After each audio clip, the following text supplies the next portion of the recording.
Good evening and welcome everybody to week number 4, playdate number 4 of the Latin American Pro League for Rainbow Six Siege. My name is Sean Bloodbath Rosenbaum, and here is Kickstar right beside me to kick it off yet again. Kicks, how you doing?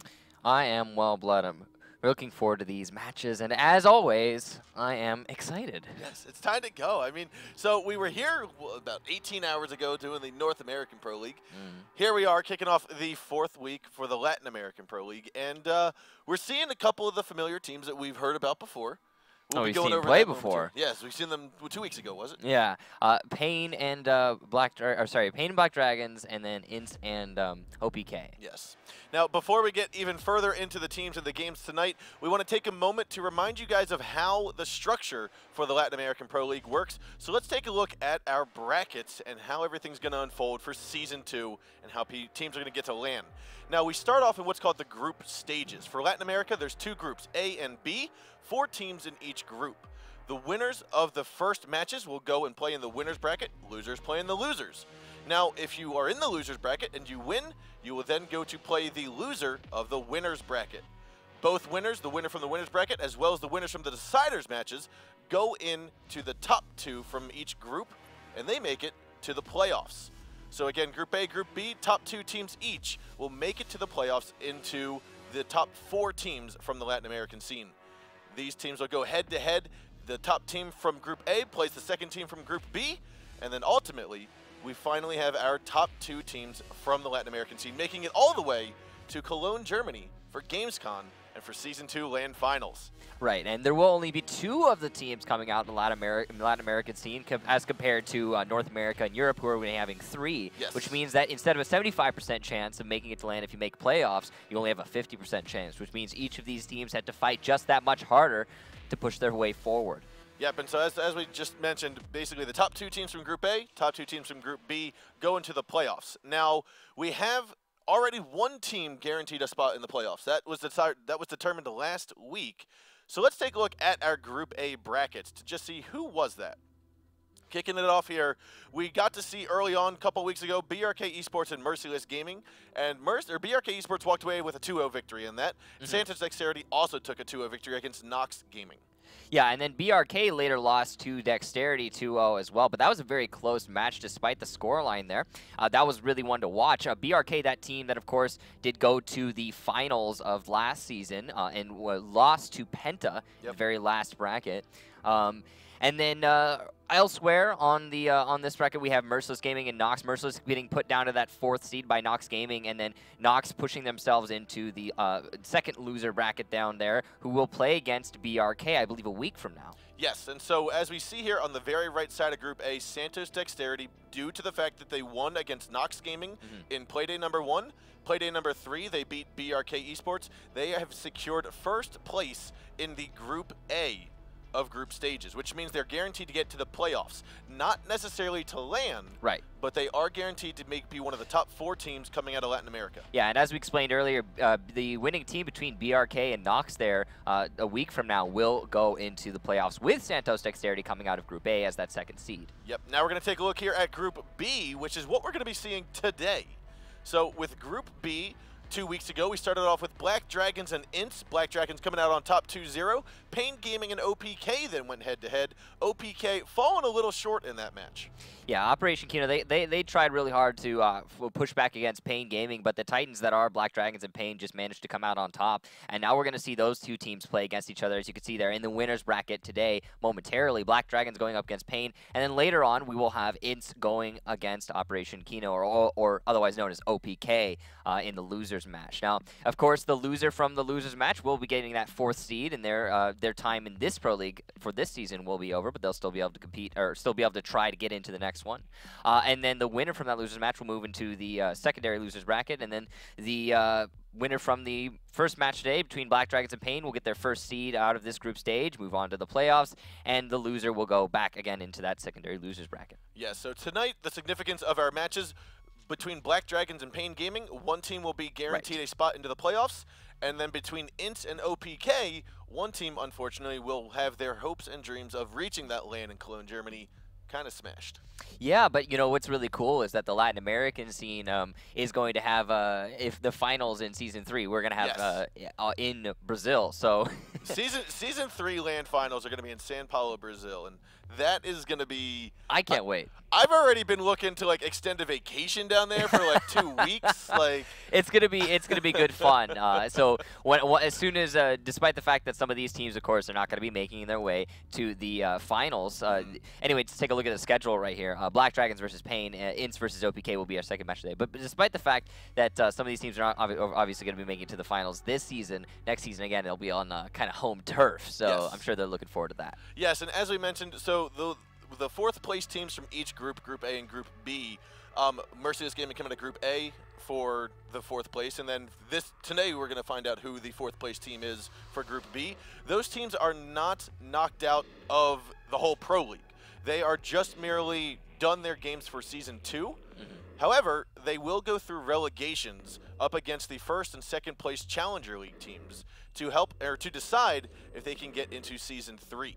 Yeah, so they have their chance to get in. Yeah. They might not. It depends how the Challenger League teams are going to do. Yeah, it's a little bit different of a system that we used for the previous season. Yes. It used to be, I think it was the bottom 2 teams coming out from each league, Pro League got eliminated, and then the top 2 teams from the Challenger League just automatically got a slot. But now it's been mixed up a little bit, or changing things around. And I think the new system is probably a little bit smoother. It means that if you do find yourself eliminated on that bottom slot, you're not just end of story. Gone, 'cause, right. I mean, there is the potential that the 7th and 8th place Pro League teams are more qualified to be in the Pro League than the 1st and 2nd place of Challenger. So that's what the relegations is for. Sometimes you could see, sometimes you get a little bit unlucky with the teams that you have to go up against in the Pro League. And you generally speak, I mean, if you take that that 4th seed elimination, that means that you only had 2 matches in the Pro League. You only had the chance to play against 2 different teams. So those 2 different teams could have been your nemesis, and then the 2nd team was just like, way more practice on the maps you picked. I mean, I'm thinking, you get unlucky. I'm thinking about the North American Group A stages, and I'm thinking about Omen Esports had to go up against Flipside for their 1st game, then Continuum for their 2nd. Exactly. And it's like,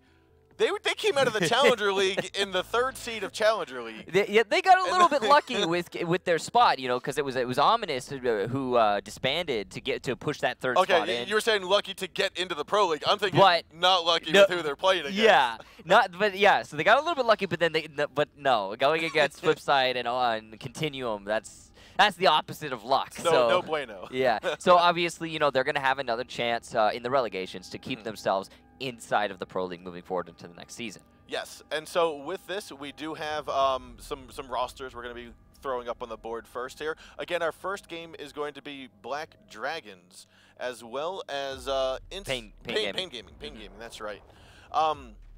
So with Black Dragons, we talked about this before, and we'll reiterate it here. They were formerly known as V3 Masters, and some of these names will look very familiar to you if you paid attention to the LAN finals of Season 1. Yeah, Psycho, Kamikaze, 9X, PZD, and Thai. These are the, again, we talked about this earlier, they're one of the 2 squads from the Brazilian scene, or the Latin American scene, rather, who made their way to the finals of the previous season, and they did really put up a heck of a show. I mean, they really displayed that they have the skill to make it happen and, you know, do well. They made it into the semifinals. They eventually got eliminated in said semifinals, but they did fight their way to the semi. I mean, there were some people who were saying, you know, they aren't going to make it past the initial bracket, you know, the first step. So, you know, they really did prove a lot of people wrong on that day.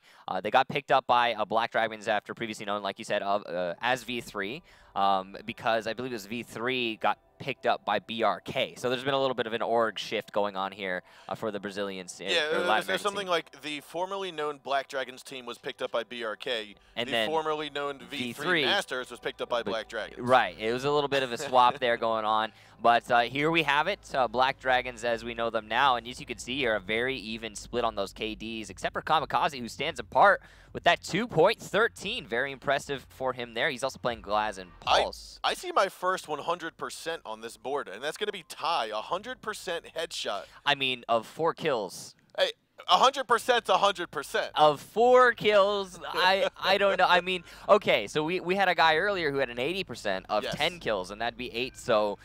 I mean, 100% though, that is nifty to see. The 100 with the .0 at the end.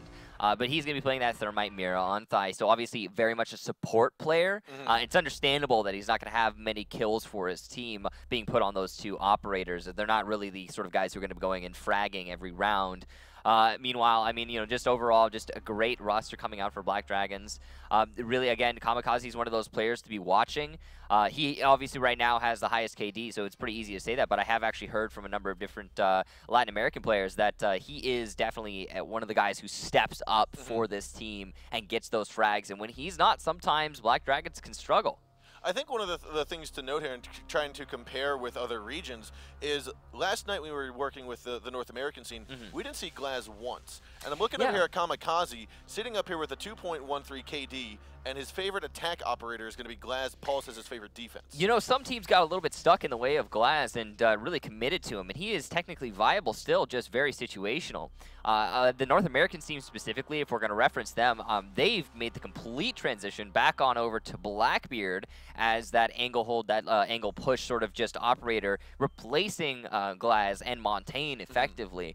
I guess just not everyone's made that transition. It's not necessary per se. It's all down to the preference of the team in question, and clearly Black Dragons do very much prefer to have Glaz. See, I love seeing these differentiations in the different regions, because when it gets to LAN, we're going to have North America coming with a Blackbeard meta and no Monty and no Glaz meta, where the Latin American scene, depending on who shows up, could bring that Glaz and Monty meta, and we're just like, well, what's gonna shine? What's gonna rise above? Because both regions have experienced both sets of meta. They've just decided to develop their current meta in a different way. Yeah, and it's really cool. I mean, there's a lot less speciality when it comes to individual regions for the meta in Rainbow Six these days, as there was opposed to, you know, the first year of Rainbow Six competition. Now that we've had all these international LAN events to go for all these teams to go to and start to pool their knowledge, but there is still individual team and, you know, some individual region specialization when it comes to operator picking, like for example Black Dragons liking Glaz quite a lot. So yeah, no, it's a really interesting factor, I think, that we are going to see displayed at the next LAN event. I definitely think we'll see something. Now, we are going to move on to our next roster, which is going to be Pain Gaming. And Pain Gaming, some names, especially noted, we'll say, kind of might stick out to some of you guys, as for those that are familiar with some of the highly competitive players and competitive teams coming out of the Latin American scene.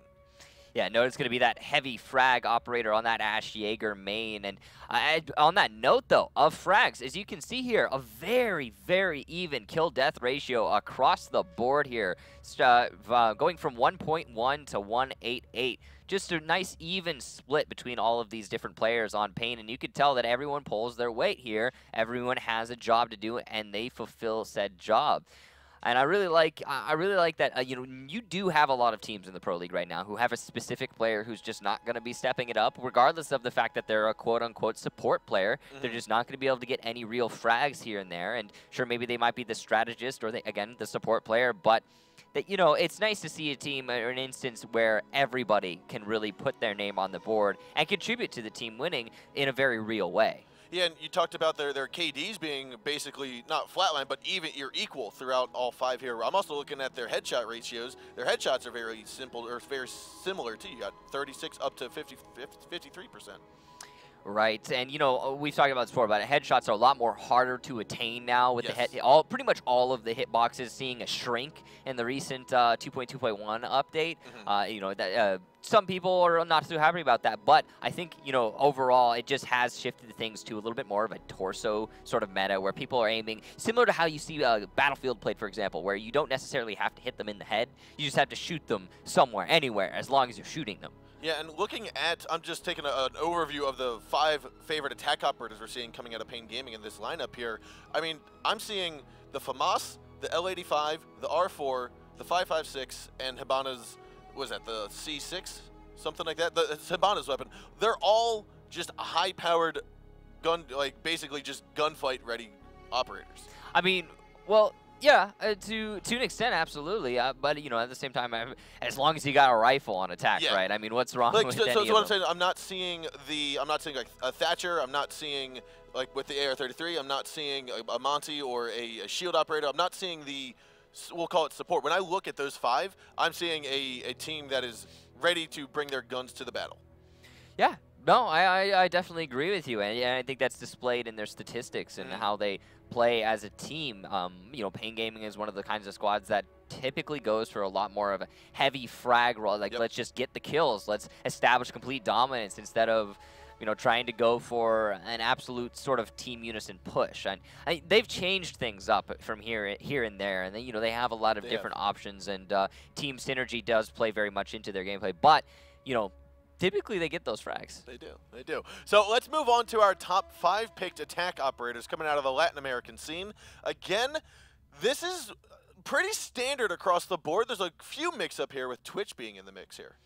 I mean, we've talked about Twitch. You know, she's got one of the best guns on attack if you're capable of controlling recoil. And I tell you one thing for certain, the Latin American scene of all of the pros I've had the pleasure to interact with, they have some of the highest sensitivities I've ever seen. Yep. And one thing about Siege specifically is that it's super easy to control that recoil with the high sense. I mean, with a FAMAS, and you say you're playing on 800 DPI 1010, then you basically don't even feel the recoil. So Twitch coming in, seeing a lot of play here because it's essentially a gun with very little recoil, right? The FAMAS has one of the highest DPSs of all of the rifles. And then on top of that, you got a 2 armor, 2 speed, which means you're pretty durable yourself. Yep. Then the Twitch drone. Now, the Twitch drones have seen a usefulness buff, let's say, with the introduction of mirror, because getting rid of a mirror window with a Twitch drone is one of the greatest things you can do for your team. It helps so much because not only does it get rid of a very, very essential hold usually for the defenders, but it also turns it against them. So Twitch has been brought up here into spot number 4, 64.4%. It's also what we're talking about here across the board. You see a very, very even slope here from Ash to Sledge. 84 to 55, but of course, I mean, look at how well it curves. It's not like we have the last 2 operators on 34% or something we've seen in some other regions. We've seen like a 95, 94, 93, 50, 45. Like yeah, it's gone pretty low down there, and whereas here it is pretty clear across the board. Anyway, let's talk about these operators. Ash coming out there, we know why Ash is here. 3 speed, great gun, great utility. What's not to love? Thermite opens up the walls, of course, along with Hibana. Now, Hibana is similar to Thermite in that she opens up reinforced walls, but also has great fragging potential, again, because of that 3 speed, great weapons. And then Sledge, is that operator who's just really well balanced and can open up all of those unreinforced walls. Yep, and now we are going to move on to the top 5 picked defenders out of the Latin American scene. Now, these top 5 picked defenders are ones that are pretty standard across the globe for Rainbow Six Pro League. Yeah, Smoke, Jaeger, Valkyrie, Mira, Bandit. So Bandit is surprisingly low on that curve at 57.8%, but still up there.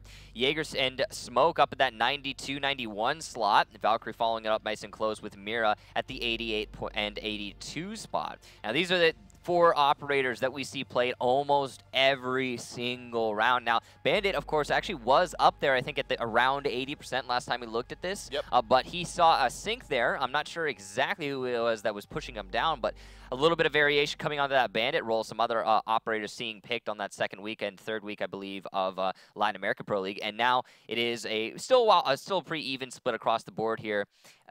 There is Bandit has seen a little bit less play. Smoke, obviously, I think overall the most widely considered best defense operator, as he provides so much utility to the defenders in that he can construct a site, he has the barbed wire, he's got the great gun, and he's got the delay with those smokes. Well, those gas canisters, more specifically. Jaeger, meanwhile, got one of the best guns on defense, and that carbine, the single rifle on defense. Then also, he's got the ADS stops those nades, barbed wire, 3-speed. What's not to love? Valkyrie, 2 armor, 2 speed, so very durable. The MPX, especially in the Latin American scene, is widely considered as one of the best defensive guns. I mean, we've seen some great great players get some really awesome frags with the MPX. I mean, if we're talking names, you could just point a finger at Nesk, and there you go. Then you have Say no more. Yeah, then you have the C4. You can play underneath, and great information gathering with those cameras. Mira, also very unique form of information gathering coming out with those windows, as well as you can utilize the peeker's advantage on those windows to just kind of win free engagements. Then the C4, 3 armor, very durable, etc. You get the point.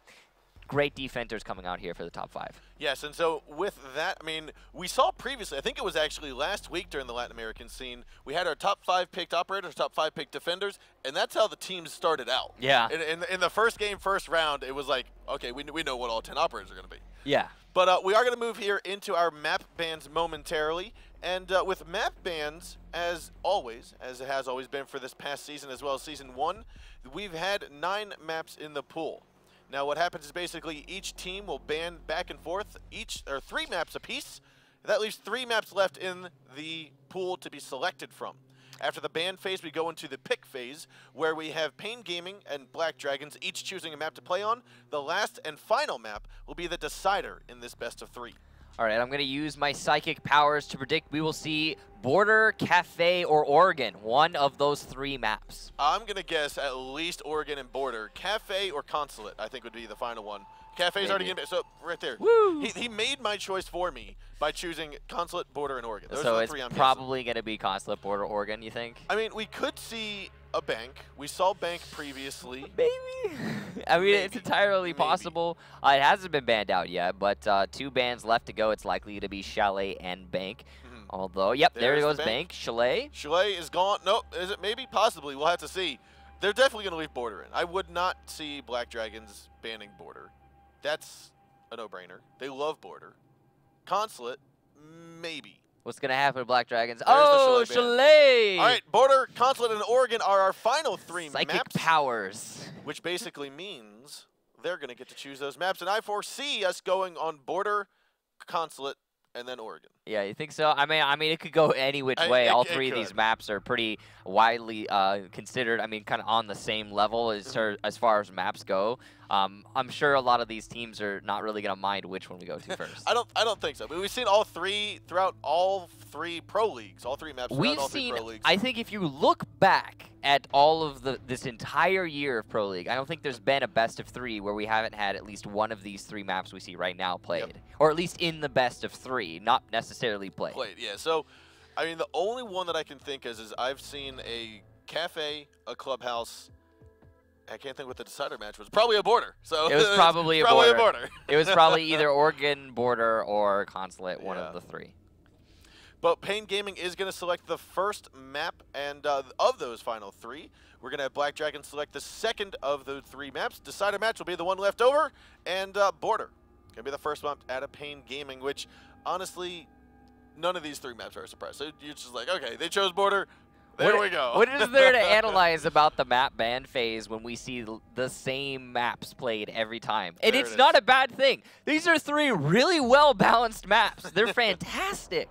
But, you know, we did see them played yesterday. We did. However, yesterday's teams, we had Infamy as well as Bittersweet GG. I loved the way that they did it, especially Cafe. Cafe, Border, they did some different stuff on. I mean, I really liked Oregon. seeing. They defended Kitchen on Oregon. I mean, come on, that was great. Twice. Yeah. Brilliant. So maybe we'll see Black Dragons of Pain Gaming come out and with a little bit of new stuff. But we've talked about it before that the Titans, the long-standing teams that have been in the high competitive scenes from each of the regions, are the teams that kind of stick with the meta that we see all the other quote-unquote Titan Pro League teams doing. It's the teams coming out of the Challenger League that teams seem to be bringing some new vibe to the Pro League. Yeah, and between these 2 teams, I don't think we're going to see a lot of variation. There's going to be obviously some really cool new angles that we haven't seen before. There's probably going to be some awesome, like maybe some shield strategy that's going to come out into play on one of these maps. But the overall, and, you know, obviously some new setups to try and counter. Yes. But what are they going to be trying to counter? They're going to be trying to counter the predictable common strategy more than likely. Yep. Now, maybe there's been some evolution behind the scenes that we haven't seen necessarily yet, and that will change. But from what we expect, it's going to be, you know, pretty cut and dry. Yeah, and I mean, one of the things that we're expecting to see, especially on Border, is going to be that East Balcony push because of, what team was it? It was Excellence, I think it was. We're now going to see teams start going up to the rooftop, trying to throw a grenade in from the archway at the top. That seems to be something that we've seen that the Titans try to do. And the offices is widely considered to be the just kind of go-to attack strategy, especially considering how heavily on Border you can now invest into that CCTV. But we've got a game underway. So we are getting here into Border, which is going to be map number 1 in this best-of-3 series between Pain Gaming and Black Dragons. Let's head on into the game and see what operators are being chosen, as Black Dragons going to start out on attack and Pain Gaming is going to stick it on defense. They're going to start with the garage. That's not the garage. That is the cantina. I'm going to say that is upstairs. I'm guessing upstairs. I think that's garage. No, I'm pretty sure that's garage. There's no garage on Border. This is Consulate, dude. This is Consulate. Oh, I'm sorry. I thought we were on Border first. No, we're we playing. Had Pain Gaming choose Border. We're playing the old Consulate. Okay, so we are basement.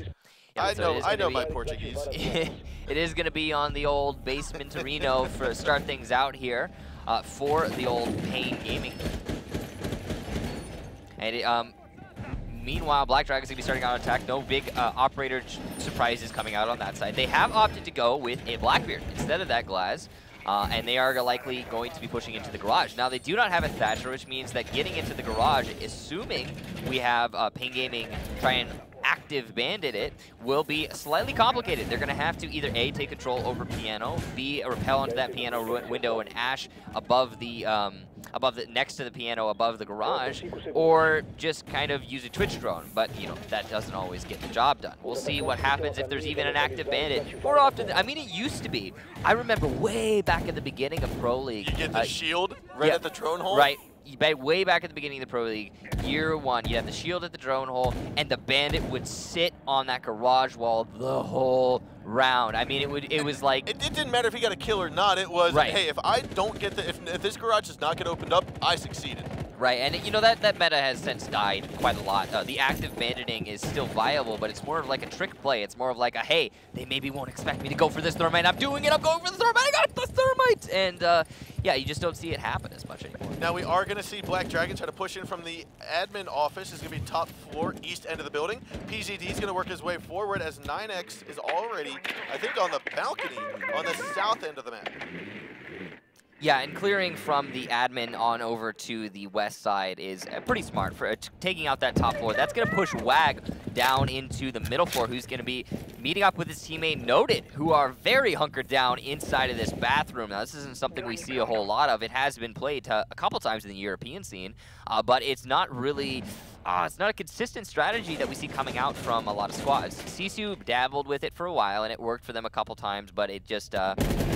yeah, it kind of phased out of their meta. I mean, it makes sense.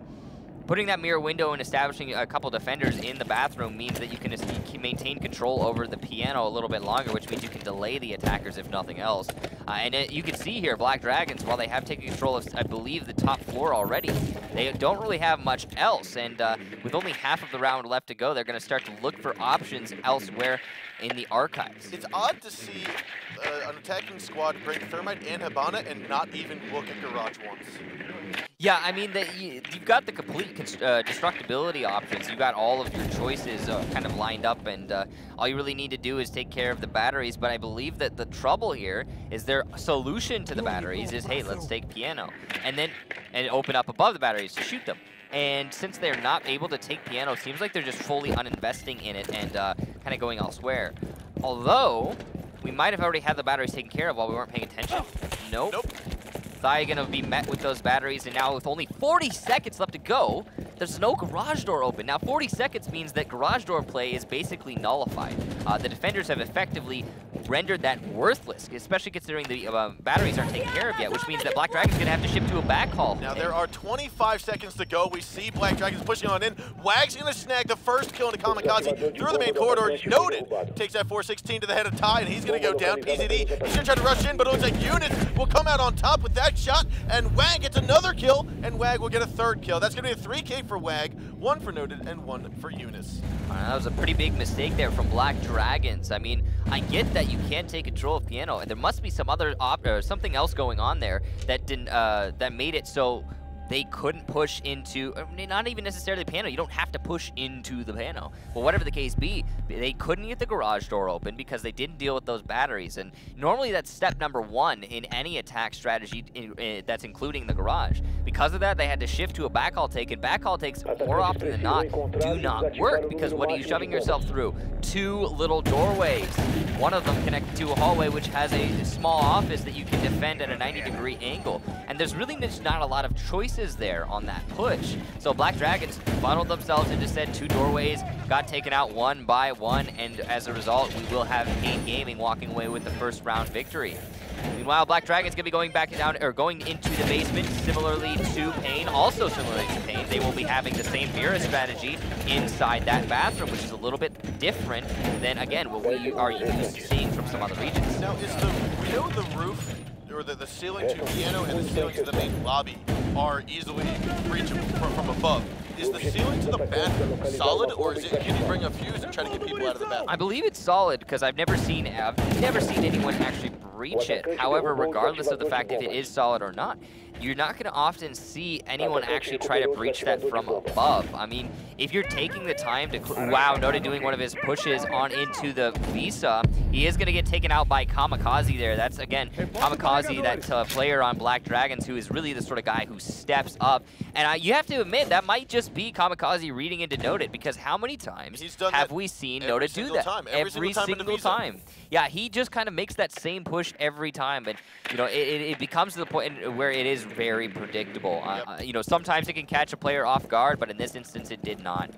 But we were talking about, so yeah, if you're going to want to try and fuse from above the bathroom and taking control of the whole top floor, that's going to take you a lot of time. I mean, that is just investment after investment after investment, and it becomes to the point where it's just not worth it, because what are they going to do if you fuse above the bathroom? They're going to walk out of bathroom into the basement. But meanwhile, Pain Gaming, despite losing Noted early on, they have done one thing correctly, and that is open up this garage with that Thatcher Thermite combo in its entirety, both panels 1, 2, and 3. And that's going to allow them that's going to afford them a lot of choices here, especially considering they still have almost 1.5 minutes left. Well, yeah, 1.5 minutes. 1.5 minutes, but only 3 attackers, as we have Ty, who just finishes off spawn, but we have Revolt coming in hot with 2 double kills. That's going to be 2. That's going to be, it looks like it's going to be the Mira and Jaeger now. Yeah, Kamikaze is going to trade that back, though, onto Revolt. He's going to be taken out, but Wag will be taking out PZD, yeah. And Wag's going to be the last man alive here on the attacking squad, going up against Kamikaze and Psycho. Winnable. Now the drop hatch is open up. He's going to swing on down through. Looks in the kitchen, has his back to the hallway, and that will be the end of his life there as Kamikaze sweeps in around, dances around the corner, and gets that final kill there, making Black Dragons win round number 2. Yeah, both of these teams clearly having a lot of an easier go on it when it comes to defense. Neither of them able to lock out their first respective attack rounds, but now we're going to be shifting off of the basement. As Pain Gaming was successful down in the basement, they're going to be going upstairs, and this might be the mix-up that Black Dragons is waiting for. Not having to attack the same exact floor, they're going to have different choices, different avenues to go down to try and win this attack round. So what happened there in that last attack round? Pain Gaming, they managed to open up that garage, but unfortunately they lost a lot of players early on elsewhere outside of just the garage take. And because of that, when they were eventually pushing into the garage itself, they didn't have enough manpower to refrag, and they just kind of fizzled out. Now, Pain Gaming, again, defending that top floor. They're going to be opening up that entire connector wall. As you can see, a Wag chipping away at it one shot at a time. He's actually got the primary shotgun on Echo. You can hear it. It sounds a lot more solid than what we're used to. At least I believe that's the primary. Can't quite tell. Yeah, that's going to be an interesting strategy there. Opening up the entire floor opened up there? Yeah, so opening. Oh yeah, it does appear that way. So, okay, well, if you open up the floor like that, it denies diffuser plant. So you can't. The attackers effectively cannot plant on that space of land anymore. That's the first time I've seen that, because I don't actually think it was all the way. I think they just took the top layer. Yeah, if you take the top layer, if you take both layers, I think it does the same thing. But if you take the top layer, you don't have to get the whole thing. It's a little bit cheaper, I think, shotgun shell-wise, to just take off the top layer. And that nullifies the diffuser plant, which means that Black Dragons, if they're going to attack into there, they won't be able to plant at that specific area. Gotcha. So we are going to have PZD again trying to work his way in from the admin office. Wag, though, coming in hot with a bearing 9 headshot on the Kamikaze. That's going to be the north window onto, I believe that was the printer office. So Wag was downed, and he's likely to get baited out here. The defender's probably going to wait for PZD to go for the secure, and then maybe try to trade it back, but no. Revo is going to, yeah, he's going to say, nope, sir, I am not going to try and refrag that and just fall back into the side. That's okay, as Wag himself refragged earlier by taking out Kamikaze. And again, Kamikaze, one of those top players for Black Dragons. The C4 coming out underneath, I believe that was from Rev, will not find its target. That was a good shot from Eunice all the way back in the cubby of corner office to look through the main corridor and pick off the sledge. I'm sorry, pick off the ash all the way by printer hallway. Yeah, Black Dragons, though, they have taken control of admin, and they also have taken control over Visa. It looks like they're going to want to try and make for an A push.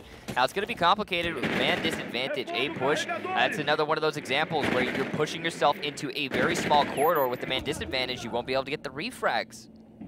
So Psycho looking like he wants to try to challenge this Jaeger. That's going to be spawns inside of the A site. He sees him, he's going to go for the kill, pushes in forward now, and we have Jaeger backed on down in connector. Oh, wow. Smoke's going to be there, and he'll be injured and taken out of commission. Spawn, I think, actually dropped through the hole, and so that's going to afford Psycho control of A site. He's got to be wary, because underneath, looks like Spawns and Revolt will be there, but Noted will fall. That's going to be to the Blackbeard. That is 9 taking him out. Psycho will then finally finish off that Jaeger. That is Spawns going down. Last man alive is going to be Revolt. He's hearing the diffuser planted, but he knows he cannot go in just yet. It's a 3-on-1 at the moment. 9's going to be out on the balcony. He's going to tag 1 kill. Revolt has 2 left to go. He's got 9 on the balcony, and Ty's going to be hard left. He's just keep getting droned down here, and Revolt is now feeling the pressure. He knows as soon as he goes through this hole, he's going to be pinched. He's got 9. He sees the tip of the gun out there. He's going to move into connector, try to take on the kill first into the site before he goes and challenges the Blackbeard. As he moves on over, though, he's going to spot the Hibana. That's going to be Ty. Ty then skadoots behind the couch, a little sofa there. Revolt still feeling a lot of pressure, and there will be the final kills from 9 as he peeks on in through the connector doorway, and we will have round 3 go in the hands of Black Dragons. It's now 2-1. So no potential for refrags coming up from Black Dragons. However, that didn't really matter, as the initial player into the A-bomb site, Twitch, was successful and took out, not only pushed Jaeger off the A-bomb site, but killed Smoke inside the connector. Now, you have to attribute some of that loss for Pain to whomever was playing Jaeger in that instance, as when he fell out of the bomb site, he effectively gave up complete control. Yep. And yeah, okay, sure, he probably would have died, but he needed to frag onto Twitch before he did so. He needed to take that fight and win it. That was the only way that we were going to have Pain come out on top there. As soon as the A bomb site was locked out, that meant that the Blackbeard, who was playing on the A balcony, all he had to do was stare at that connector and deny any sort of rotation coming out from Pain. He did just that, and the round was effectively over. There was no C4, interestingly, coming out from underneath for Pain Gaming in that main lobby. I think they did have a Valkyrie, possibly it was. I think it was Valkyrie, used the C4 elsewhere. He tried to get a C4 kill in Printer and was unsuccessful. But, you know, it's unfortunate that happened because being able to use the C4 down in the lobby underneath the A-bomb site to deny that plant is usually the better option. And you can see here, PZD opening up that floor again to deny the diffuser plant in the B-bomb site. A lot of things that are allowed in the Latin American scene that are a little bit different.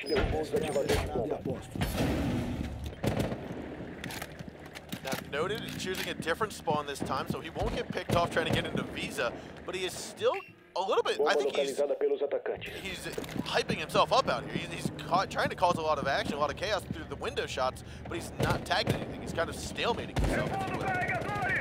I mean, he's likely to start moving back as soon as he feels the urge, but Aji's just wary of those spawn peeks coming out from the defenders. He doesn't know that nobody's spawn peeking him right now. Nade will go flying in. Ty just barely able to dodge those. ADS is going to get the other nade out from harm's way. Yeah, so 2 unsuccessful nades there for spawns, and that's going to mean he's going to rotate on over to the north side of the building, or the northwest to be specific. So it looks like it might be a B-take coming out from Bane, which is a little bit different. We saw Black Dragons completely center themselves around the A-bomb site, which is, you know, the more predictable take. Going from admin to A is what we see more often than not on this particular floor. But repelling into that B window, especially if you have a Blackbeard, I mean, Pain doesn't have a Blackbeard, but especially if you do have a Blackbeard, it can be very useful. You can see quick drop. He might just be opening up the wall, the windows. There it is. I was really worried for Revo there. Now we are going to have Spawns pick off the first kill on a PZD of this round.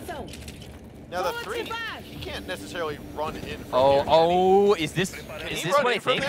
Oh, this is going to be amazing if it is what I think it is. I don't think he can run in from there. I just want to see the tricks happen. I want to see the magic happen. Call me Houdini or call Revolt Houdini, whatever it may be. So he's going to fall off of that. It might be because he missed the Habanos just a little bit, and unfortunately it doesn't look like it's a walking hole. It might also be because he's just teasing us. But whatever the case be, Spawns is going to get his second kill of the round onto 9XT, I believe. He was the one who picked off that first player.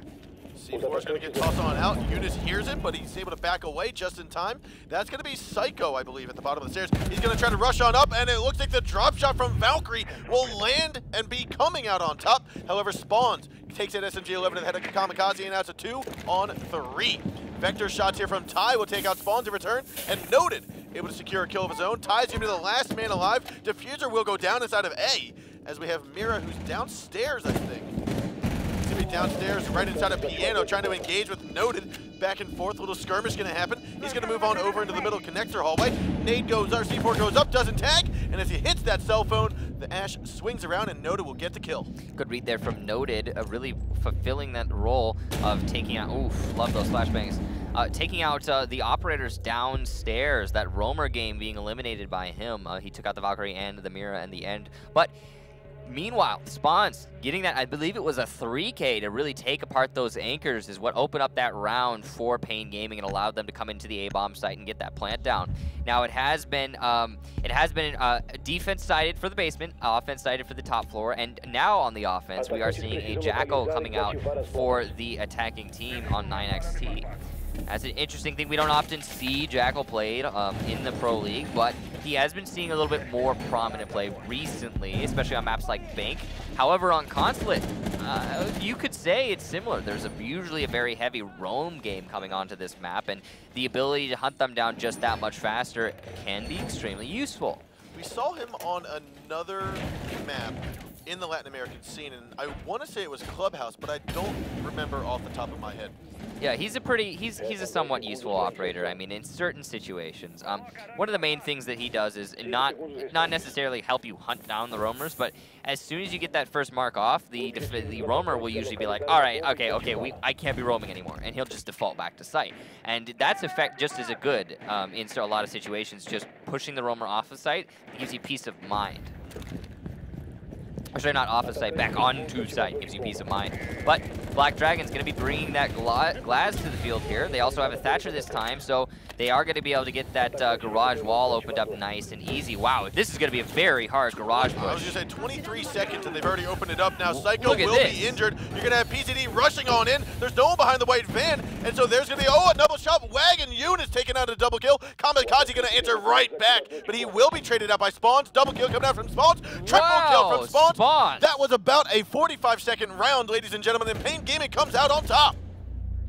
What a good round there from Spawns and just Pain Gaming in general to lock that out. I mean, I really like the attempt at a rush from Black Dragons, but no. You know, I haven't seen a rush work in a long time. It usually doesn't work in Pro League, let's be honest. I mean, there aren't a lot of teams that are going to get caught off guard by something like that anymore. It used to work very efficiently. You could even find yourself catching the defenders still reinforcing. But in this day and age, and where the Pro League has evolved to, rushes are a very, very big risk. I like their attempt there, though. We don't usually see a garage rush. That is a little bit different. I think the last rush, you were mentioning you don't recall the last rush. The last rush that I recall seeing happen and work successfully was on Oregon, where the team, the attackers pushed in from box. The box had not been reinforced. They basically ashed their way in. They annihilated the bottom two roamers. There were 3 up top in Meeting Hall. And by the time the diffuser got planted, the defenders were like, oh wait, what just happened? But that was about the last time, and probably one of the only times in the past couple months that I've seen a successful rush happen from the Pro League scene. Yeah, it's not something we're so used to seeing, but it does happen from time to time. And, well, I say time to time. Once or twice every season. We are seeing Black Dragons again going into their basement defense, and they will be having that mirror window placed into the bathroom facing towards Piano. Now, again, this was experimented with previously. I think even pre-Mira. It was a pretty long time ago when we last saw that happen. And it is a strategy that is technically viable, and it has been working very well for both of these squads, denying that Piano control and thus delaying, if nothing else, the garage push. But what's the plan here, Noted? Are you going to rush into server?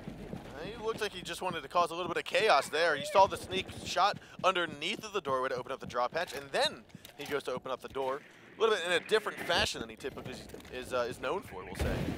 Right, and we are having a lot of satchel grenades and just in general pressure being applied to the garage right now. I don't think it's been opened up yet, though. With still 2:24, they have plenty of time to make it happen, but the pressure is still mounting. Now the grenade is going to come on down. Spawn's going to go for the shot there. PZD's playing on his Game Boy, and he will fight to the death right there. Spawn's winning that engagement. Now we are going to have Kamikaze try to go for a little shot there onto Spawn's on the yellow stairs, but it's still a 5-on-4, and we're looking like Pain Gaming going to be up in man count. Gas grenades are going to come flying as we have Wag trying to rush in for a quick plant. Ty tosses out the C4. Wag will eat it, and we will go down for the count. Now Ty's still going to be behind the white vantage. Looks like he picked up another kill onto Eunice. Now he could take a third one here, as it looks as though we are going to have... Here comes the push. Noted trying to go in for the plant. He comes peeking around the window way, and that will be Revolt taking him down. But Kamikaze turns right back around and grabs Spawn. A 2-on-2 now, and Diffuser has been planted. So all the pressure here is on Black Dragons, despite Noted being very lit up. He is in a nice duo, and he is going to be able to get that crossfire on the 2 remaining defenders as they run their way out the building. And there it is. Ladies and gentlemen, we see the first successful attack onto the basement in this entire match coming out for Pain Gaming. Well played to them. So what's the dilemma there? What caused that to go the way it did? We had the smoke in Kamikaze playing upstairs in that position we were just talking about in the bathroom. And it is a very useful position. It's very good at denying piano control. But it's a heavy investment because, yes, you deny piano control, but you also... You have your smoke inside a bathroom. Yes. And Thigh did manage to get, I believe it was 2, maybe even 3 kills. No, it was 2. He got 2 kills from behind of White, but it could have been so much more if you had Kamikaze on that smoke playing behind White, able to deny the plant for so much more longer. And you know, just 1 C4, and then he had to actually hard peek it. That's just dangerous. Yeah, so I'm trying to think, if Ty is engaging on the left side, or we'll call it the far side of that white van, trying to stop that diffuser from getting planted.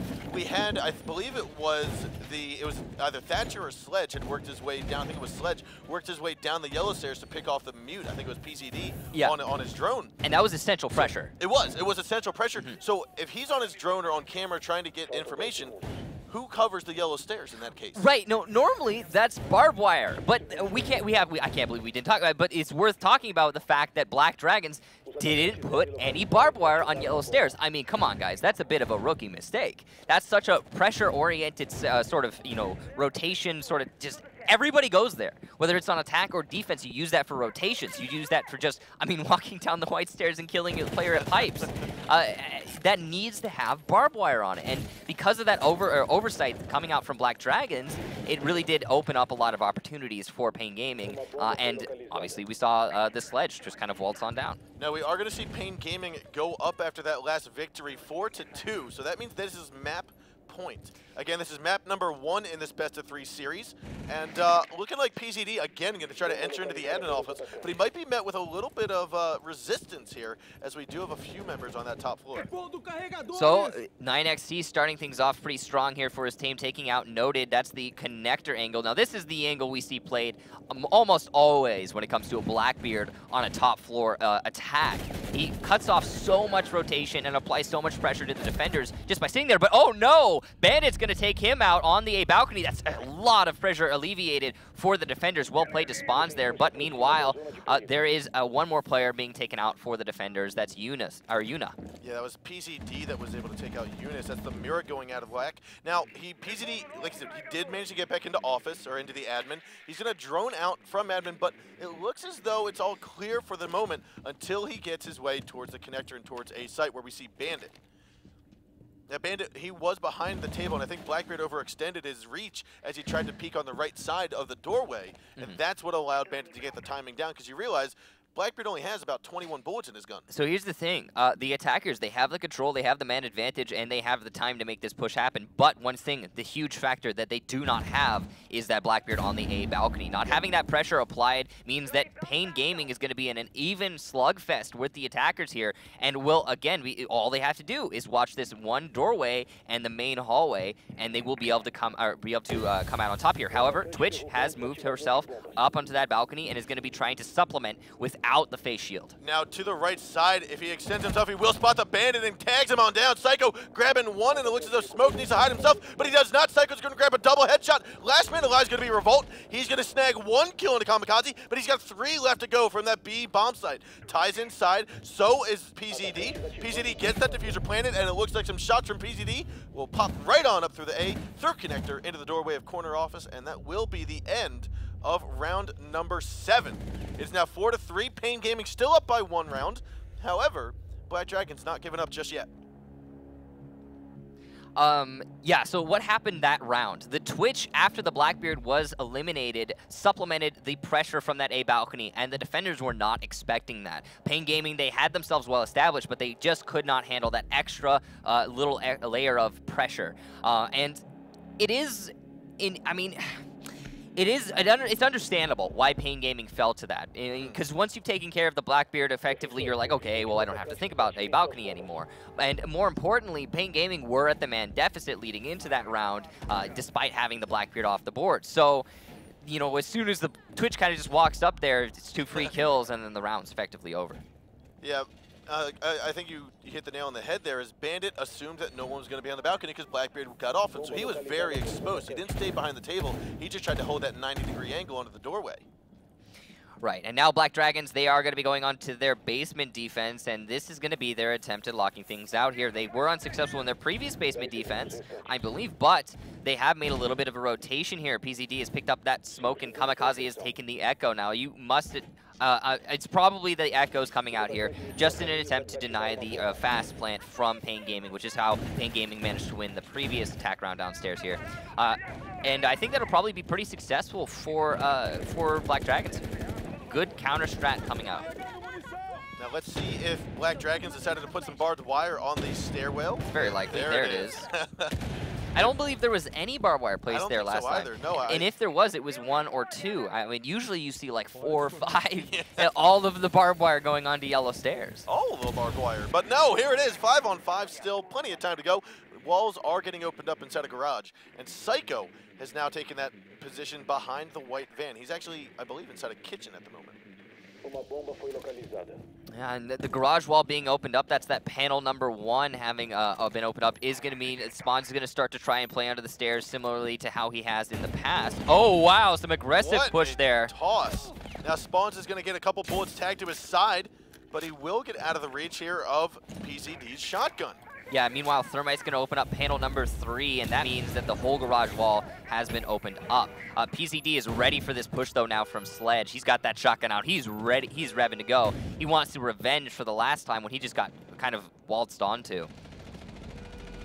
Now, like I said, both garage doors have been opened up. Psycho actually going to toss a C4 up through the hole in the floor, and that's going to just annihilate Noted. He's going to catch that with his bare teeth. Now Psycho still inside a kitchen. He's got to hold on to the white van as well, because that's where WAG is going to be pushing in to try to get this plant down. They're droning it out right now. Revolt's going to call it all clear. Eunice going to say, hey, no one's behind the van, but you have to be careful of that walk-through hole. Spawn is now still trying to hold down the yellow stairs. 9 is actually inside. He's right inside of the lobby. He hears Spawn, and Spawn's going to tag 1 before 9 even makes a little engagement. Could he grab a second? No, 9's going to give him position up. We are going to see this engagement now extend out into the reception area where Spawns and 9 are going to go head-to-head. Spawn has about 10 health left, 60 seconds to go, and WAG holding on to that diffuser. He's going to go up to the van now, but I think Psycho already used his C4, so he will have to manually engage this fight with his gun. 9X will pick off the Spawns, though.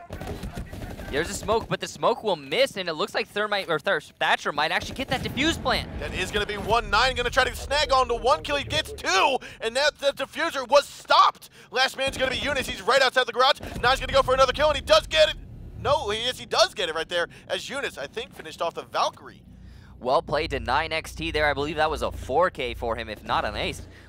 Some great frags there. Really coming at the right moment on that yellow stairs to deny the diffuser plant in front of Black Car. And that's really just because he got that initial kill onto Spawn. Spawn's a little bit overextended himself coming into the bathroom, and he did get a kill out of it, but at the same time, very risky business. And it meant that there was no one from Pain Gaming holding onto those yellow stairs, which, you know, in the end is what ended up what actually cost Pain Gaming the round when 9XT came from said yellow stairs. Now it's a little odd that we just had Black Dragons secure this bottom bomb site, and they're changing up their operators. Now 9 is going to go on Bandit, where he was previously on Jaeger, and they're not having a Jaeger at all on this downstairs hold. Or an Echo for that matter. The disruption being a little bit alleviated for Pain Gaming, which might actually make the push into the bomb site that much easier. But obviously Black Dragons has a plan here, and we'll see exactly what said plan is. Pain Gaming going to be going onto the same attack that they just failed previously, and we'll see if they're able to make the mix-up happen and execute properly this time. Now again, what happened there is they really kind of did the same thing. The difference is they didn't get the free pick and pipes, sure, but more importantly, their player on the yellow stairs just kind of pushed in and died. He did get a kill, yeah, but that's great. He refragged himself, but he gave up the position he so desperately needed to cover for his team, which ended up costing Pain the round overall. Yes, kills are great, but when you're given a role, you got to fulfill said role. Yeah, we were talking about the number of kills that 9XT had gotten last round. It was 4 because Psycho had tossed up the C4 still to kill Noted. Yeah, still very impressive. And you talked about placement and the Sledge giving up his position. That was Spawns on the yellow stairs. Barbed wire. 9 is the one that actually came down those stairs, got those 3 kills to finish out the round. Is this a strat? No, the no barb strat on yellow? Yeah, is this like is this something I'm missing here? I think if more than one team does it, it is considered a strat. Well, it's Black Dragons exclusively doing it. Then I'm just curious what the thought process is there. But I mean, in theory, I guess it makes sense because they're gonna clear out the barbed wire anyway. But that's still so much resources that get utilized up on that barbed wire for the attackers. Whereas in this instance, it's just they kind of waltz on in and have free reign. Now they've also given up pipes here too. Maybe that's what they're trying to bait them into, or that's what Black Dragons is trying to bait Pain into though here, because like you said, they have given up pipes. Black Dragons has given up defensive pipes, which means we do have Valkyrie pressuring very heavily onto those top yellow stairs. So it might just be they're waiting for the flank opportunity. But they don't really mind anybody walking into. Hey, there's a piece of barbed wire. Now Spawns is going to try to peek on up. We have Valkyrie, that's Psycho, holding on. He hears the flop of the gun, going to sweep on over, and Spawns will come out on top after a little hesitation by Psycho. Normally that is not what you would expect to see from him or any other member of Black Dragon. Spawns has been cheating death today, ladies and gentlemen. There are so many instances where he really should be dying and is just not. Now Some great play to 60 him, though. seconds to go. You've got 5 left on the attack side. 4 of the defenders left alive here. Spawn's going to try to come on down. Goes for some more attack shots and was going to get that headshot. He actually does get that headshot there on the PCD, then falls by Kamikaze. Ty's able to pick up 2 kills, though, onto Noted and another as Wag takes out 9. That's going to be their fragger that won the round last time. 45 seconds left to go. Wag's going to be in front of the white van. He's trying to get this plant down as we have, I believe, Revolt is going to be the last man alive with about 5 health going up against 2 members from Black Dragons. He's going to sweep on in here with that bearing 9. He's going to look to the left, gives away his position, and that Vector comes sweeping out of the kitchen. And Ty, I believe, tagged a 3K on that round. Yeah, and that really is just a case of, hey, you have a Hibana. Hey, look, there's a mirror window. Hey, maybe you should use the Hibana on the mirror. Oh, no, you didn't do that. And now all your teammates are dead. And now, obviously, there's a lot of dilemmas in just simply Hibanaing that mirror window, but they can be solved by the push in unison with said Hibana charges. You place the Hibana charges on the mirror window. You detonate them. Okay, the guy at pipe starts shooting them off one by one. Then you make the push at the same time, and you can actually make that happen. But because they left that mirror window up, open, didn't contest it from above, didn't contest it directly, didn't do anything to try and counter it whatsoever. They didn't even smoke. Well, they didn't have smokes, but they didn't smoke. All the same, because of that, it meant that the push when it was coming in, wow, look at that scoreline. Spawn's really trying to step it up for his team. Anyway, because of that, it meant that Thai had complete free reign to just pick apart the Noted attack, sorry, the Pain Gaming attack one by one. Now we are going to see for the last defensive round here for Pain Gaming, they're going to decide to go downstairs. Yeah, and this has been the preferred bomb site for both of these teams throughout this match. It's understandable why Pain's going to be going here yet again. Last time that I believe it was Black Dragons who was on this attack, they failed the attack, and it was due to them trying to execute a rush strategy onto the main garage. It's likely that's not going to happen again, especially considering the spawns coming out here from Black Dragons. But where will they be going? How will they be executing? It does seem like they're trying to clear the whole building top to bottom as they are starting things out here on admin. So note to every team, PCD goes double windows of admin every single round. Top, bottom, middle floor. Pretty much every single round. Yeah, if you find PCD in rank, just be like, oh, okay, all right, I'm going to just sit on this window and wait patiently. Or prep that Visa door for a run out. Easy peasy. Now, Psycho is going to finish droning out Visa, gets his drone right by the soda machines of the kitchen stairs. That's going to allow Kamikaze to move in towards Printer. Yeah, now they have complete control, that is Black Dragons, of the top floor, but Wag is going to be challenging from the CEO office, so I stand corrected, not complete control yet. He's likely to get droned out in a moment here, and he's going to be contested by Kamikaze and PZD and 9XT. Now he has opened up a passageway from the cubby into the yellow stairs. That's going to afford him the ability to rotate. There it is. Ty sees him on out. He's going to jump out and relocate himself almost. Wow, so dangerous. It's very dangerous, very risky. And 9X is now going to move on forward down the yellow stairs to possibly re-engage Wag here. Now it looks as though they're going to wait for someone to try to rotate through the hole that 9X is looking at right at the moment. It makes a lot of sense. He's holding that nice hard angle onto the rotation. It's likely one of the defenders will peek it eventually, but at the same time, it's not yet, and the time is ticking away for Black Dragons here on this attack. They have encircled this bathroom. There is nowhere for the defenders to go now. The only way is down, and that's exactly where they're intending to go, because that drop hatch has been opened up. You see Noted drops immediately. Wag's going to be the last one, and as pressure continues to ensue, walls continue to open. Wag knows that it's already being looked at, so he's going to probe his way back on the site. 60 seconds to go, and they have barely done anything to the defenders except push them back on the site, which is as good as another strategy. Note's going to look up through the hole there. PCD's not going to see him. No, it's a little engagement is going to be missed here. 45 seconds. The door and the barbed wire is going to get destroyed here momentarily. There it is. Now Revolt. It's going to huddle around the white van along with Noted. Wag's going to be the first one to fall by a headshot of 9 outside by yellow stairs. You've got Spawn and Eunice here on the garage.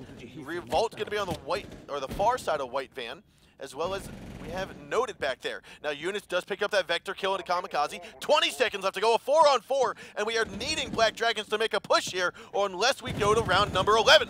Psycho and 9 have heard the call. They're going to get the kill. So is PZD. Last man alive is going to be Revolt. He's behind the white van. He stopped the diffuser from getting planted. 7 seconds to go. He's going to go back and forth against Psycho. Psycho comes out on top. We're going to see Black Dragons win this 6-4. Map number 1 go into the hands of Black Dragons. Great clutch out there by Psycho. Nice attempt by Revolts. Good half's going to be coming out in the chats from both of these two squads. And what looked like it was going to be a Pain Gaming map swiftly turned back into the favor of Black Dragons, and they come out with a nice little scoreline there. That was a 4-round comeback because they were Black Dragons was down 4-2 at one point. Yeah, and look at that scoreline just for a second. Spawns trying so hard to shove his team into the victory position. Trying to keep his team afloat, and unfortunately, Black Dragons was like, well, we have multiple people to do that, not just one. We're all going to frag together as a team.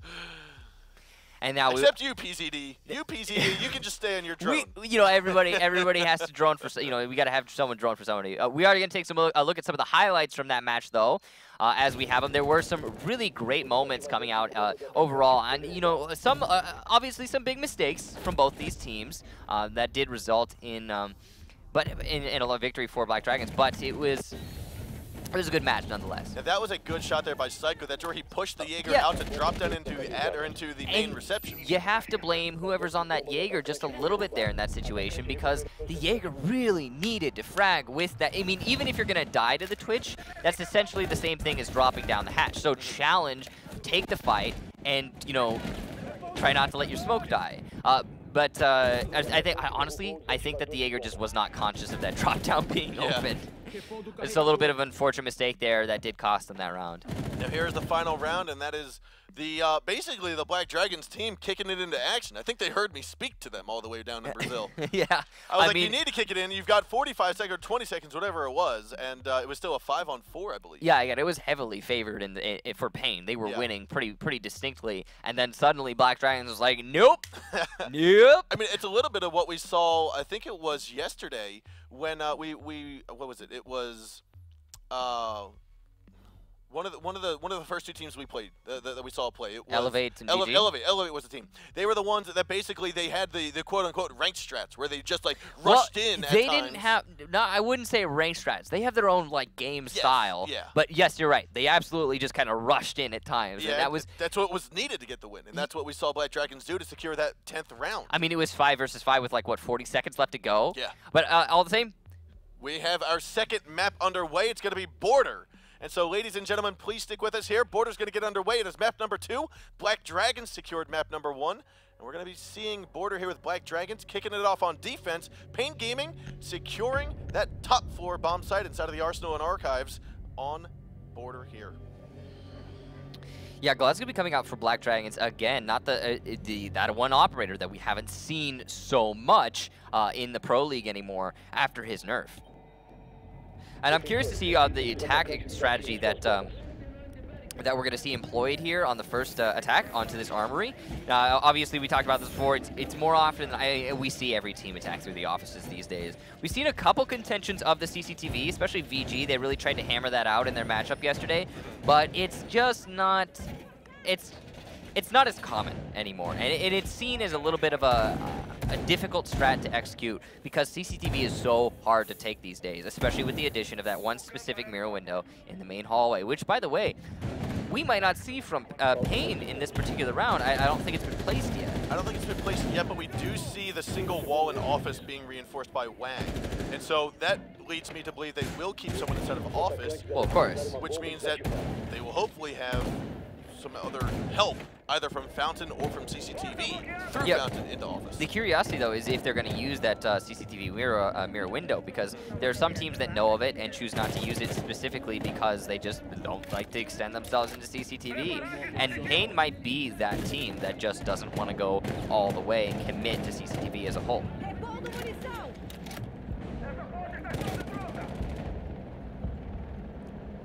It does look like Black Dragons is going to have a little bit of a free... Yeah, no, there it is. There's a double mirror window, one on the main A wall, one on that small office window, we believe. I mean, we didn't actually see the small office one placed yet, but pretty sure. I mean, that kind of goes without saying. All the same, that means that Black Dragons has free reign over CCTV, which means that this is a very easy A wall attack going to be coming out here in just a moment. There it is. Looks like the mirror window will get opened up here, as Bandit will not be swapping that in time. So you can actually counter a Thatcher Hibana attack onto a mirror window. You just need to shoot your battery as soon as you see the Thatcher battery hit the floor, and then place your battery in the right as the Thatcher detonates. That means there will be a battery when the Hibana shoots the mirror window. Now you can see the second mirror window properly getting prepped right now. Right. That's Eunice inside. He's waiting for it. This is almost like that delayed mirror we saw yesterday, I want to say, last night. We are going to need to see 9XT actually Hibana that secondary mirror window. Otherwise, this push will be for naught, despite the AWOL having been opened up by Black Dragons. That really doesn't afford them a whole lot here. It just means that the defenders are either A in bunker or B by lockers. That's it. That's all it is. Now, I believe that was the last and final EMP grenade, so that's where the mirror windows... Oh, you're not going to bandit that either. So C4 is going to get tossed on out here. The question is does the bandit is not conscious of the advanced bandit tricking, or is he just deciding to let that fall? I mean, I can't imagine this is what they want to be happening for the defenders. And it is going to mean that Kamikaze is going to lay down that smoke and challenge using his thermal through the smoke. He's going to see and a good Eunice. Shot there on a Eunice, taking him out. 45 seconds left to go. A 5-on-4. Last smoke grenade from Glass is going to be coming out into the middle of lockers. He's not going to progress a little bit more slowly. However, that looks like a stationary cam. Might have been a Valve cam on the left. We're going to have a gas grenade underneath. Kamikaze going to snag another kill there on a noted. It looks like 9X is going to be peeking through the wall. Misses his target, but Revolt tags one. PZD gets team killed by Ty. Very unfortunate here for the attackers. You've got 3-on-3 at the moment. Plant's going to go down right below that broken mirror window by Ty. You've got Psycho. He's going to try to get a trade down, but Wag is going to be there to prevent that. Diffuser has been planted. 9 gets a trade back on himself. He's going to get another kill here. Wag's going to be the last man alive. They're looking back. He's going to tag one. Can he tag another? No. Ty turns around and look towards CCTV, picked up that kill on a Wag, and the first round will go in the hands of Black Dragon. What a great refrag there by Ty. That could have easily slipped away from Black Dragons in the later seconds of that round. But what happened there? So, Black Dragons able to easily take control over that west balcony and thus CCTV without any real contention whatsoever coming from Pain Gaming, which meant that they could just open up the A wall and start to make their push into the site. That's because Pain Gaming didn't try to hold CCTV, and then more importantly, when you're doubling up, trying to double layer that A bomb site hold through with the double mirror there, you need to contend the mirror windows. You can contend Hibana charges. A lot of people think you can't, because if you wait till the Thatcher grenade detonates and then try to put your battery down, then the Hibana will be able to detonate, and there's nothing you can there's nothing you can do about that. Yep. But if you shoot your own battery when the Thatcher comes down, and then you start placing before the Thatcher detonates, and then the Thatcher will detonate before you finish placing, then the Hibana charges will get destroyed. So you need to be able to advance bandit trick to contend these mirror windows to keep them alive. And normally, I mean, it would in a lot of instances I wouldn't really harp on this, but the fact that the bandit was right next to the window and could have easily done this is a little bit disappointing to see. Now, we are seeing a little bit of a different strategy come out from Black Dragons. We saw it previously in the Latin American scene. I haven't seen it in Europe or North America, but it is that west balcony, that west wall, keeping one soft so that they can actively be playing that mirror window. It's almost like using a double mirror strat on that west balcony instead of just using one and a soft wall. Yeah, like you said, a little bit different than what we're used to seeing. But I believe, based upon those open office walls, that we will have a mirror window possibly in CCTV. It kind of looks like that's what's going on here. There is going to be a roamer on those east stairs, and that's a very extended position for the defenders to be holding. A Twitch drone has opened up that mirror window, which is going to force Black Dragons off of the main A hold, but they still have plenty of options to hold the site itself. Meanwhile, it looks like, oh wow, what a shot from Spawns onto 9XT. That's a really great start here for them. There is no contention in CCTV as far as I can tell. I can't tell from this distance, from this angle, but no, though there is one player from the defenders, so that is going to have that mirror window. He's going to have that mirror window, which will be able to contest the offices. So despite 9XT being taken out there, that was really just him on that aggressive drone, making his rotation back into the site, and he got caught off guard in the middle of that. Now we are going to have Kamikaze and PZD rotate into CCTV and lockers, swapping out their position. That's going to allow Smoke to get back into the site to help with those gas grenades for the push that's most likely going to be coming towards the B site. Yeah, time is ticking away here for Pain Gaming, and they obviously are shaping up for the B bomb site attack, but the amount of control that they have is good enough to get a diffuser plant if they just have the cover ready. And it looks like that's what they're going to try to do, just simply waltz on into B and plant the diffuser. Now there is Valkyrie peeking on out, noted, very good coverage. Watching the side of that east stairwell. Psycho will go down, however a flashbang will blind units for a few moments. Now there's 55 seconds left to go, and Smoke is in a position to hopefully get his gas grenades tossed in for that plant that's about to go down. He's going to tag 1 kill into units, that's diffuser falling. So a very good kill. He doesn't even use his gas grenades just yet. Nade's going to come out from spawn to get rid of some of that barbed wire. Mir's going to peek in from the double hall. He's going to look to get the shots down to the window where Spawns has already got his sights lined up. Now we see Wag looking on forward, trying to get rid of the Valkyrie camera. Gas grenade going to come out, but that will mean plant will go down because Noted, oh no, Noted's going to back on out. He got hurt just a little bit, and it looks as though we have a little engagement. PCD tags Revolt down, but he gets traded in return. And there is Wag and Spawns finishing off the round count, and Wag will get that final kill. We are going to see Pain Gaming secure round number 2. A great collapse there coming out from Pain Gaming onto the B bomb site. And more importantly, some great flank hold overall. I mean, denying the push coming from the east stairs, then later denying the push coming from the main office. I mean, that's some really good coverage. And a lot of teams, the mistake they'll make going into that push is they'll focus too intently on the B bomb site, and those two flankers would have likely gotten a couple kills, denied the diffuser plant, just won the round outright. I think one of the things that comes down to is trust in your teammates. Right. And what I mean by that is, like, you have the person with the diffuser who's facing the archives on, we'll call it the north balcony by that east corner. He knows, okay, you have to trust in your teammate that he's going to get the kill if there's an engagement there. Noted, trusted that, forced him or allowed him the opportunity to solely look at east stairs, grab that kill into Valkyrie, and cover the side. You know, it's partially trust, but a lot of it really just comes down to, I mean, everybody's got a job to do, and you have to rely.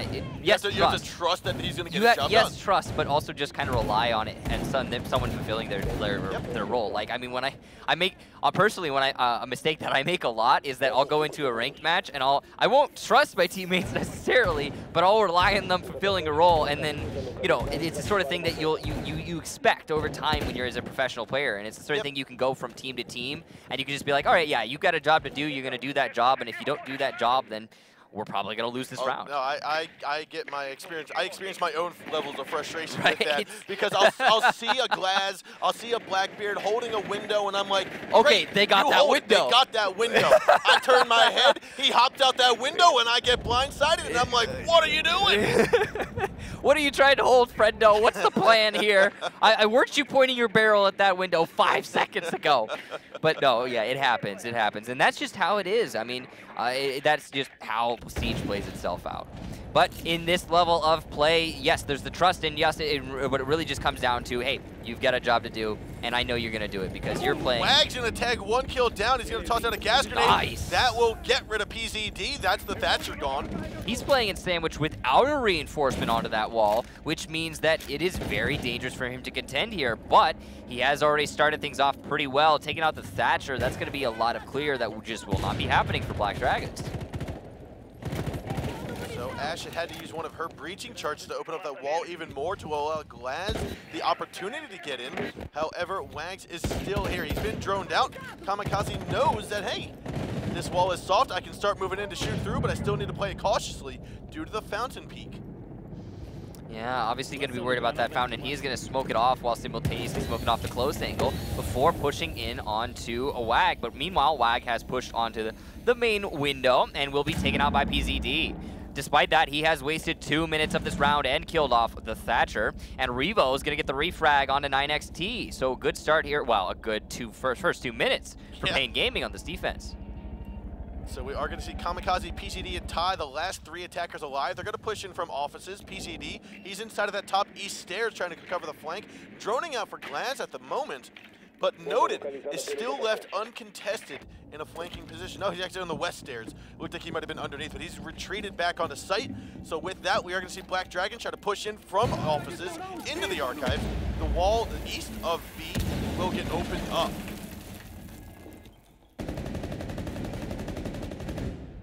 And now this is a dangerous position because you do have multiple operators with C4. That's Spawn and Eunice.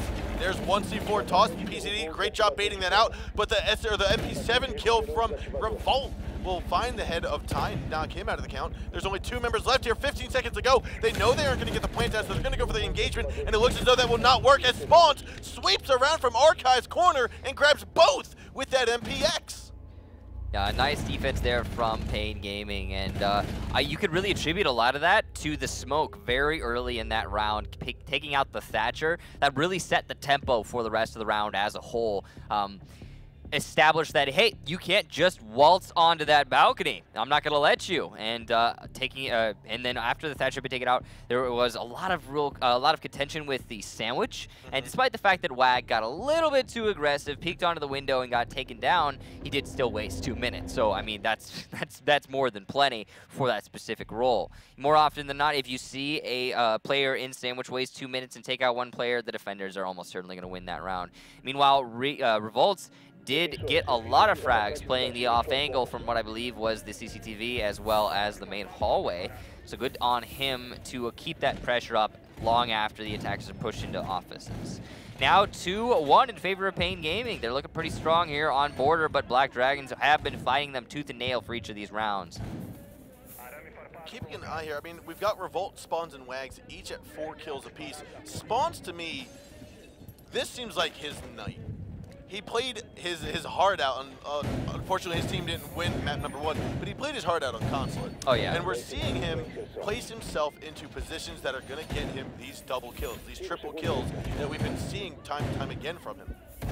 Yeah, he's been doing a really great job for Pain Gaming tonight, and he's similar to Kamikaze, and actually, well, to be honest, a lot of the Black Dragon players. But you know, in certain situations, you know, you'll have Kamikaze step up, you'll have Ty step up, you'll have 9XT step up, PCD. I mean, each of them have had their moments really where they go off the chain, and I feel like it has been a little bit on Spawn's shoulders though for Pain Gaming in this match when it comes to, but all the same. That's all right. Spawns is pushing his way into the downstairs. He's going to try and clear out that roam game before they make the final attack onto what appears to be the A-bomb site. Revolts, meanwhile, going to take out Psycho. And that's the Valkyrie killed off, which is going to be... Oh, no. Ooh, no to go for the shots there. Looks up through the opened drop hatch, and PCD will fall. That smoke off the ledge, or off the count. Now, up on top of the drop hatch will be, I believe that is Ty.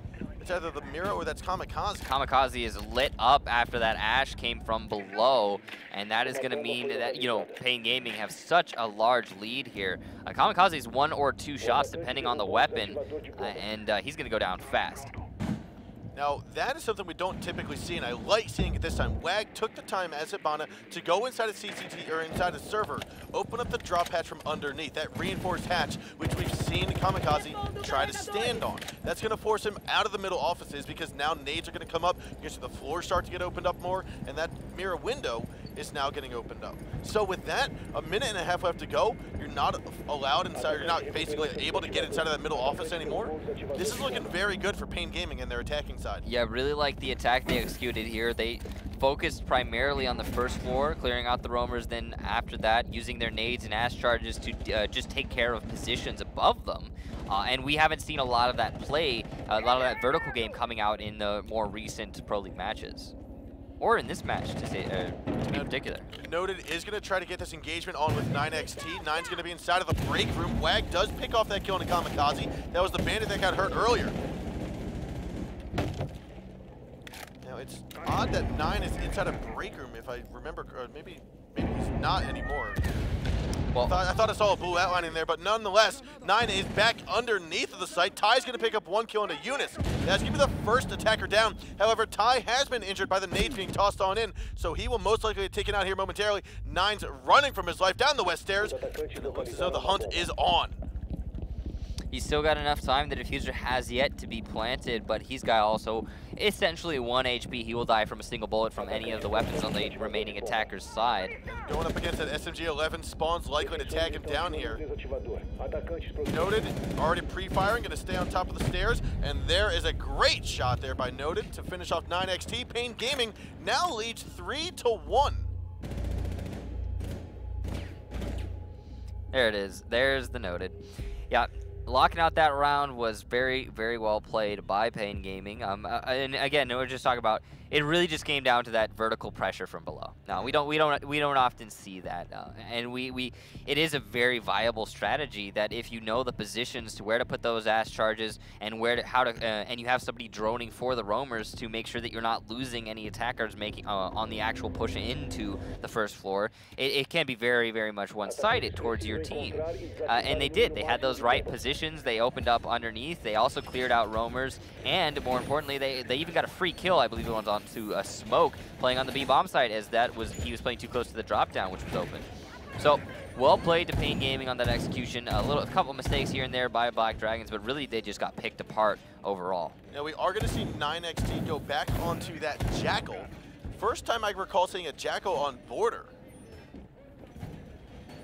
Now typically, like we said, we've seen Jackal played on larger maps such as Bank, such on as Consulate we saw him previously, and that is to help once you're inside of a building or once you're inside of a room, to help just clear out the way, make sure that, hey, there's no roamer in here.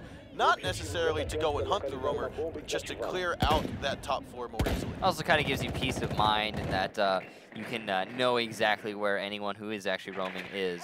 It's just a, good locator. And majority of the time, again, is just if you get marked by a Jackal, you run back to site. Yep. So nullifying the roamers without even engaging them sometimes can be really useful.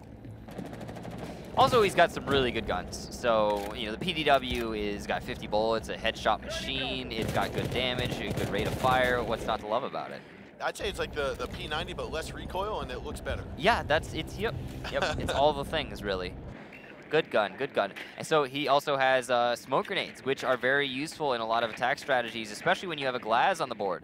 He's going to get the first kill of the round as we talk about him onto Noted. That's the Jaeger gun. Good job, 9XT. I believe that was just straight through the wall. Nope, Noted was trying to peek out onto 9XT and lost that fight. Now, generally speaking, when there's a Blackbeard on the team, where 9XT got that kill and Noted, that's where we would typically see the Blackbeard, either that or onto the single window of Archives. Yeah, Blackbeard would usually utilize his shield as best as possible to try and apply the pressure directly into the B-bomb site. Now, very interesting here, there are not a lot of defenders really suited to stop this B bomb site take coming from Black Dragons right now. You have two C4, I say B bomb site take, the upstairs Archives take above the bomb site, the A bomb site actually. There are still some roamers coming out from Pain Gaming on the CCTV. Ooh, and it looks as though Revolt might feel a couple bullets passing by his head through the wall as PZD sprays and prays. He's going to try to back downstairs inside of the inspections lounge. 9XT goes and looks on through the window, realizes it's got a little shocking surprise. Those batteries used to actually do just a ton. 15 to 20 per tick. It was something like that, and you would die so quickly. Putting those on barbed wire, on walls, I mean, you couldn't go anywhere near them, and now they've been severely nerfed, which I think is a good balance decision there. Thigh is going to kill Eunice off, and that is going to now put it in a 3 versus 5. The attackers have all of the choices here, but only 38 seconds to make the execution happen. They, I believe, have opened up the wall, and they are going to start smoking on into the bomb site, utilizing that thermal scope on Glaz to make the push. Yeah, we do have spawns. He's trying to just scatter around as the gas grenades and smoke grenades are just alleviating a lot of the push that's happening at the moment. 20 seconds ago, Ty tags his second kill there on the spawns. Wag will fall to Kamikaze. Last minute alive is going to be Revolt. He tags 1 kill into 9. That's going to be the Jackal dead, but he's got 4 more to go. Kamikaze, Ty, PZD, and Ty last 4 alive. Revolt's going to give away his position, trying to go for that shot on the Ty. It looks as though Ty keeping it very close. Flashbang going to happen under Revolt. I don't think he's going to come out of this alive, but he does manage to evade detection for now. But the diffuser has been planted. PZD goes for the drop shot, and that will be it here as Pain Gaming cannot secure round 5, and it will go to Black Dragons. It is now 3-2, still down by 1 for Black Dragons. Yeah, but they're starting to make the comeback happen, and they did make it happen earlier on Consulate. They were at a deficit similar to this, and then they just won 4 rounds in a row, managed to win the map outright. So it might be that that's exactly what we see happen again on Border, as Black Dragons looked very strong in that round. They eliminated the roamers upstairs 1 by 1, and then made the push downstairs, open up that bathroom wall, or it may have even already been opened by the defenders, but either way, they started to apply pressure to that bathroom wall that was open, and they utilized their smoke grenades and their glass play very effectively. That's not something we see a whole lot of in the Pro League anymore. Glass is kind of phased out after his recent nerf, but it's great to see Black Dragons making full use of him. Now we do see Pain Gaming going for a quick Capital pick right at the last second. Revolt chose him as his newest operator to play. There has been a lot of rotation when it comes to operator selection on the Black Dragon side of things. And also on the Pain Gaming side of things, just in general, across the board for both of these teams, they go where they please, I feel like, with their operators.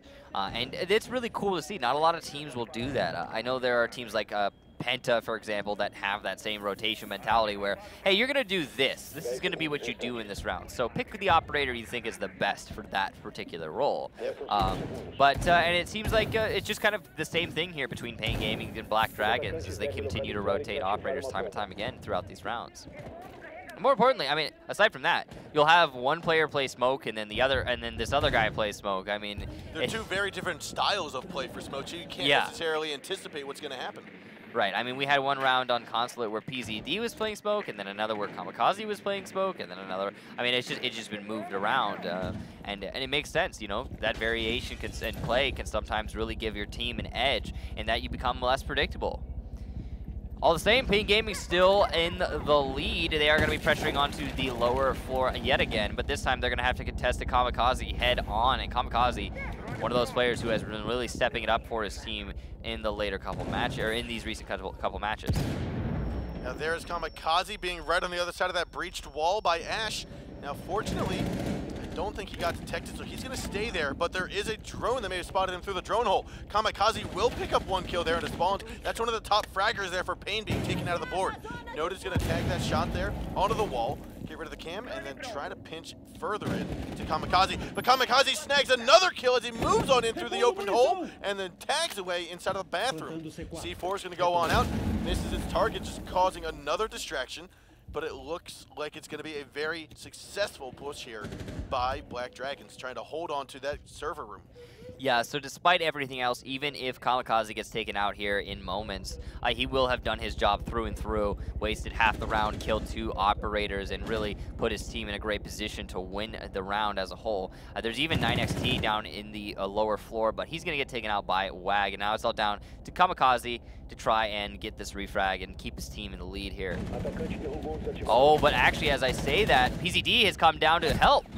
He's going to be hit with a couple bullets there. I believe that was from... actually, it was from above.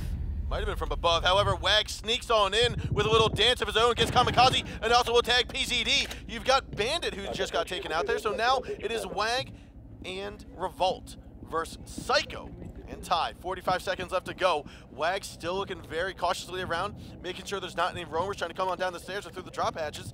And that is going to allow them to then start pushing upstairs to where the actual bomb site is. So PZD made a little bit of a mistake there. He didn't need to give that frag away to Pain Gaming, but because he did, despite the fact there's only 30 seconds left to go, Pain Gaming are in a much better position. A 2 versus 2, they could easily win this if they play it right.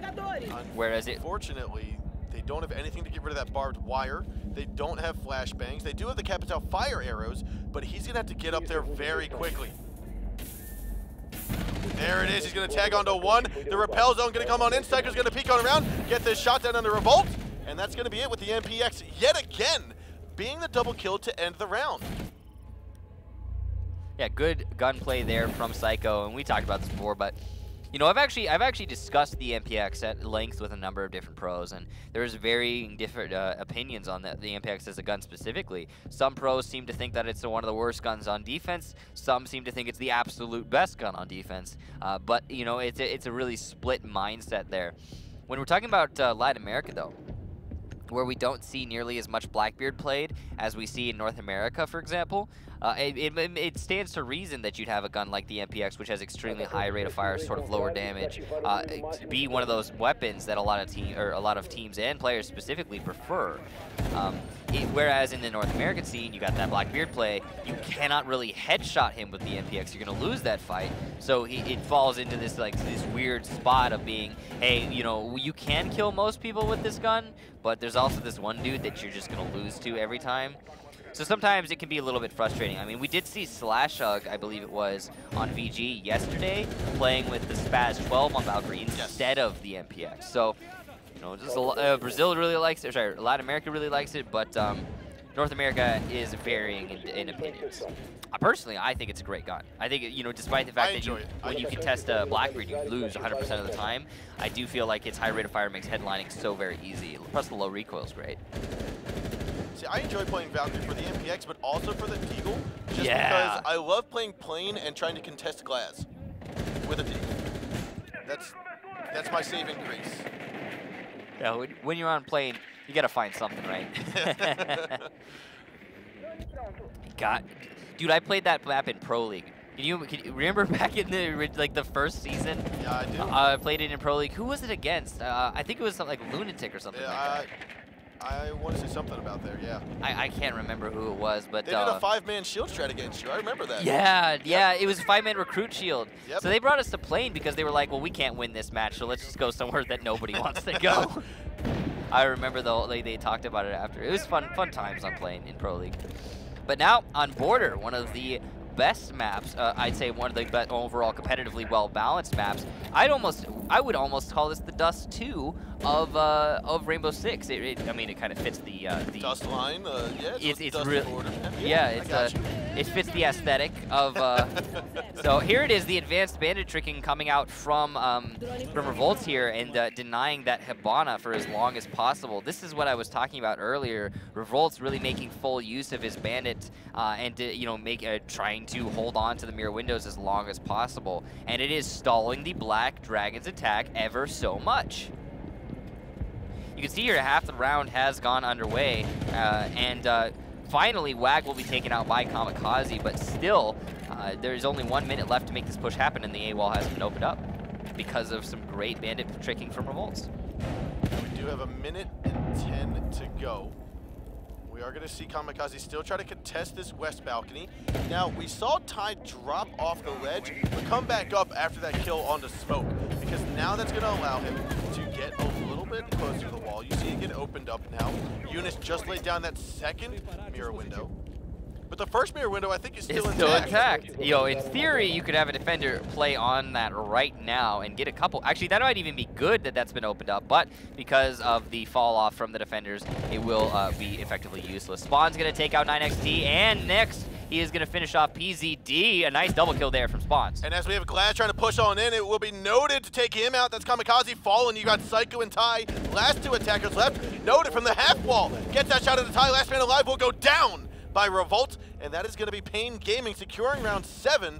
I think, what is it? That is 4 to 2, 4 to 3? 4 to 3 possibly. Pretty sure, whatever the case be. It's a really big slugfest between these two squads. I mean, yep, 4 to 3, there it is.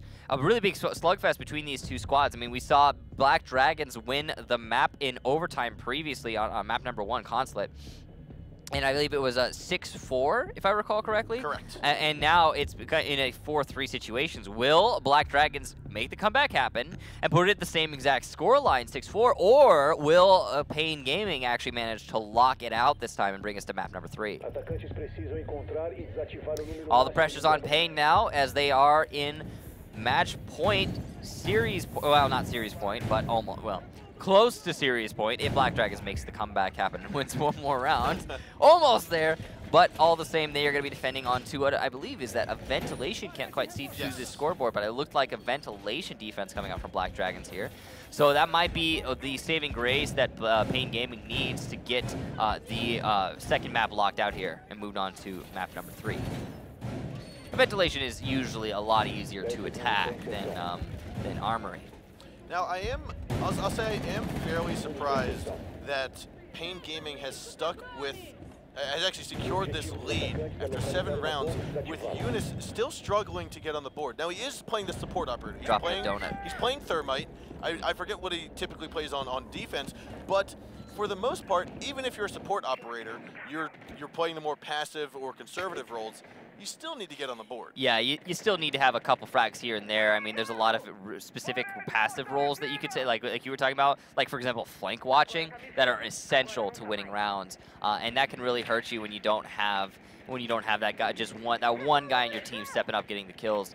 I mean, it happens though. I remember it was a big joke way back when I used to play professionally. It was like, all right, everybody's gonna drop a donut eventually. So where's your match gonna be where you drop your donut?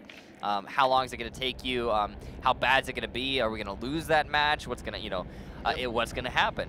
Donuts do happen for each and every player eventually. And so that's kind of what I'm saying about Pain Gaming, is they're still able to keep the lead even with this little hurdle they have to overcome.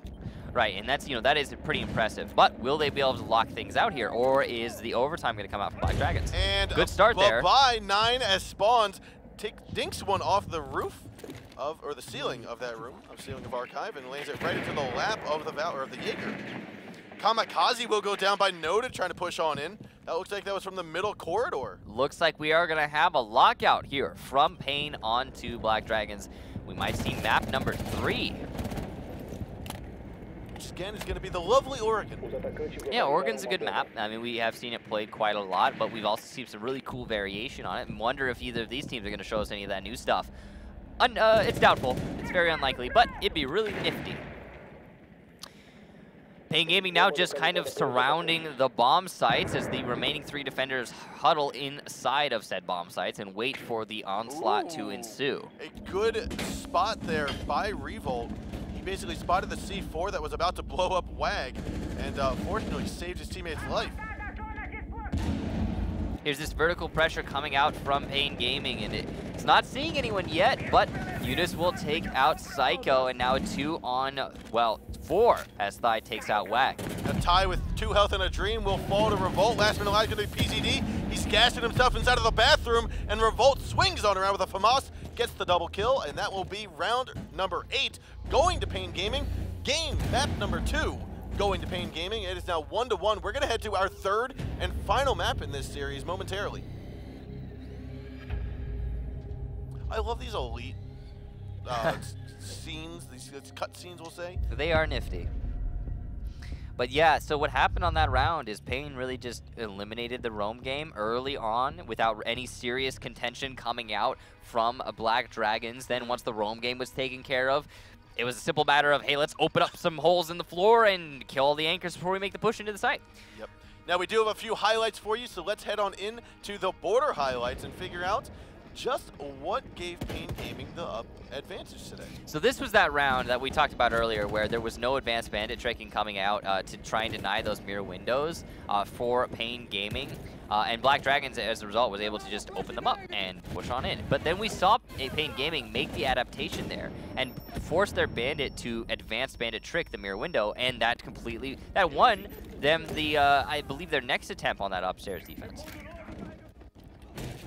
And there's a good shot there by Noted, spotting PZD, looking down through the drop hole.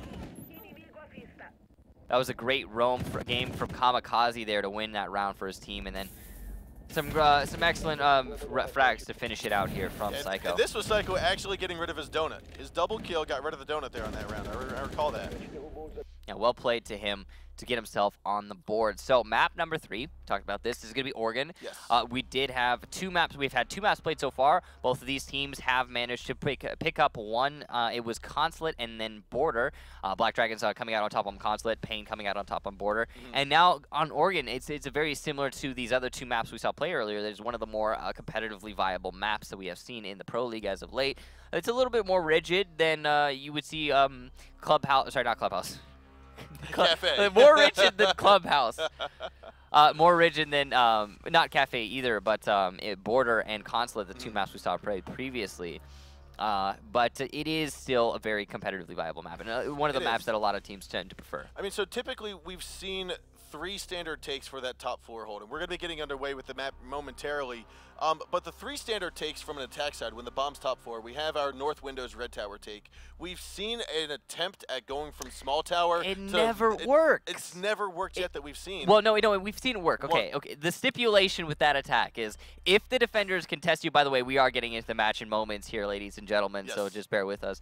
If the if the defenders contend or contest in the main kitchen and they lose people down there, then yes, your attack will work because inherently you have the man advantage, and then you just need to make the push into the site, easy peasy. But if the defenders kite you and don't challenge the kitchen, then it almost never works because 5-on-5, all you have control of is downstairs under the site, and you're just you're gonna push in through the west window, and you're gonna push in through the white stairs, and you're gonna die one by one by one. I will say every time you say easy peasy, I want to finish that sentence with lemon squeezy, and I have to bite my tongue because he is no longer in the poor easy peasy.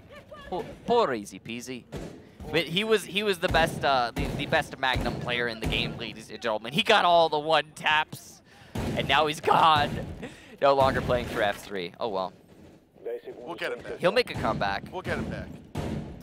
Spawn's going to be going for this very aggressive play onto the main big tower. Going to be throwing out that there Valkyrie camera onto the bottom of that little metal thingamajig, metal overhead. I like that call out. Thingamajig. I like it. He's over there to the right, to the left of your right. We should probably try to do a call out like that one whole round. Just like the casual calls. Hey, dude, friendo, he's over there. No, so 9X is going to be working his way up the small tower balcony, right between the small tower and that big window, which is that top floor A site. It's looking like we are going to be seeing a west to east clear here for Black Dragons. And again, we talked about this before. This take works if the defenders let it work, and that is so bad as attacks go because it puts it in the hands of the defenders, and that is such a big risk. Especially considering there is no buck coming out for Black Dragons. I hope that they're going to be shifting things out here, and they might just in a moment. But especially considering no buck, I don't see this attack really working for them. It looks like they're trying to fully engulf now the entire top floor. There is spawns all the way down in the basement. Very, I'd say risky roam coming out here for Pain Gaming's. Now the problem is spawns can get caught out and rendered completely useless if Black Dragons is on top of that. Now, I think we just saw Thigh trying to rotate over to the north windows. That's the thermite, the north windows of Kids Dorms. But we haven't necessarily seen Black Dragons clear out the red tower. Yeah, and you need to apply some pressure to that red tower. I mean, it looks like they're doing that just now. Yeah, he got all the way over. He just forego the north windows, went over the red tower. Yeah, and we are seeing Black Dragons now starting to apply a lot of pressure onto this armory, and it looks like, yeah, Wag has fallen out of said armory, but he will get that smoke canister. That's going to do a tiny bit of damage to Kamikaze. Now 60 seconds left to go. Wag heard the cough there from Kamikaze, so I wouldn't be surprised to see another gas grenade get tossed in. But again, Kamikaze would rather just jump out the window, re-enter into armory at a later time and date. But 50 seconds to go, he doesn't have too much time to just sit around. Now Wag has tucked himself into the closet, and it looks as though he's going to toss out his last gas grenade. Smoke grenade is going to come out to counter it, and PZD will tag Noted down. That's going to be the bandit. Now the shotgun is going to be in hand. Looks as though the close range. He's going to tag one. Can tag another. No, he cannot. And it will be Kamikaze sweeping in from Armory Hallway to tag Wag as well as Eunice down. Now the C4 coming out from Spawn to get Kamikaze down in return for the trade. We are going to have a 2-on-2 as 9 rushes around unexpectedly to go for the trade count. Spawn will tag him down, and we've got PZD last man alive to try to get this shot. What was that?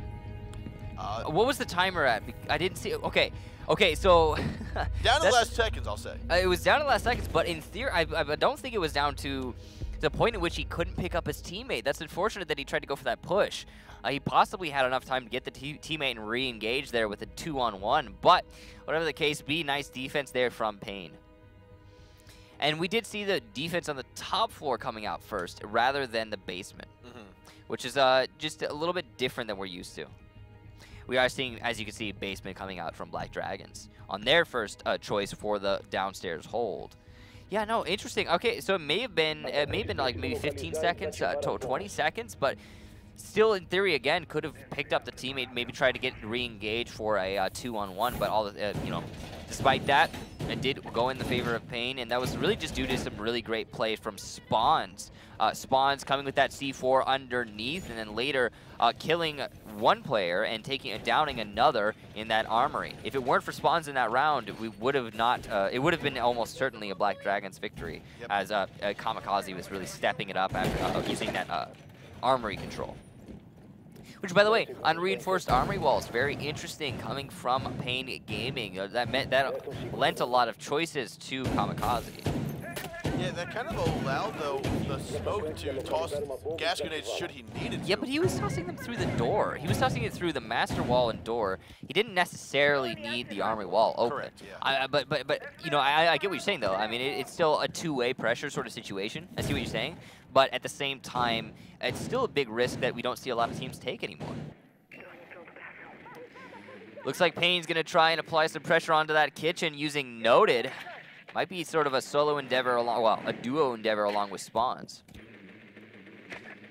We see this early west pressure trying to come out for the attackers, and then they start to shift later in the round. At least that's what happened with Black Dragons. Over onto the Master and the Armory. Are we going to see something similar from Pain Gaming? Are they going to push in? Oh, no, wow, this is some aggressive play coming out from a Volt onto the main lobby. He might catch Kamikaze off guard here. He's going to rush in here momentarily. Oh, no, he's going to decide to get back on drone. He's going to fake us out. He's hesitating just a little bit too much here. I don't think Black Dragons is ready for a flank. Kamikaze might get caught off guard if he just makes the push. Oh, no. No, that's not true. Jaeger's waiting for it. He saw 9. He saw 9. And so right now, this pressure from Spawns is going to allow Revolt to push in. But he just needs to get his time right. He's going to be pushing in right now. He rushes in. Instead of just needs to look to the right side now, looking to the left. He's prone, looking right towards the Jaeger.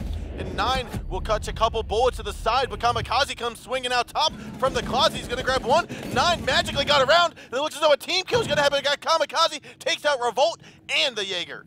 I can't really blame Kamikaze for that team kill. He needed to get the kill onto the Twitch. If he hadn't killed the Twitch there, the Twitch would have killed both he and his teammates. So that was really a good, just overall hold from Kamikaze downstairs. C4 just barely missing WAG there. And you can see a lot of this contention has happened a ways from the site.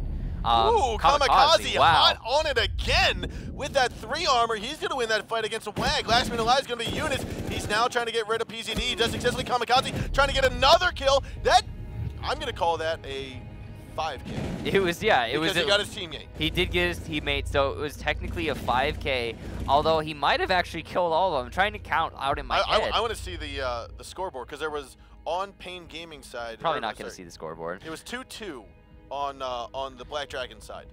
Yeah, whatever the case be, overall, it was definitely an ace given the TKs for Kamikaze, and then probably also an ace just overall for the frags throughout that round. But so well played to him in that holding down that kitchen, then later moving upstairs. I mean, he had that full roam game on lock with the 3 armor, no less. And so what did that round really boil down to? Kamikaze. Kamikaze. So, moving on from that, Pain Gaming, they're going to be going on to their basement defense as they were successful in holding the upstairs. Doesn't look like we're going to see any crazy kitchen defense coming out from either of these two teams, at least not early in this match. It was really cool when we saw that kitchen defense, though. Yeah, it was really nifty. It was, and it worked out for him. And I mean, you had mentioned it that they totally played viable. it the right way because they didn't create a box or a vault inside of the couch area. Yeah. They opened that. They pre-opened all that up. Yeah, it is a viable defense side. I remember in the very first season when we were trying to figure out where we were going, and it was a big team discussion. It was like, all right, guys, well, we have to decide between the basement and the kitchen because we're definitely going to be going upstairs, as that is inherent. Like, just honestly, I think that's probably the most well-rounded site that doesn't necessarily rely on things like mirrors. And at the time, there were no mirrors, so it was a case of people would just get down onto your dryer. They would plant on your dryer with smokes, and that was the end of the round. I mean, there wasn't a lot of ways you could stop that. And we of course used smoke canisters and you know, C4, but those would have got expended. And you know, with the addition of mirror, of course, the discussion ended. But I remember when it was still like a thought process. We could defend kitchen. We've seen this type of defense hold before, and I believe it was from Flipside, because I remember thinking, and we talked about this in depth, why noted. is smoke off-site inside of the bathroom, or sorry, inside of the kids' room? And he's going to be behind that mirror window. Right, and Noted did get droned out there, and he's going to opt to fall off as soon as he gets spotted out by the drone, not trying to contest the sledge coming from those bathrooms. Very smart play by him there. He's still not wasted a lot of time for his team, but a little bit, you know, a minute off the board. That's admirable.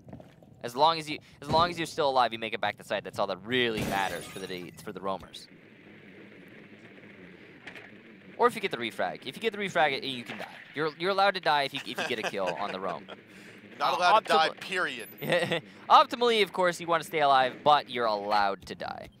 Now we are going to have, I believe, the majority of the Pain Gaming defense now all the way down in the basement. I don't think there are any roamers right now. Nope, every defender is on site, a minute 20 left to go. And they've used up enough time that you now are going to start to see the attackers make a decision. The attackers don't have too much time to say, we're going to go both ways. We're going to go back and front. They need to commit. That's right. They need to commit right now. And if the defenders can hear that, can recognize the committance, is that a word? Committance? Whatever the case be, if they can route of committing, yeah, if that will give them the upper hand. Commitment, I believe. If they can recognize the commitment, is probably probably the right way to say that. But committance from now on. I mean, it sounds really cool, but 45 seconds nonetheless here. 5 on 5 still. Kamikaze is going to be above the box drop. Psycho finishing droning out. We haven't seen much from Glaz this round just yet. He's kind of been spending the majority of the time droning out, letting the rest of the time try to get these frags and clear out the roamers. Now we do have PZD rushing on down along with Sledge. First kill will be on the Wag from Ty with that 5.56. Now Kamikaze going in close range corner here on the Revolt. Revolt will get that snag to kill.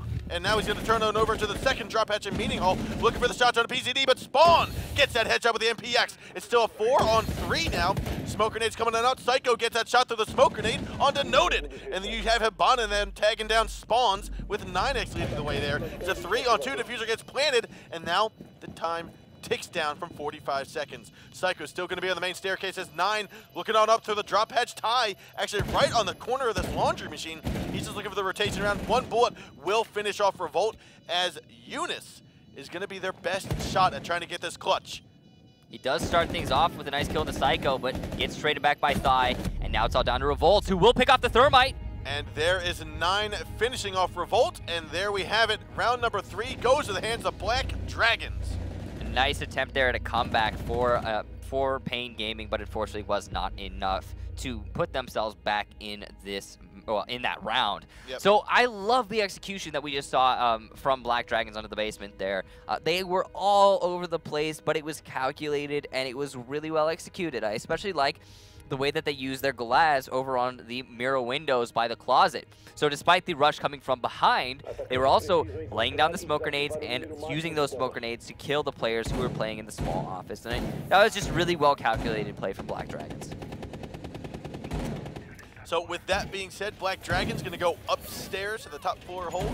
And again, we're not expecting to see too much variation in the initial setup of how stuff is getting done here. No, there usually isn't. I mean, as it comes to defense strats, a team will pick one thing and just do it over and over again. You can see the scoreboard here coming out for both these teams. Kamikaze really reigning supreme for his squad. I mean, he did step it up very heavily on the previous map, but he also, more important, like on this particular map, he's coming into his own, and he's up there on the top of the scoreboard with 6 kills. He's keeping the momentum going for his team, basically. Yeah. Very good play. 6 kills means he's got an average of 2 kills across all 3 of the rounds played thus far, and that's very good in Pro League.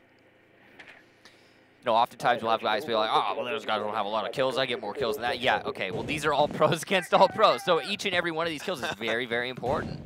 I mean, this isn't any, like, one of the other esport FPSs that you see out there these days where, you know, there's a ton of rounds. There are only so many rounds played in this game and only so many kills because of that. Each kill is very crucial. Now, Pain Gaming going to be pressuring onto this west window as they take control over the bottom of the bomb site. This is something similar to what we saw from them previously, and didn't really work out very well for them. Ty is just waiting to see if the person holding at the top of back stairs will peek on between the wall, the rounded part of the wall, as well as the bomb. And that's where he was holding onto that close angle. He's going to toss out one nade. Will it do any damage? No. Ty's going to navigate into the middle dorms and evade destruction. Another nade going to be coming out. That's, again, not going to find any target, unbeknownst to spawns. Of course, in Pro League, the point settings are disabled, so if you do down someone, you won't know it unless you actually physically see the downing. So there's no way of him knowing that he didn't get someone with that first nade, so it's worth the second follow-up. Now Wag getting the drop shot at the top of the stairs to take out Ty. That's going to be the headshot onto the Mira. The 3 armor that was supposedly holding onto those stairs instantly removed from play. Now it looks as though we are going to have Psycho trying to swing around from the kitchen hallway, tagging Wag down. Eunice, though, getting the trade on the Kamikaze. A wonderful trade back and forth. 4 on 3 now with 1:10 to go. Oh, Psycho's about to get this flank here onto Revolts, but Revolts runs on out. And Eunice picks up the kill there onto Psycho. Yeah, some good flank hold there coming on by that Thatcher. And now it is Pain Gaming and the severe man advantage in this situation. They have so much control and all of the options, really. It would be very difficult for Black Dragons to make this comeback happen. But they are going to start things off with a kill onto Spawns. And so you've got 9 and PZD, last 2 alive. 9's inside of the attic, and I don't know if he's going to peek on that. He does. He's going to snag that headshot on a Noted, and now he's going to move into the middle dorms where Eunice is on the back stairs. You do have Revolt who's getting gassed out, so he will not push in just yet. It's going to be between Eunice and 9. Right now, as PZD might actually see him through the mirror window that's been opened up. PZD might go for the corner shot as he peeks around the doorway. He will see him, gets the shot down, a wonderful SMG-11 shot. Revolt's gonna have to hop on in, and he will go down by another headshot from PZD. A wonderful, what was that, a 4-on-3, 4-on-2 I believe clutch? It was a 2-on-4. That was a very impressive play coming out from Black Dragons. At one point, it was a 3-on-5. Just well played to them as a whole. We've talked about before how if you have 2 remaining defenders on the top floor of Oregon, there's still plenty of chance they're going to be able to make that comeback happen. But that was something we were not expecting. What a clutch from Black Dragons. Now they are in such a significant lead on this 3rd and final map of this match that they might walk away with it. And we haven't talked about it enough. We mentioned it at the beginning of the evening, but for all of you who have just joined us throughout this series, the importance of this series right now is that the winner between Pain Gaming and Black Dragons, the winner of this series will secure a spot into the playoffs. Now, securing a spot into the playoffs does not guarantee you to go to LAN, but it does guarantee you the opportunity to go to LAN. If you do not win today, you still have a chance to play second in Group B, second in your group. However, you're not guaranteed that spot just yet. Plus, if you win this match, you play against the 2nd seed coming out of the other group stage, which is just, that's going to be easier, obviously. So you have a much higher chance of making it into the LAN match. So winning this match today puts you in such a better position. So Black Dragons really vying for that right now. And this is one of the biggest leads we've seen in this matchup tonight. Obviously, Pain Gaming, I believe, had a similar lead earlier, but they actually came back on. That was on Consulate.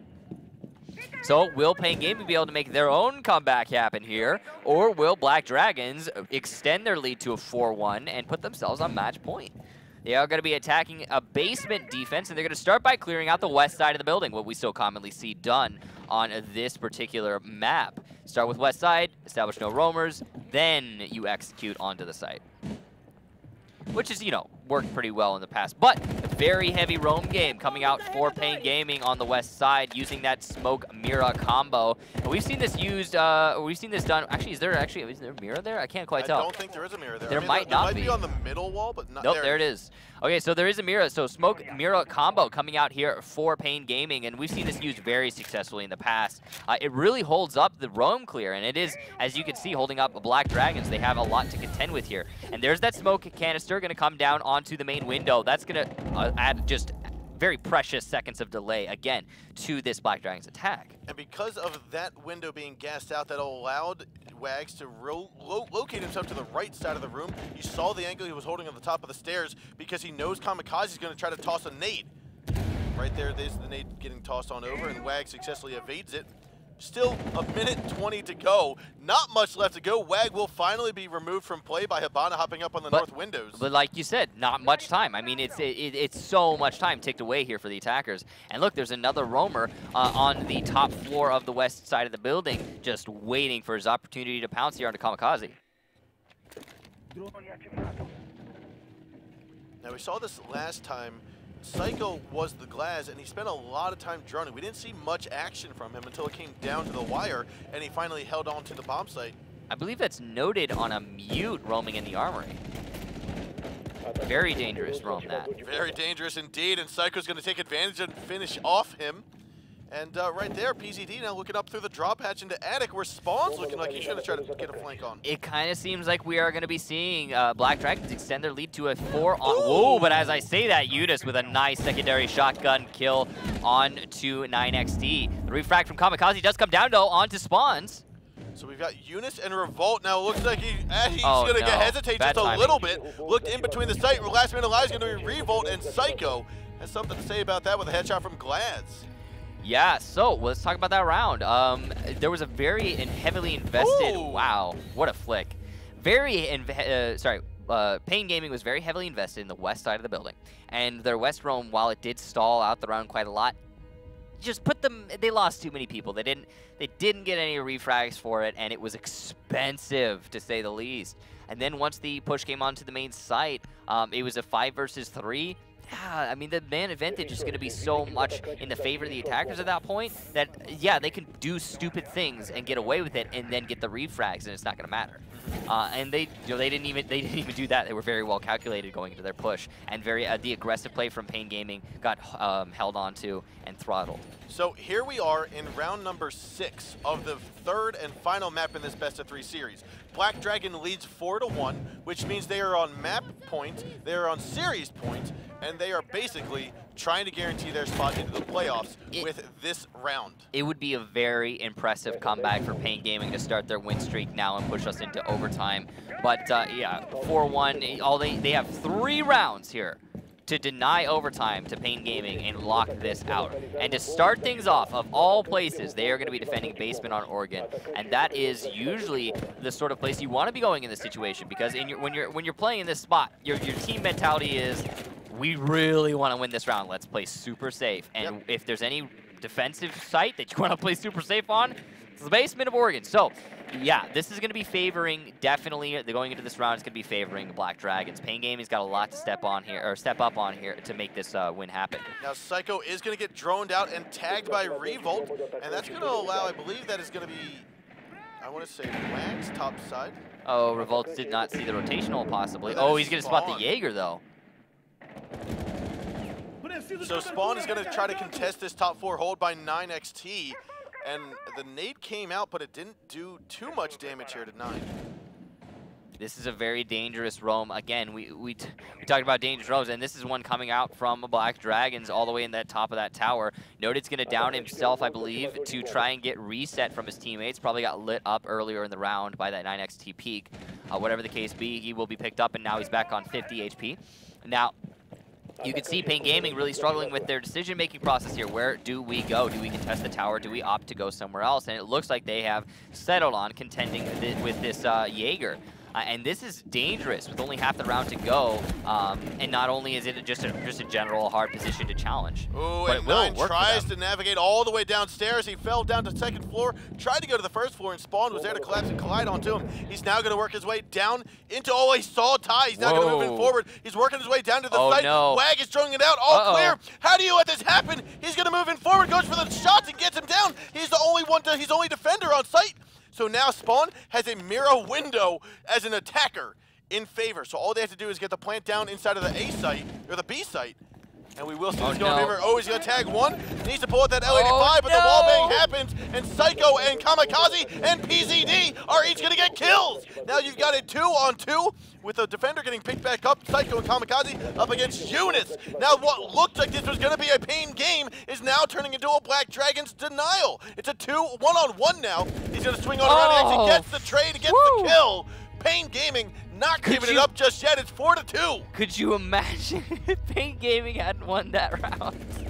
Oh, that was so close, so unnecessarily close for Pain Gaming. That is an example of a round in the bag, just completely through and through won for the attackers. They had every amount of control, and it almost went in favor of Black Dragons. That was so scary, but well played to Pain to keep themselves in this map, and like you said, denying the outright lockout, putting themselves 4-2 now. They still have 2 more rounds they have to win to deny this third map victory for Black Dragons. I think that was so smart of Pain, where Wag was droning out ahead of Spawn. Spawn was the sledge working his way down the red tower. Right, and he was like, clear. He's like, hey, it's all clear. Look, you saw the mirror, I saw the mirror. That's all who's down here. You've got 3 roamers upstairs. Yeah. Go, keep pushing, go silently, grab the kill, let's gain some ground down there and try to get the plant. And while you could talk about, and look at this scoreboard, by the way, Kamikaze really stepping it up for his team there, and then Eunice and Spawn's really on the other end of the field. Now, what were we talking about? So you could talk about how that was almost a Black Dragons round, almost a Pain throw, but you're right, a really great early game coming out from Pain Gaming, capitalizing on the fact that, hey, everybody's roaming. Let's just waltz on in. Yep. We don't need to worry about it. And honestly, that is definitely the fault of Black Dragons that they lost that round. There was, not only was there very light defense in the back of the site in general, but also on the tower, but there was no defense. Count them, 0 people holding the construction. So if Pain Gaming had just gone it through construction tunnel, it would have been over. I mean, they would have had all 5 men on site and no one to contend. All the same, now it is going to be a Black Dragons attack and a Pain Gaming defense of the top floor. And yeah, I mean, this is a Pain. The Black Dragons, they really do not want to choke here and let it slip away into overtime. If they can lose this round, sure, and deny overtime still, but they optimally just want to lock it out here and just kind of, you know, move on with their lives. Now we are going to see a 4-1 split with Spawn being the one off-site. He's going to be, I think, all the way downstairs in the basement. And that makes a lot of sense. You see that guy down in the basement. He's just going to be ready with the C4 to try and slow down that armory push. We see happen a lot of the time on this particular attack. But it looks like it's going to be primarily a tower B windows take coming out from Black Dragons here, as that is their primary focus early on. And with, I say early on, half the round has already gone underway, and now it's time is ticking away for the attackers here. Now, this is going to be up to Spawns to get the timing down correct. We talked last night, about how important timing is for the roam game.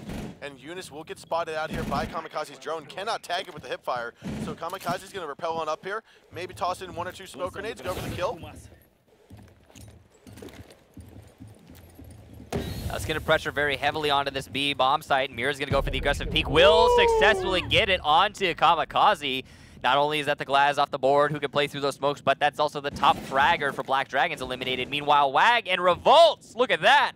Pain Gaming really stepping up their game. Now we are going to have Eunice going very aggressive. He jumps on outside, blows the C4, will miss the shots there on the PCD. But again, there's 2 attackers left. PCD sees it, and there's the Claymore kill, so he will go down for the count.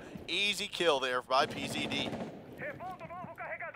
It looks as though Spawn will fall by tie. Despite the fact Black Dragons have lost 3 of their members very early on, they have gotten the 2 refrags, and they still have 16 seconds to make the push into the bomb site. Will it happen, though?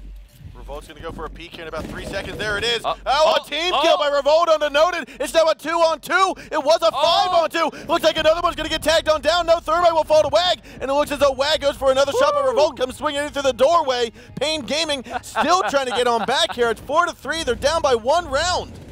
So close there yet again. Almost a throw by Pain Gaming. It seems like there's a lot of miscommunication happening on the Pain Gaming lineup that is allowing... But I'll just say they're still winning these rounds. Oh, geez, these are getting down to the very last second, very last man. It's very scary for Pain Gaming. But they are winning. Now, 4-3, like you said, we might see overtime coming out from Pain Gaming. They're trying to hold on to this, but it's going to be what I believe is a basement defense coming out for the old Black Dragons. And this is their second attempt on this defense, and you have to really think that Black Dragons isn't going to let Pain Gaming walk on in through the tower without any contention whatsoever a second time. So this is probably going to be a bit more of a slugfest of a defense coming out for Black Dragons here. Now we are seeing the Echo come out of the mix here. We've seen it previously, but we've talked about it before, how when it comes to a downstairs basement hold, the smoke is probably your best bet at trying to stop the plant. The Echo is either the same equal ability or just under. We tend to see smoke a little You bit more than can Echo. argue for more. It really depends on the team you're playing against. Like if the other squad is going to be conscious enough to shoot the Echo drone, then it could be he could be useless. But we've actually seen the Echo drone stay alive for very extended periods of time on certain maps. Like for example, remember that drone that we saw yesterday, I believe it was, that was on Cafe on the little pillar. Yep. That is such a good Echo was drone. Dave's drone. Yeah, Dave, well played there, Dave. If you're watching the VOD or if you're just watching in general right now, that's great. Echo drone is probably gonna see more play. And something like that's gonna throw a lot of attackers off. So it really comes down to the attackers. It also comes down to you and how you use your drone. Because it's like Valkyrie compared to Mira, right? The Mira, there's only one way to open it, by breaking breaking it behind the indestructible Mira. On the other hand, well, not one way, I guess, if you count the Thermite or Hibana, but that's going to open up, yeah, sure. But on the other hand, with Valkyrie cameras, if you place them right, they might just not get spotted, and then, they're still going to gather that information. So it's a little bit of a comparison like that. You have Echo's like your Valkyrie, and then Smoke is like your Mira. Just they fulfill completely different jobs. Just you get the metaphor. You see what I'm saying? So we do see Revolt. He's going to work his way in through construction as Spawns is here inside. I believe that's a kitchen hallway. Yes, Spawn is in kitchen hallway. Kamikaze, though, looking inside from the kitchen storage closet of the pantry in towards meeting hall. Seems like Black Dragons are choking a little bit here after they had a 4-1, I believe it was, or 4-2. No, it was a 4-1 lead. Yep. They are kind of throwing these rounds away. I mean, losing your smoke, I was about to say early on, but losing your smoke or as the first operator is not ideal. That means there's so much diffusal plant denial that just doesn't exist anymore. They still have the Echo, though, and they still have C4. So there is very much the potential for this lockout. There's also Kamikaze roaming on the west side of the building as Payne decided not to clear that west side, which is very dangerous. Now we are going to have units try to go for the plant now that the smoke is gone. Will Kamikaze be on his Yokai drone? No, but the C4 toss comes out from Ty, and that's just as good as getting disoriented, or even better. Now it is a 3-on-3 here. Kamikaze trying to come around for the flank. He sees Spawns go for the kill. A wonderful flank shot. Now Revolt and Noted, last two alive. Diffuser gets planted. Noted gets taken out of commission. Revolt's going to be the last man alive. Where is he? They cannot find him. He's all the way in the back, so they're going to go for the plant and try to get the destruction of that diffuser. Well, Revolt's could clutch this out. He very well could, but it looks as though Kamikaze's going to be hitting it as the shots come flying on down by Ty. Oh, he comes peeking around. No! It's going to be the defenders. Blue squad grabs the kill. Wonderful job here by Black Dragons. They secure the win here, and they will be moving into first place for Group B, securing their spot in the playoffs. 5-3 on this map. That defense from Black Dragons, what a great defense overall. I mean, they had the Echo drone. They didn't utilize it to stop the diffuser plant. They instead used their C4s first, which is great. That puts them ahead in the man count. And if you'd use the Echo drone, it just slows it down, really. But overall, coming back onto a lobby drop take is extremely difficult. And you could arguably attribute that loss for Payne Gaming to Revolt's being positioned all the way in the back of the site, but you know what that is. It's Payne Gaming attempting to get the collapse that they've done before, coming from all directions all at once, and it just didn't work out for Payne in this instance. It did not, and unfortunately, that cost Payne Gaming the game, and also cost them their first seed spot in Group B. But that does not disqualify them from potentially getting to LAN. They are still going to fight next week against the winner from our next series. But before we do that, let's take a look at some of the highlights here, and we will just see what went down on Oregon. That was a great match, to say the least. I think it was a little bit of a choke towards the end there by Black Dragons. It was very clearly a Black Dragons map overall. They seemed very dominant on this particular map. Yep. Oregon is just kind of guessed theirs. But there were some nice rounds from Payne Gaming, like this one right here from Spawns, where he got the 3 kill, if you count the down, I believe, and tried to bring his team back into the map as a whole, but was overall unsuccessful. And a couple rounds that were just so cool. The one thing I take away from this map as a whole is that all of Payne's wins, every single one of the Payne wins, in terms of rounds, were extremely close, like crazy close. They were close, but they also shouldn't necessarily have been close. Like exactly. that round we just saw where we had, I think it was 5 versus Wag. 2. Wag was droning in for spawn to come in down through the red tunnel, or the red tower. That should not have been as close as it was. Yeah, and again, it was a 5 versus 2 that deteriorated into a 2-on-2. It was very dangerous. And you know, and it could have in theory been a loss, and just outright the map was over at that point. So, ladies and gentlemen, again, this means this victory by Black Dragon secures them seed number 1 coming out of Group B, which gives them that playoff spot. Now, fortunately for Plane Gaming, they are not out of it just yet. They are going to have to play the winners of our next series. Our next series is going to be INTZ Gaming and OPK. So that's going to be our next game. Please stick with us for a few moments while we get that series underway. And we'll be back here with some more Rainbow Six action just after a few short minutes.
Welcome back, ladies and gentlemen, to the fourth week, the fourth playday of the Latin American Pro League here for Rainbow Six Siege. My name is Sean Bloodbath Rosenbaum. This is Kickstar, and we are here back at it again for our second and final matchup today for the Latin American Pro League. Remember when we used to do that many, man? We did that and more.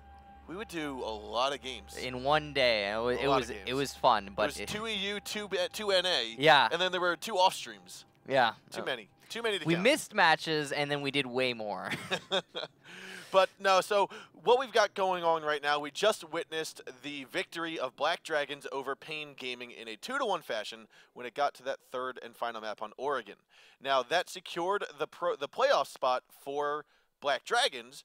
Pain Gaming, however, are still in it, but they're going to have to play the victor of this game, which we're going to get underway with here shortly. Before we do, we're going to run through the lineups. So let's take a look at our first lineup here of INTZ. INTZ Gaming, or I'm sorry, INTZ Esport, I think is the team name. They are a team we've seen 2 weeks ago, and unfortunately just did not come out on top in their series. Yeah, they struggled a little bit, and they got put down into this here losers bracket match. But we have Silence, GCR, Lenda, Ninja, and FK coming out for INTZ. And as you can tell, you know, based upon the fact that they did lose that match, their kill death ratios and their stats are going to be a little bit reflective of that. You know, it's understandable that they're not going to have the best statistics here, but other than that, this is a great team that has really persevered in the past, and moving forward, they want to push themselves into that spot to go up against Pain Gaming and try to, you know, make their way to LAN.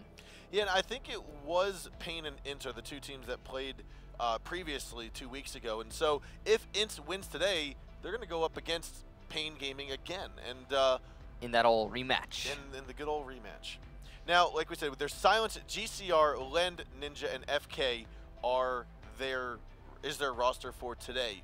And looking at their operators, their KD, their headshots, like you said, it's nothing that really stands out. There's like, they obviously lost their match, so their stats are going to be softer than other teams that have won. Yeah, we do have a Twitch main in GCR, but as we talked about earlier, you know, the Twitch is going to be one of those operators that specifically for the Latin American scene is actually in the top 5 played for the attackers. So that stands to reason, and it really just comes down to great gun, great ability, especially with the the Mira windows coming in, and as you see there, Lend is bringing that Mira as their main defender. I mean, no real big surprises here on any of these players.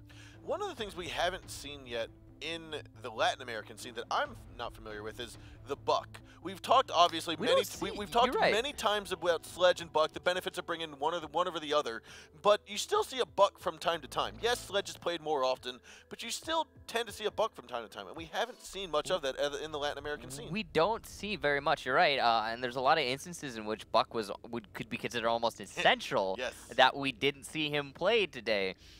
For example, on Oregon, when you're attacking from the west side onto an upstairs defense, you really need that Buck to be able to shoot up and, you know, take care of those positions above you. They did supplement. We did have Pain and Black Dragons alike supplement an Ash for that specific role, but I don't believe we saw much Buck play at all to try and open up the floor. So yeah, we didn't see much at all of it, but we are going to move into our next roster. It's going to be for OPK. Now, OPK's lineup consists of Panico, Docky, Intact, Drix, and Slash. And OPK, for those of you who don't know, stands for Operation Kino. And this is, I believe, one of those teams that they had a lot of these players were previously playing on a lot of the other Titan teams, and they just kind of banded together to form their own squad. Now, for clarification, that is Slash from Latin America, not Slash from North America. He did not travel down to Brazil and party up with Operation Kino. He is still on VG. Yeah, that would be something of a surprise. I'm going to go down to Brazil to play in the Latin American League. Well, I would give up on my team. There was a time where I believe Noted actually got an offer to come up to North America to play on one of the teams and enter into a gaming facility, but that never made its way through. Yeah, so this is a team that is super based in individual skill, where one player needs to step it up and put himself into the moment. Again, being that all of these players are super old school, they've been around for a long time, they just got deposed from their teams and just kind of came into like, all right, we'll make our own squad. There's a little bit of a difference of learning curve there coming out for this particular team. Like, you know, everybody does things differently. So that plays into their gameplay in making it so individual skill is the main factor. Specifically, when it comes to individual skill, Drix is that sort of player that I've been told by some of the Brazilian players I've gotten to talk to that Drix is the sort of guy you're going to want to pay attention to. Yep. When he is stepping up and really putting his pedal to the metal, he is winning matches hands down for Operation Kino. Now, as was just pointed out to me, Docky here, Castle main for defense. That's not something we see terribly often. So I want to say Castle is one of those operators that really has not been touched except for he got impact grenades when impact grenades came into the mix. But his gadget itself, the Castle barricades, have not been touched. It got a slight buff. It used to die in 3 glass shots, I believe it was. Okay, so it got an indirect. Yeah, an indirect buff. Something like that, yeah. Regardless, though, the Castle itself really did not make too much of an appearance in the beginning of the Pro League. Then No. kind of in the middle, we saw a little bit of, okay, when Consulate's played, we'll play some Castle. Yeah. But now we're starting to see Castle played in a lot more other locations, especially with the combination of the Mira. Well, in the beginning of the Pro League, the way back in year 1, I mean, it was a case of there were not many strategies being involved in all of the different various scenes, and Castle being a very strategic operator inherently to, you know, kind of that's how he works. He's like, let's shift the tides and make them go somewhere else. Yep. He didn't see a lot of play. I mean, people didn't think he was important. I mean, you've got, heck, even Pulse didn't see a lot of play back then. Yeah. Well, Pulse did have a little bit of a nerf at the time. He got significantly buffed. But Yes. whatever the case be, on the note of Castle, strategy wasn't that in-depth back in the day, and it's since evolved quite a lot. And I think that really makes sense why we're seeing more play from him recently. Yeah, people were like, okay, you have Castle Mute. Okay, well then there's Thatcher. Then there's no more Castle Mute. So Yeah, I mean, the Castle Mute was all the way going back to beta. Yeah. All the way back to beta is when we saw Castle Mute. But no, so that is the lineup for OPK, Operation Kino, and that is going to be the 4th team that we've seen here today. Now, again, we talked about this series and the importance of it. Well, we talked mainly about the importance of the last series. This series, the importance of it is the winner, like we said, goes on to play Pain Gaming. The loser, unfortunately, will no longer be in this Pro League. They will not be seen in the Season 2 Pro League. They are going to have a chance to fight in the relegations against the top 1 and 2 place teams out of the Challenger League to then hopefully make it to Season 3 and then potentially into land there, which is going to be, for the Latin America scene, hometown turf. Yeah, I mean, that's obviously a long ways away. I mean, it's, what, 3-4 months away? So, but at the same time, I'm still very much looking tomorrow. forward. Like, I'm ready to go to Sao Paulo. But it's we are exciting. we are going to get underway here with our map bans momentarily. And with map bans, I think we're going to start off with Kino doing our, there we are. Kino's going to start off with our map bans. Again, 9 maps in the pool, 3 maps to ban a piece, 3 maps to choose, 3 maps to play. Yep, we are going to see probably an Oregon, probably a border, and probably a consulate or a cafe. One of those 4 maps are definitely going to be played. I can guarantee you that at least 2 out of these 9 maps will get played. Yeah, absolutely. I guarantee you. It could even be 3 of the 9 maps. I would stake my job on 2 out of the 9 maps getting played. I would really hate it if like servers went down or something and like we didn't play any and my job just got gone. No. What a bad bet to be taking. No, so Kino is going to be the first team to get a ban on the board here. They'll be doing that momentarily. We haven't seen, other than Consulate. Border, which you've talked about before. Border is kind of the DLC map that's not a DLC map. It's a DLC map, but it's not. It's not. It's not. No, it's not. It's been in the mix for over a year now. So that means, like, so what I was getting at is with the Latin American scene, I don't think we've never seen a skyscraper nor a coastline.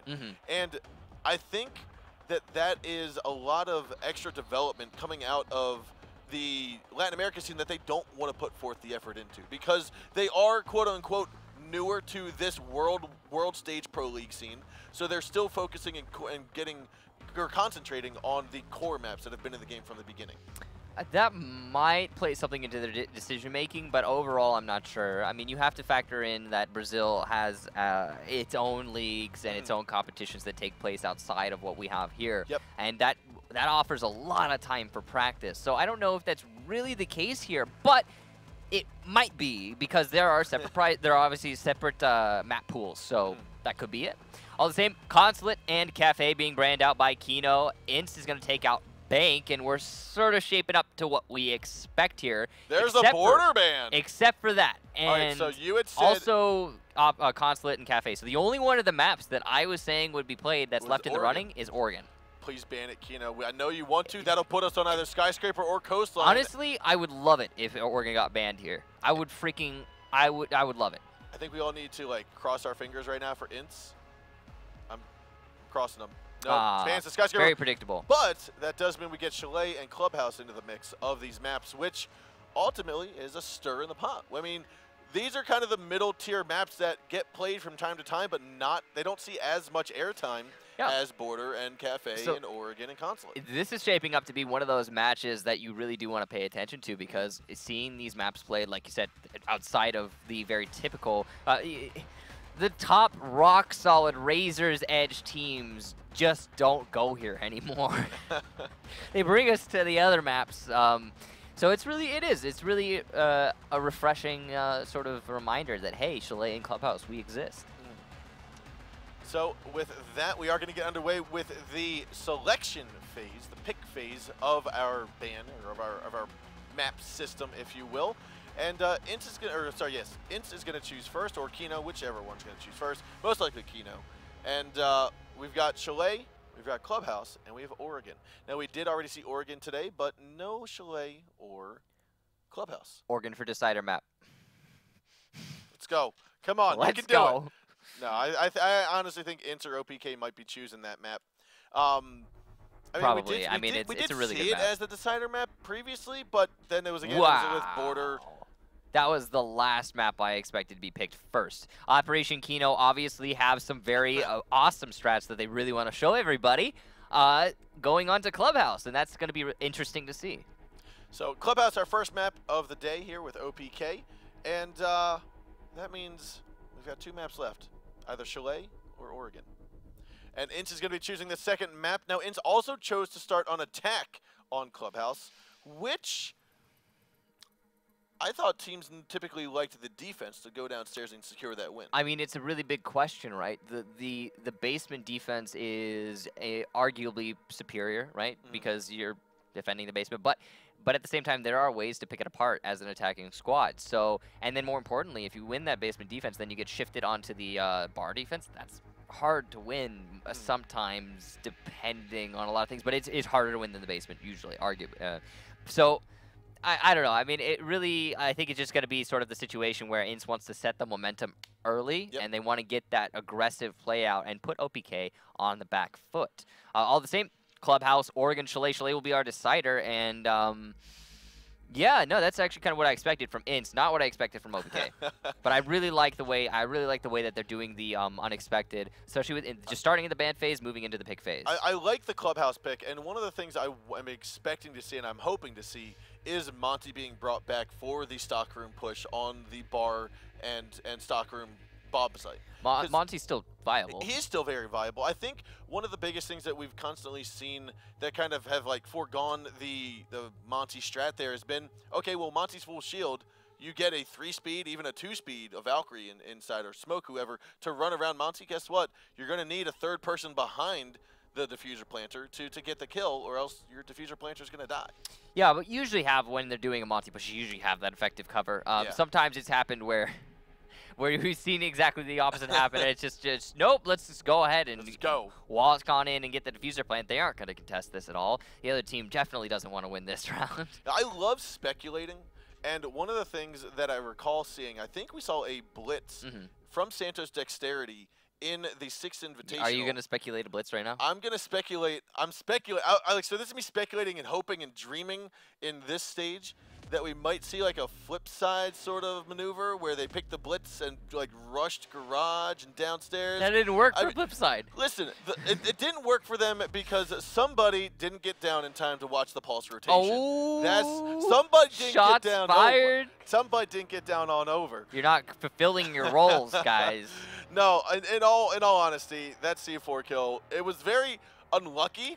It was even more unlucky that it landed on Blitz. Like, it could have landed on anyone, but it just had to land on Blitz, and that was just the nail in the coffin saying, why did you pick Blitz in the first place? Yeah, it's going to go straight to the shield, and then he's going to be rendered useless for the rest of the round. Oops! That's unfortunate.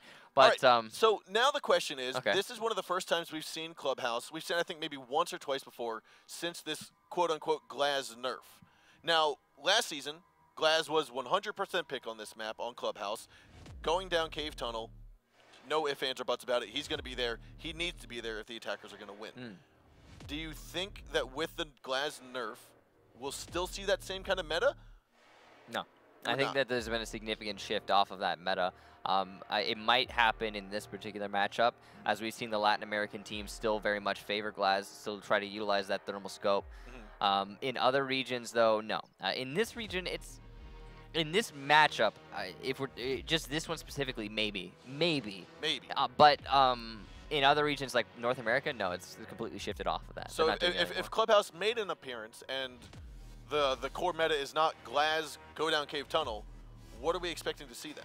I mean, there's so many options. There are so many. There's, okay, so think about it like this. There are 4 different main avenues. We've just cut them down. If you don't count the main stairs. If you don't count the main stairs, and that's not really an avenue into the site, so we'll just not count. We'll just kind of lock that one out. Nick it so out. 4 main avenues, okay? There's the blue, there's the tunnel, there's the kitchen drop down, and there's the moto drop down. Yes. If you just count those 4, not the main stairs, then you can...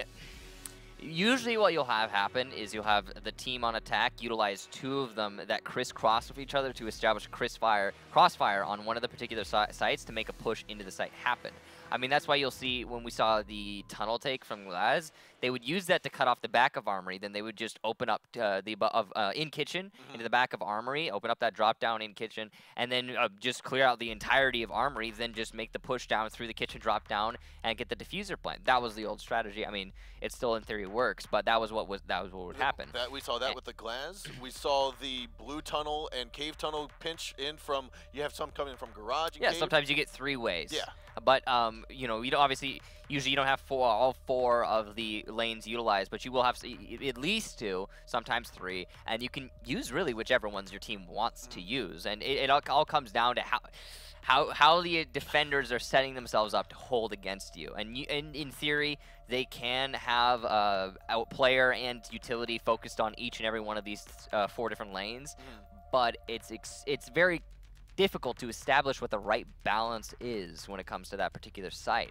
And it comes down to practice too against that particular whatever team you're going up against. Because if you're going up against a North American team, then you're gonna have a completely different meta than we would have going up against a Latin American team, and your balance for defense could become just way off. So you've talked about how there's 4 quote unquote 4 main avenues onto the sites downstairs for Clubhouse.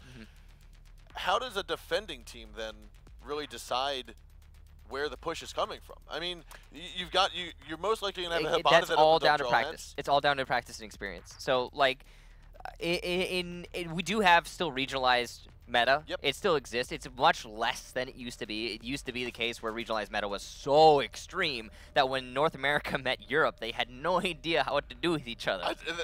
Just thinking about that, sorry to cut you off, just thinking about that, I'm thinking back to Season 1 LAN Finals. Your team we got Sisu, stomped by Sisu. Wilkie on Glaz on Hereford was unheard of. Right. And I'm thinking, where did that come from? And we absolutely stomped by Sisu because our meta was something that didn't know how to deal with the European meta, and then we after that we made a complete shift. But just to get back to this specifically on Clubhouse, this matchup here, yeah, there is regionalized meta. So when you're dealing with Clubhouse practice, these teams have obviously practiced very heavily. Well, OPK is at least practiced very heavily on Clubhouse, and it's going to come down to what they experienced going up against their scrim partners, whoever that may be. Now we are going to get underway here with Clubhouse being our first and potentially our first of 2 maps, first of 3 maybe, in this best of 3 series here between OPK and INTZ Esports. So let's take a look at the game right now. Operators are being selected. INTZ going to start out on attack. OPK starting out here on defense. Yeah, and they are obviously going to be going down into the basement. You can see the arsenal. I don't know Portuguese, but I do know what arsenal means. And they're going to be going down into the armory downstairs in the old basement arena. Which is, I don't think, well, it's been a while since I've seen a team intentionally pick anything other than basement defense on Clubhouse, but it has happened.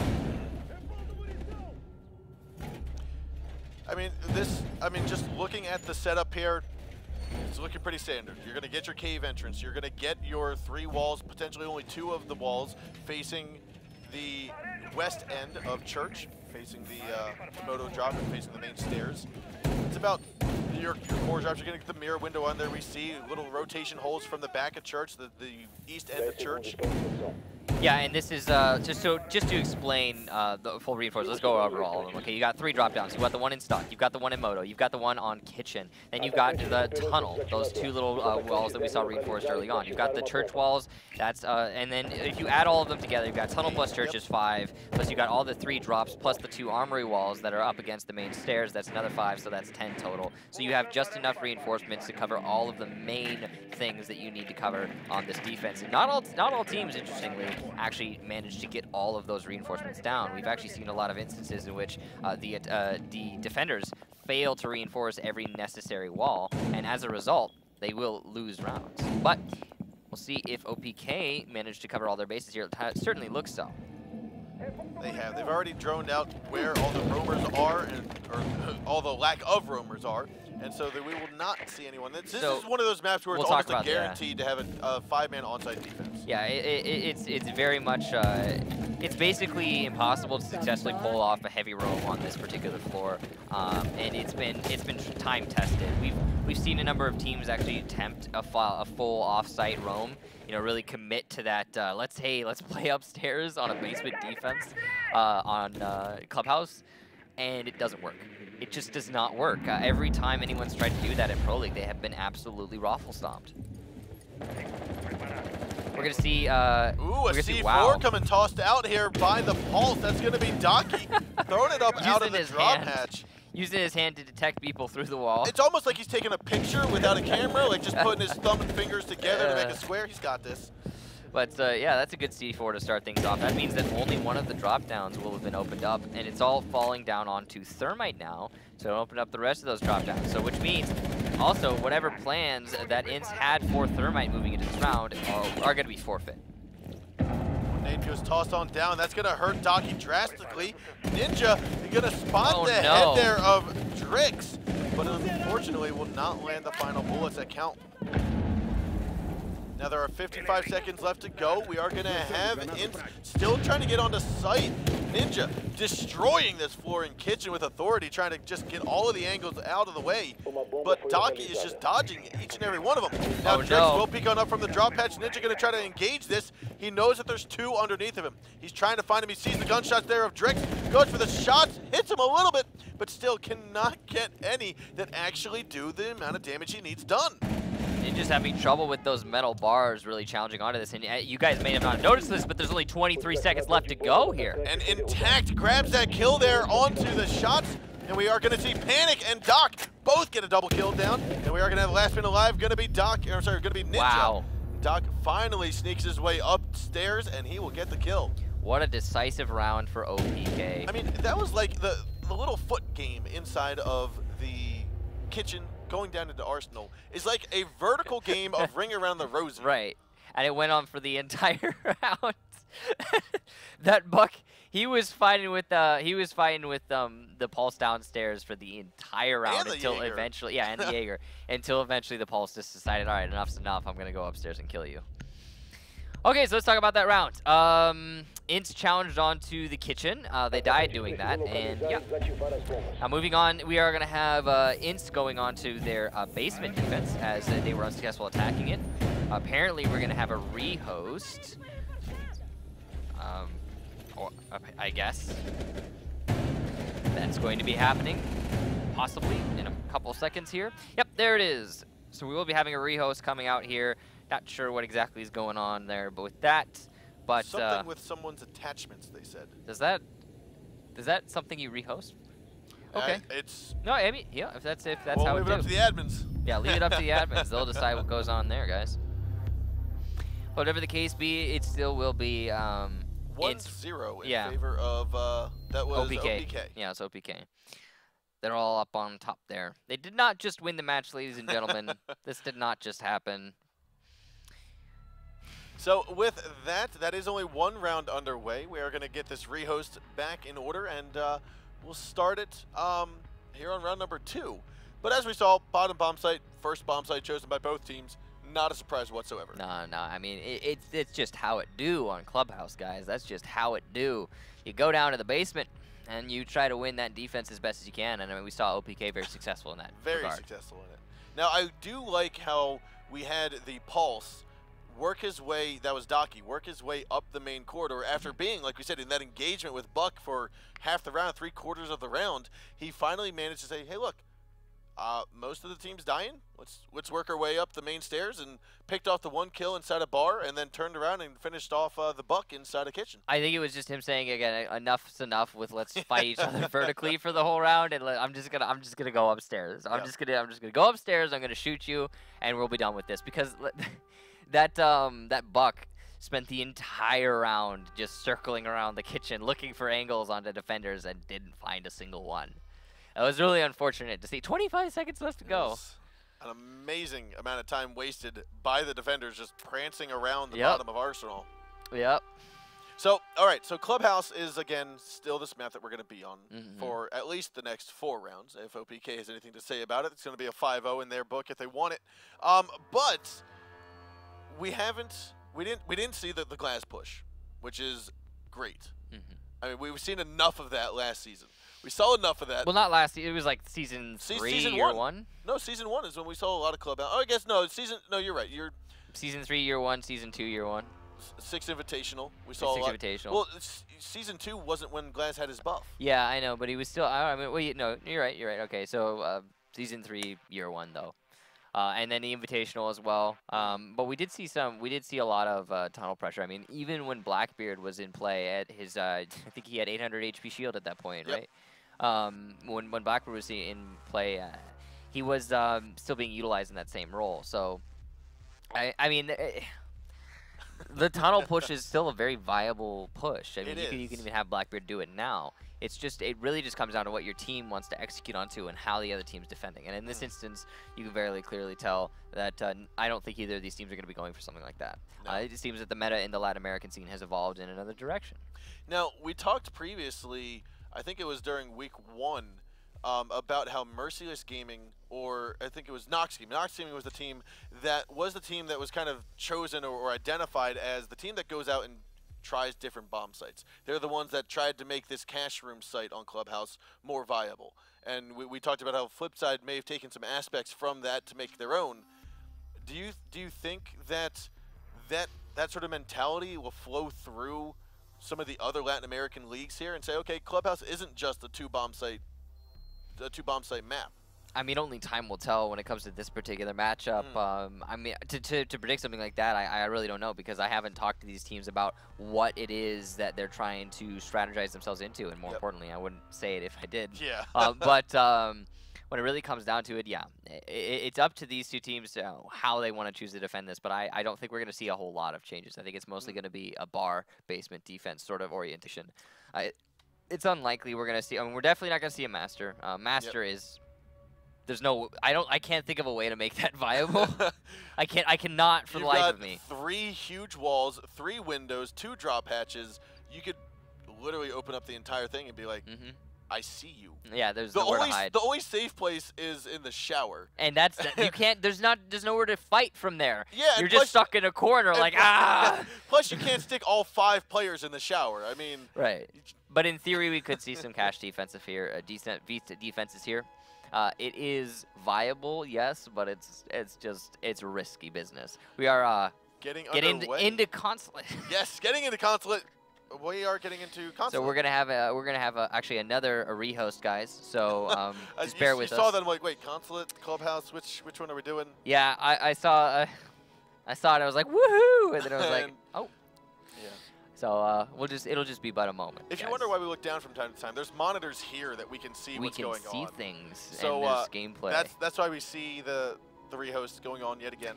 Yeah. Okay. So, just talking about the dominant. Let's talk about something. Let's go refer back to the first round that we saw. Okay. The absolute dominance that OPK put onto INTZ. And it all started with a C4 onto the Habana, who is repelling outside of the kitchen window. And you know, that's obviously a minor mistake on the Habana's part, because you're getting off of the window right on the window, and you can not only can you be shot in that position, especially because the drop down's been opened by you, but you can also be C4'd, and that's what we saw happen. That was coming up from the Pulse, I believe it was, and it's really like, you need to be able to not make those tiny little mistakes that are going to put your team at such a disadvantage. I mean, it's hard for you to predict that a C4 is going to be coming from there, but also it's not, though, because that's why you're repelling on that window instead of coming in the kitchen in the first place. Yep. Because you're waiting for that C4. And then, apart from that, we just saw pretty much a collapse from OPK onto the people who are pushing into the main lanes of the Yeah, we saw just basically the fight in kitchen. That was it. We didn't see much else. Yeah, we didn't see much else, but what was happening off screen is probably just, and again, we didn't see it, but was probably just a lot of it was a lot of INTZ pushing into probably the main stairwell, pushing into maybe into Moto, and then just getting taken out one by one. Either way, they lost their engagements, lost those fights, and then it came. I mean, the kitchen pressure then was the only thing that was still being put out from the attackers, and that was not enough in a 1 versus 5. Now here we go, ready to get underway with the map of Clubhouse. Again, this is map number 1 in this best of 3 series between OPK and INTZ Esports. Round number 1 has already gotten underway. We've already seen that go in favor of OPK. We're going to get into the game as round number 2 is going to be flowing here with OPK starting on attack and INTZ starting on defense. Thanks for your patience, guys. Yes. All right. OPK, will you have the same success on attack, or will you be faced with the same exact problem? Not enough pressure to really apply to the defenders who are anchoring downstairs. One of the things that didn't happen that I've seen happen oftentimes in the North American and European regions when Clubhouse was one of those key maps was the point of using those impact grenades to stop the Hibana charges going onto the kitchen. So, ladies and gents, unfortunately, we do have another disconnection for team, what was it? That was INTZ, I believe. Whatever the case be, yeah, it was INTZ. It is going to be another rehost, guys. So, just bear with us here while we get that underway, try to make that happen for you. But, yeah, so as I was talking about while that rehost happened or while the disconnection happened, we have seen in the past where either it's been an echo, or it's been a smoke, someone with a shotgun, they'll open up some of the floor right underneath the shelving unit by the drop hatch and kitchen. And they'll toss up those impact grenades to try to get rid of the Hibana charges. Is that still something that we should be expecting to see, or have impact grenades kind of... It's still viable in theory, but it is also a case of, like, I think you can counter it by just putting the Hibanas on the other end of the drop down. I don't think it gets all of the... You don't think it? Okay. Yeah, I'm not entirely sure, but I don't think it actually gets all of the Hibanas if you place them right. And more importantly, it can be countered simply by not directly challenging the drop down initially with the Hibanas and just going with your buck early, opening up above the hole. Okay, you can't throw an impact here anymore because I'm staring at you. So. Well, I mean, if we have the same buck that was in kitchen before, you still have a chance. You're terrible, but you're right. I'm also. So mean. You're also right, though. Because, yeah, no, that guy, he just kind of, that was unfortunate. No, so with that, we are, like I said, recreating the lobby right now as we get underway with round number 2. We talked about the bottom floor. We saw, okay, we tore apart what happened on the round number 1. Round number 2, we didn't get to see much more than 10 seconds of reinforcements. So we have to speculate that we're going to see, again, similar operators, similar stuff, because there's not much, quote-unquote, new development on Clubhouse. A lot of it, because it was played so heavily during Season 2, during Season 3, a lot of the core pushes, a lot of the core defensive locations have already been set, and there's no turning away from them. It does seem that way on Clubhouse. I mean, it all comes down to we're going to defend basement first. It's going to go the same way every time. There are variations that can be implemented by the attackers, but when it really comes down to it, they're going to stick to what they've practiced the most.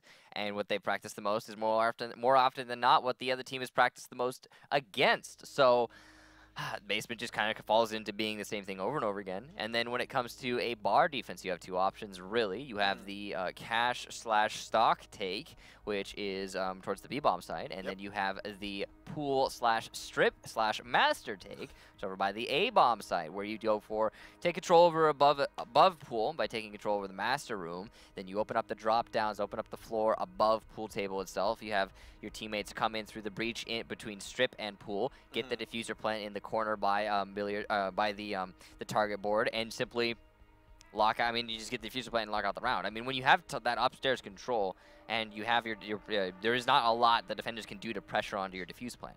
I want to see a fuse come out when the fuse, or when the bomb site is bar and stock. Theoretically viable, but also at the same time, you don't need a fuse in that situation because there's only one real position the defenders are going to be playing, and that's all by the pool table wall. It's from the pool table wall to the pool table stairs, and that whole area is coverable by simply opening a hole in the wall. And and more importantly, you can cover that and your teammate can play it at the same time. Whereas if you have a fuse, you're gonna be lobbing grenades in there, and it might kill somebody. Random ones, we know how it goes. If you're planting the diffuser, a random one will find you, and you will die.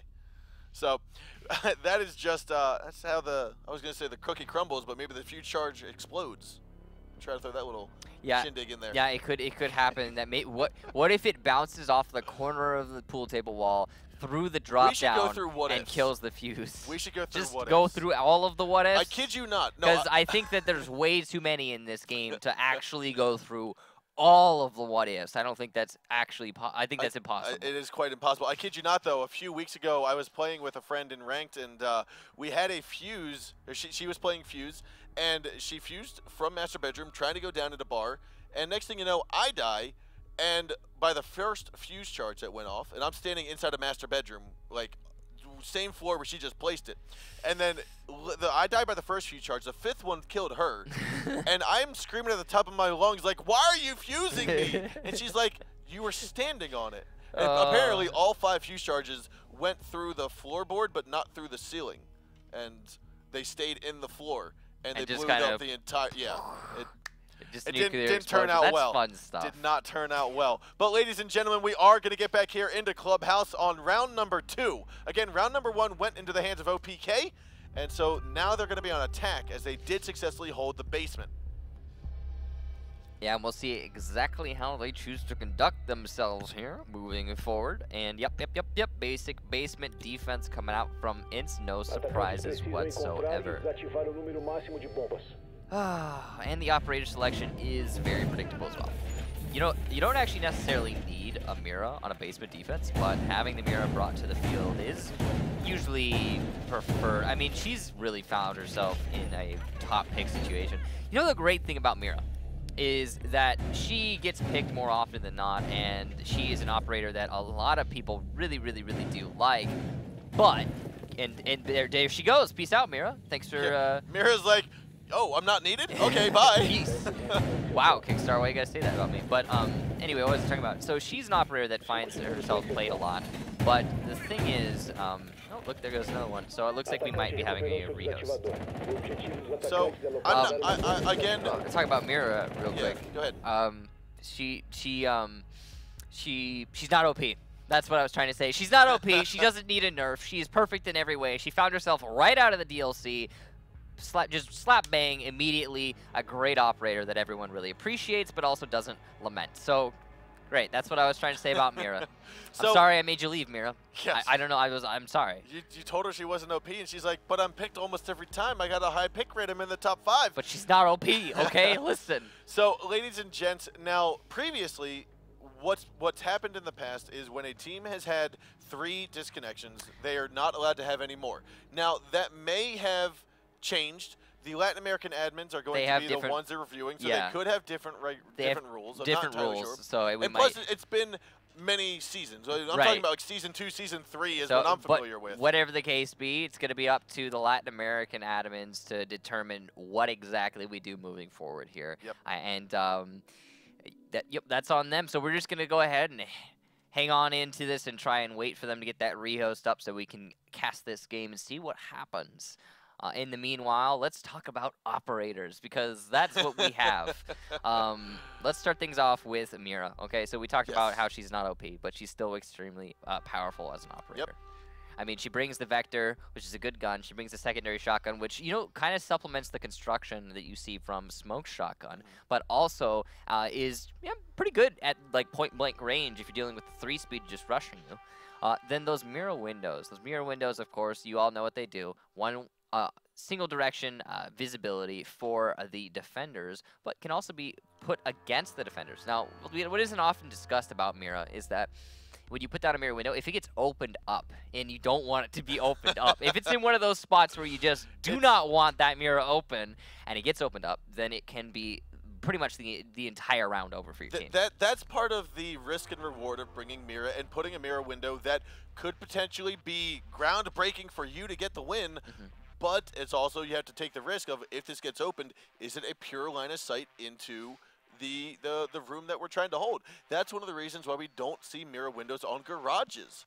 Because if you think about on Consulate, you're going to get the garage opened up. Yeah. You can try to hold off as much as you want by doing a double mirror strat, but it's not going to work. There's actually some really cool things you can do with mirror windows on Consulate Garage, if we're talking about that one specifically. If you put the mirror window at panel number 2 at the bottom, so you crouch down, you put it at the bottom, you open it up intentionally, it doesn't give a lot of visibility to the attackers, and you can have one of your defenders stand on top of black car and just chuck impact grenades outside as soon as you hear Thermite playing his Thermite charge, or Hibana shoot Hibanas, and it will usually catch that Thermite charge. It's pretty good at that. I think if you go all the way to the corner with the Thermite, you can actually get the plant down safely. Gotcha. But that also limits your visibility with your Thermite charges. So there are some really nifty things you can do. We're going to see that in ranked play, probably, yeah. Tomorrow, I mean, there's some really nifty things you can do with mirror windows on garages. But like you said, when it comes to information gathering and actually playing it as a position, it's no. Yeah, and so like that's one of the reasons why we don't see Mira on some quote unquote key locations in the high level pro league plays, because they're gonna get opened eventually. Whether it be a Twitch, whether it be Hibana Thatcher, whether it be whatever from underneath, above the walls, the floors, with the ceilings, it will get opened up. It's just a matter of will it be to your advantage or to your disadvantage. I mean, if we're going to talk about like a mirror window that it really doesn't matter when it comes down to it, like the basement organ. In the little closet that gets opened up. All right, well then we just leave closet, and that doesn't really give the attackers very much moving forward. If it weren't a closet, if it were just one big room and that window got opened up, then wow, the attackers now have control over this entire room. I mean, it's a case of what it is the ground you're really giving up when that mirror window gets opened up. But that's Mira. All right, so moving on to our next operator, I'm going to throw in one that everyone knows: Smoke. Ooh, Smoke. I mean, okay. So what to do with Smoke? So Smoke is, again, we've talked about this before, Smoke is that operator that he brings so much to the board. He brings everything to the board for the defending team. He's got that shotgun. Arguably, if you talk to a lot of the pro players, they'd probably say the best shotgun in the game. He's also got the SMG-11, the best secondary in the game. I think we can be pretty clear about that one. And then he's got the gas canisters, which is something that you could compare to Smokes from that other game, that other competitive FPS. You know, they block off so much for so long, and that you don't really. Obviously, the defenders don't have smokes apart from that, so that's a very essential thing for them. And then he's top it all off, he's a 2 armor, 2 speed, which means he's got mobility, but he's not gonna die very easily through a couple body shots. So, you know, overall, he's just a really good operator for, and he fulfills a specific role that not many operators do. Like Echo is pretty much one of the only disruption operators that come out in professional play, and he doesn't see a lot of play because he's slow and not. He's slow. His gun. The meta's away from them. It does, and I mean his gun did get a little bit of a buff where I think it does more damage. Like, there's less fall off on his MP5 SD, but again, it's still a purely silenced weapon. You can't take the silencer off of it, so you're not getting the quote unquote maximum damage that you would expect to get. Right, but I think the main reason that he doesn't see as much play as like Smoke, for example, is because the meta has really shifted away from 3 armors. I mean, Mira sees play, but Mira sees play because Mira is essential in so many defenses. You know, it's not to say Echo's bad, because Echo's not bad. It's just people prefer speed over armor these days, especially with the new hitbox changes, making all those hitboxes smaller. I mean, you want to be able to move. You want to avoid getting shot in the head as much as possible. And I think Echo still might be seeing some hurdles with his yokai in the bottom of Clubhouse. So bringing this back to Clubhouse, he's still having some hurdles trying to get his yokai up. And so moving on to some other operators, we saw Jaeger, we saw Bandit, we talked about Mira, we talked about Smoke. Let's talk about an attacker. Okay, attackers. What attacker you want to talk about? Glass. Okay, let's Glass. All right, so Glaz is an operator that way back in the beginning was not viable whatsoever. He was not even remotely viable in the slightest. You would see him play on plane from time to time because he was still the only one who could shoot through those plane windows. But he wasn't viable. And then he saw a damage, rate of fire, and recoil buff, like a significant one, to the point in which his rifle was probably the best on attack. I mean, it was crazy good. And he actually started seeing play, specifically in the North American scene. Not much, mind you, but he saw play. Well, if you want to talk about buffs before he even got that, let's talk about his red scope. Do you remember that red scope from beta? No, I do not. The red scope from beta I don't think I ever played Glaz. Okay, so you know cellophane, the cellophane that you wrap fruits, vegetables, whatever Right, you want to right. wrap in. Think of that, but red cellophane. Now stick that up to your face. That is what his sight looked like. You could not see anything. It literally looked like you had a red glow light like nailing you in the face. They've since dwindled that down. Like, okay, this is a challenge for everyone at home. Go look up Rainbow Six Siege Glass Beta. Yeah. And you will see how red it was. And this is, I think, what Wilkie had played under. The conditions Wilkie had played under during the season 1 finals. Wilkie was like he was the only Glass player in season 1, and I remember losing to Glass, going, "What is going on? He's killing us with Glass. What is happening?" Yeah. So long story short, to get up to par on the buffs that Glass has seen over time, his sight's got a buff to where now you can actually look through them without dying. Well, yeah. Like literally dying, not dying in game, but literally dying. I think are we doing We are going to cut to a break here momentarily. We just want to finish off with Glass here for a moment. So we talked about the buffs for Glass. Okay. Let's finish off. He got the red scope taken away so you could see, and then they made it so he could have he's way better gun, and it was actually really, really good. And people were like, "Oh, this is actually Glass is kind of nice." And then they're like, "Okay, thermal scope," and then and it was like, "Whoa, turn it down a little bit." So they turned it down a little bit. They turned down his damage as well, and then now he's in a place where he's a little bit more comfortable. I think he fits into the meta a little bit. He does. All right, ladies and gentlemen, we are going to cut to a few minute breaks while we try to get this Latin American game back up and running. Again, this is the second game of tonight, the second best of 3, the map number 1, and we'll refresh your minds right after a few short minutes. So stick around with us, and we'll be RB.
Welcome back, ladies and gentlemen, to a long await. We know you guys have been waiting very patiently with us for the second best-of-3 series, kicking it off underway. We're going to head right into the game right now because the game is going underway.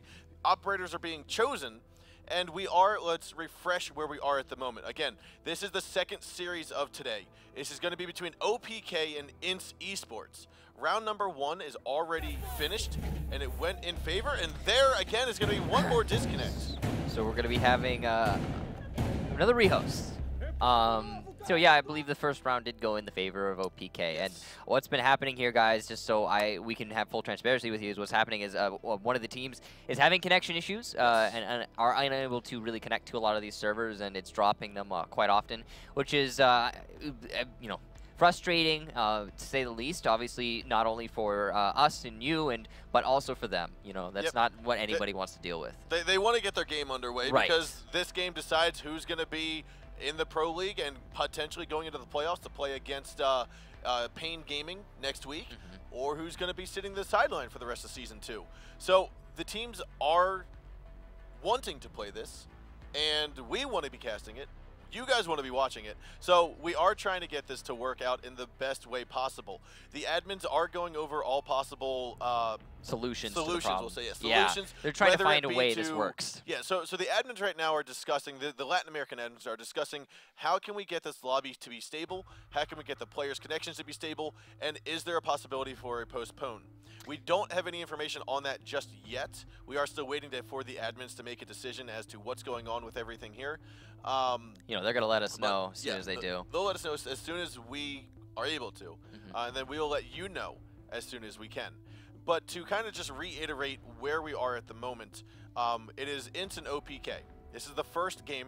First game is going to be on Clubhouse, second one on Oregon, third one on Chalet if we get to a third and final map in this best-of-3 series. Yeah, and OPK won the first round. Yeah, they got the first round, so and it was pretty decisive. They won on defense, yes. Yeah, I mean they won on defense. I mean, everybody expects you to win that basement defense on Clubhouse, sure, but it was like it was a 5-0, I think, just like a complete perfect round, maybe. I don't remember. It might have been no, one death. I think one death. Yeah, but all the same, it was very decisive in favor of OPK. We're getting everybody back into the lobby here, ladies and gentlemen. We might get underway momentarily. Yes. Give them just a couple more minutes. So, okay, so we are still basically just waiting for the lobby to file in at the moment, or for players to file into the lobby. Talking about issues that we've encountered in the past and kind of how rulings have gone in the past. Now, again, these are the Latin American admins that are going to be working with this and making rulings and solutions and stuff for what's going on. But in the past, it has been that if a team or a player has disconnected 3 times, they are allowed a maximum of 3 disconnections. That 4th disconnection, if it occurs, is typically a round loss. And if it continues, it is a map loss for the 5th time. Now, I don't know if that's the case just now. We have not, we have not gotten word on if that is the case, but we are still waiting for the admins to touch base with us and just make sure that it all is going to go well. So we are just waiting to make sure that the lobby is going to get filled up, that the players are going to be stable when they get into the game and start going through prep phase. Talking about what we've seen so far, like we said, OPK. Here we go, guys. So we just didn't want to bring the game on and then be like, oh, there goes somebody again, and then you have to go for the rehost. But luckily, seems this time we will get through the full prep phase without any disconnections. So we might actually get to play this map out. So, INTZ, after losing the first round, will be going on to their basement defense. OPK are going to be that team that are going to be thrust onto the basement attack. And we'll see if it was just the case of, you know, basement defense being superior to the attacking side, if just being like clearly, okay, you're going to win this downstairs defense, or if it's just OPK who are much more dominant in this map. So one of the we'll call it, I'll call it developments that we've seen previously on this map, especially in the garage or in the cave tunnel, in dirt tunnel, has been whether to just simply throw up 2 reinforcements, allow them to open it up if they need to, or at best we've seen at one point in time 3 ADSs, 2 mute jammers, a shield, and a battery or something to that effect, trying to make sure that they cannot push it through cave tunnel when that was the main source of infiltration. It's a really cool strategy, but it unfortunately only works when the attacking squad does not bring a Thatcher. If there is a Thatcher, that is completely non-viable. Yep. But when there isn't a Thatcher, and that does happen, it's really cool. As you can see here, OPK establishing some dominance over the top floor. Obviously, all of the defenders will be on the basement, trying to hold as firmly as they can. There are no roamers on this floor almost ever. This is just a very not commonly roamed on floor. It looks as though that might be a battery or ADS took out the breaching charge from Ash. Kind of weird that she didn't use her flashbangs to clear out those ADSs or just shoot them, but that is going to result in her having no breaching charges anymore. Right, here comes the Hibanas to open up that Mira window, and as also an entire hole directly into the church. Now that's going to be a lot of pressure that it's going to be an avenue the attackers can now use to, well, actually, no. As I say that, it's not going to be an avenue because, unfortunately, there's a little bit too space in between them. But you might be able to prone it. Yeah, I was going to say prone his way in. Now we do see Panico getting the no blend, and there is another shot here coming in from the Hibana on a GCR. That is intact, grabbing one kill, and I think almost downing another on the FK. Kind of seemed like we had GCR ignoring that Hibana hole as if it's not going to be any sort of pressure. Ninja, though, is going to get the trade back onto Docky, and that's going to be good for them in these last 30 seconds of this round. Now Drix is going to go to the left, try to look in through the mirror hole that's been opened up earlier. As Ninja tries to get one kill down, but he turns his back to the gunshots, and it looks like we are going to have OPK come out on top. It is now 2-0, ladies and gentlemen, on the map number 1 in this best-of-3 series. Wow. OPK and INTZ Esports. Good gunplay there by OPK and as a whole, just making that push happen. And, that's a different sort of pressure than we usually see coming onto a basement attack. Normally you don't see main stairs, moto, church wall. That's actually super old meta. If we're gonna reference to where that, okay, last time we saw that meta regularly played was end of season 1, beginning season 2, and it's shifted very significantly since then. But now, OPK making it work for them. Very clearly dominant on that particular attack round, seemingly dominant on this map as a whole. And now it's a 2-0 situation in favor of OPK. Now they're going to be going on to the bar defense. Now the bar defense is, and we have talked about this before, the less preferred site to be defending. You don't really want to go here, but you got stuff. There aren't many other choices. We've seen Cash obviously defended successfully in the past, but it's really more of a pocket strat than it is a consistent one. The one thing about bar defense that is great for the defenders is that you can usually kind of figure out where it is the attack is going to be coming from pretty easily, as it either comes from the west or the east, the A-bomb site or the B-bomb site, and they are very far apart. You don't usually see a full collapse. Like on the basement defense, the attackers will situate themselves all above the bomb site. They will take full control before they start pushing down. And that affords them all of the choices, really, for maneuverability. Whereas on this one, the defenders have a lot of options. They can move around, they can roam, they can be a little bit more dynamic. So, as you see here, there's a Jaeger right now, dry, inside of Strip, along with a Bandit. And that is, yeah, again, something you don't see a whole lot of, but it is the option they have. Ooh, and Drix is going to go up for the peak there. He will down and finish off the Ash, but Ninja was able to get the trade there onto Slash. And as he peeks around from the side, FK is there to look in through the wall that's been opened up and take out Drix. So that's going to be the first round that goes in favor in the early game for INTZ. That's a good start for them. They really need this to keep them, or put themselves onto the score here and actually establish themselves in some meaningful way. Now, the problem is, though, it really just comes down to the fact that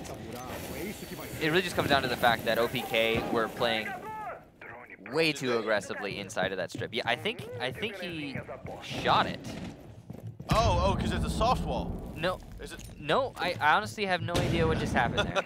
Because it's not a bandit battery. It couldn't have been. It is soft, though. It's a soft wall. I think it's soft, okay. Yeah, okay. So that's likely just to give them the option of rotation, as they were playing 2 people in strip.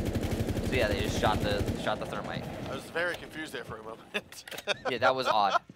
But there is a minute 20 left to go. The push is going to come in from Strip Club. Docky's going to get blinded here by a flashbang. Looks like that might have come in from Capital. There goes Panic Ult. Silence finishing him off before being traded back by INTZ. And there's a little push coming in. INTZ gonna pull out the shotgun, try to finish off the Capital, but Len is destroyed by a C4 from Doc. So we do see that smoke. INTZ very, very lit up, and he is going to be getting opened. There are going to be holes opened up above him, so the pressure's mounting. That gas grenade should allow INTZ to get a little bit closer onto the There site, but above him is going to be Ninja. Ninja playing this very cautiously. Directly underneath of him is where we are going to see INTZ. And FK. Oh, smoke! Oh! Look at that! He got on inside, got the shotgun kill like a little Caveira running around town. So what happened there in INTZ's mind is, okay, they're opening up above me. That means there's only one inside strip. So if I can get the flank onto the strip hallway, if he's not holding it, then I can get the free kill and the diffuser, and he's done that. And now it's all down to Ninja with 18 seconds that he's not going to be anywhere near the diffuser. And they're most likely a Valkyrie camera just going to spot out where Ninja's going, and you're going to see Valkyrie peek on around from the main. The main door. No, he's actually Ninja still looking around here. It's being, you can hear the drone constantly seeing him. He's going to tag onto one.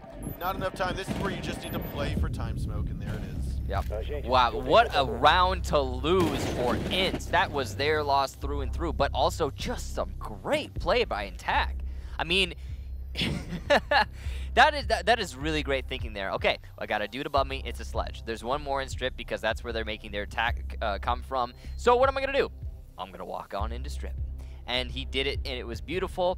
Finished off the Hibana, secured the diffuser, won the round for his team. Well played, sir. Now 3-0 in favor of OPK, and they're obviously hoping that they're just going to continue on that lead and move this into a 5-0. A part of me is hoping to see a 10. It's just a small portion of it. I mean, OPK is looking like they're pretty strong right now. Something's going on. I mean, INTZ team, they've been having connection issues. Maybe there's something going on with them that they're a little bit, flustered. And that's understandable. There's a lot of pressure here. The team, again, that we talked about this before, the team, again, that loses this match will, the match as a whole, the series as a whole, will actually be put down into the 4th seed of their group stage, and they will not be able to make it to LAN of the season. In fact, their whole play for the season will be done. They will have a chance to make it in the next season through relegations, but overall, they will be done with this season. So, the pressure's mounting for both of these squads, and INTZ, obviously, they really put up a heck of a fight on that last round. They almost managed to bring it back for their team. However, they were unsuccessful in the end. And OPK is going to be looking really, really strong right now. INTZ at the same time will be able to defend the basement. The basement is, of course, this site you want to be defending, so they could start their comeback right here, right now. What we saw from OPK previously was pretty much just a main stairs moto, and wow, an unreinforced drop down in next to the bar. That doesn't happen. That is interesting that is a situation that has come into playing. That means that Sledge will be able to open that up, which means that Hibana has way more charges to work with, which means that Thermite is even necessary to get that church wall open. I think what we're most likely going to see is Thermite open up cave tunnel. They can do whatever they want. OPK has infinite choices here. I wonder if that was intentional. No, it couldn't have been. It couldn't have been. That's also soft. No, it either is intentional or someone just had a lapse of judgment because the stock drop was also soft. Yeah. Interesting situation coming out here for INTZ. Lapsing on those drop downs, not getting full reinforcement spread. And that's really unfortunate to see for them. That's gonna save a lot of time for OPK as well as just resources. That C4 unfortunately not going to be hitting anything for INTZ, and it's just gonna kind of land on the wall. Yeah, we do have Lend. He's in the west side of the church, trying to spot who's coming down the main stairwell. The wall will get opened up there. OPK, while they haven't gotten any kills yet, they also haven't lost anyone, which means if they get the right explosive moment to attack into the site, they could come out on top here. Wow, Ninja's gonna take out INTZ. Wait, he won't secure the kill, and INTZ will be able to walk away from that situation despite being downed. As we say that, Silence will be taken out by Slash and then traded back in a counter frag by GCR. INTZ still trying to get picked up here. He does successfully with 50 health to go. 40 seconds left on the clock, and as Sledge comes scraping around on the kitchen floor, it looks like Ninja sees him and decapitates him. Good job to Ninja's playing his position fairly well. He did down someone without securing them, but that's not really super important considering he's holding out this attack for so much time. Now Drix is inside of Moto. He's going to try to push on in. You do have GCR inside of the blue hall. He's going to try to put a couple pop shots in through the wall. Docky still trying to figure out how to get through this barbed wire. Len tags that headshot there into Drix. A 4-on-1. Last man alive is Docky. Looks as though INTZ might actually come out of this after having 2 soft drops. Let's kick off the round. GCR will get the final kill. It's now 3-1 in favor of OPK. Yeah, so what happened to OPK there that round? Now you saw them open up that church wall, but guess what? They opened it up with only 40 seconds left to go, not a lot of time on the clock, and it really did display the fact that they were kind of flustered seemingly, despite... Which is interesting, okay? You know, you get gifted 2 unreinforced drop downs, you open those up, but unfortunately, when you actually go in for your push into the site, you just can't get the same amount of systematic take that you had last time. It seemed like OPK stalled out just somewhat, in contrast to how they've been playing this whole time. That's kind of surprising. They've been very concise in the previous rounds, and that stall out effectively lost them the round. And I think the stall out was as a result of them trying to focus their attention elsewhere instead of just exclusively on the church wall and the moto drop down. Because when they did that, when they were just like, all right, church wall, moto drop, let's go, they won the round. I mean, it was pretty decisive too, to say the least. And then when they're trying to spread out, they're trying to, you know, assess each avenue, then they start losing rounds. Oh, well, they just lost their first round. Now, OPK at the same time going to be going on to a basement defense, and now this is important. 3-1, right? OPK gets to defend basement. Basement should be a free win for them, so that's going to put them at 4-1. Now you could say, oh, well, INTZ could come back right after that, but the thing is INTZ just successfully defended the basement, which means they're going to be forced to defend the bar yet again, which, again, it should be a free win for OPK. Now, normally, you would have a circumstance where teams would just trade these blows back and forth, so one would win the basement, the next would win the basement, one would lose the bar, the next would lose the bar, and that would just so on and so on. But because OPK has put themselves in such a lead right now, it could be just these last 2 rounds is all they need to lock this map out, unless INTZ really steps up and makes something happen here.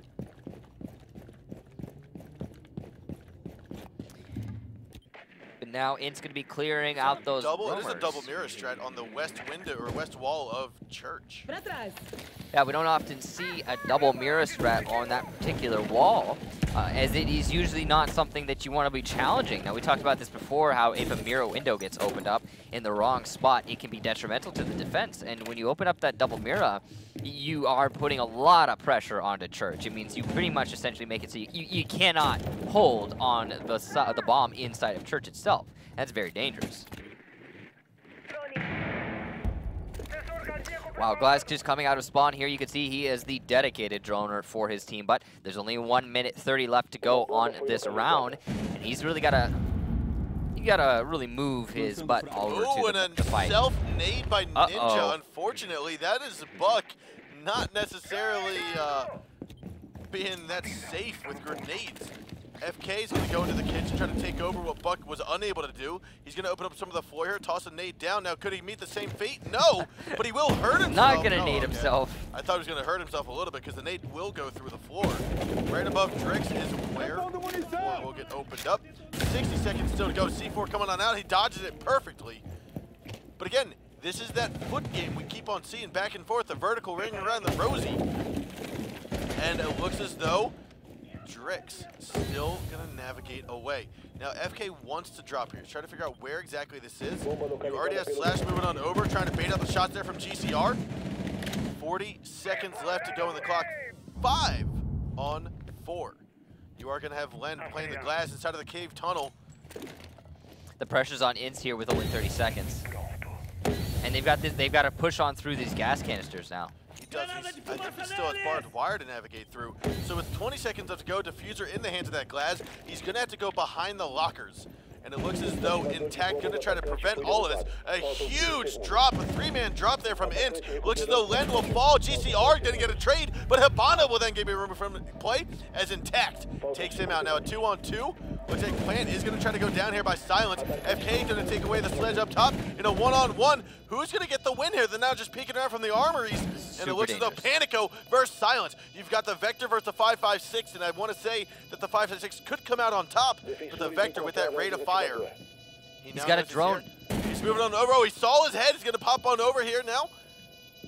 Panico still looking left and right. Silence kind of play a little prairie dog in here, jumping up and over the box. Oh. Will he get the shots? No, the Vector's going to come out on top most likely. He's turned to the side. His side's going to be exposed. Panico doesn't have time. Panico does not have any more time. He needs to go for this engagement right now. Oh, and it Silence! looks like that 5.56 comes out on top. INTZ securing round number 5. It is now 3-2. What a clutch from Silence, bringing it home for his team. And they just won a basement attack. They really did step it up. We talked about it earlier. They needed to win that particular round, and now that they have, they put themselves in a fantastic position because now they can lose bar, and they don't have to worry about losing the map overall. It's going to be, ladies and gentlemen, I believe that's going to be it's going to be 3-2 now in favor of OPK still, but INTZ has started their comeback here.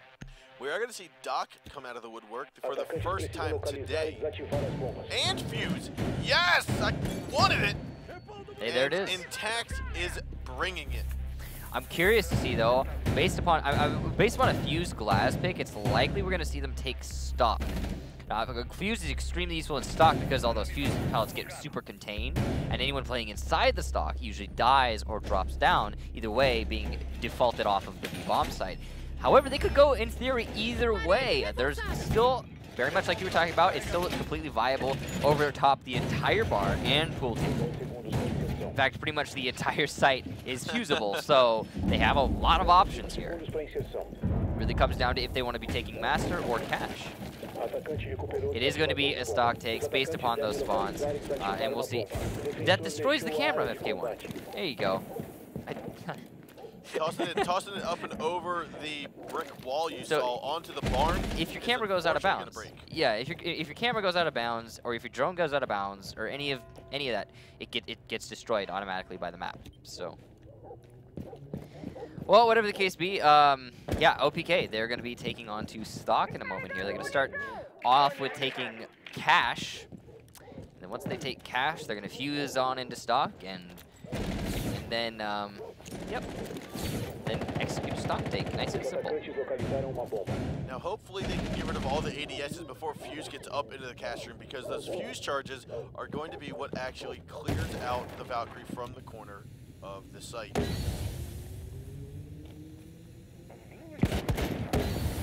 Interesting use of smoke here. That is actually going to take FK1 down. Wow, that's a really nice angle from Panico. Props to you for that. That is really nifty. Now Fuse is going to be here up inside a cash room trying to finish out clear, and he sees the rotation hole. This is just merely where you stick that Claymore down. If you have one from one of your teams, you should be good to go. Now here is that cluster charge. Let's see if it's going to get anybody. There's nobody in there right now, but it will clear out a lot of barbed wire. It might have gotten someone anyway, though. Bouncing through the doorways into the hallway, maybe it would have stacked somebody. So, still a big question. Now, there is there's Bandit being taken out of commission here by Slash as the Ash player, able to get a kill down. Now, the Jaeger's going to counter with his own kill, taking GCR out, or taking GCR, finishing off an Ash. So this Fuse is still really wary of that rotation hole, but unbeknownst to him, there's nobody in a position to utilize it. And meanwhile, his team is getting taken apart one by one. Silence is going to eliminate, I believe that was Panico. And now the pressure's mounting for the attackers here with only 58 seconds left to go. They really need to make something happen. So Drex, unfortunately, he's not going to go to the bottom of the cash stairs to try to pinch off GCR, who tucked himself inside of the lobby.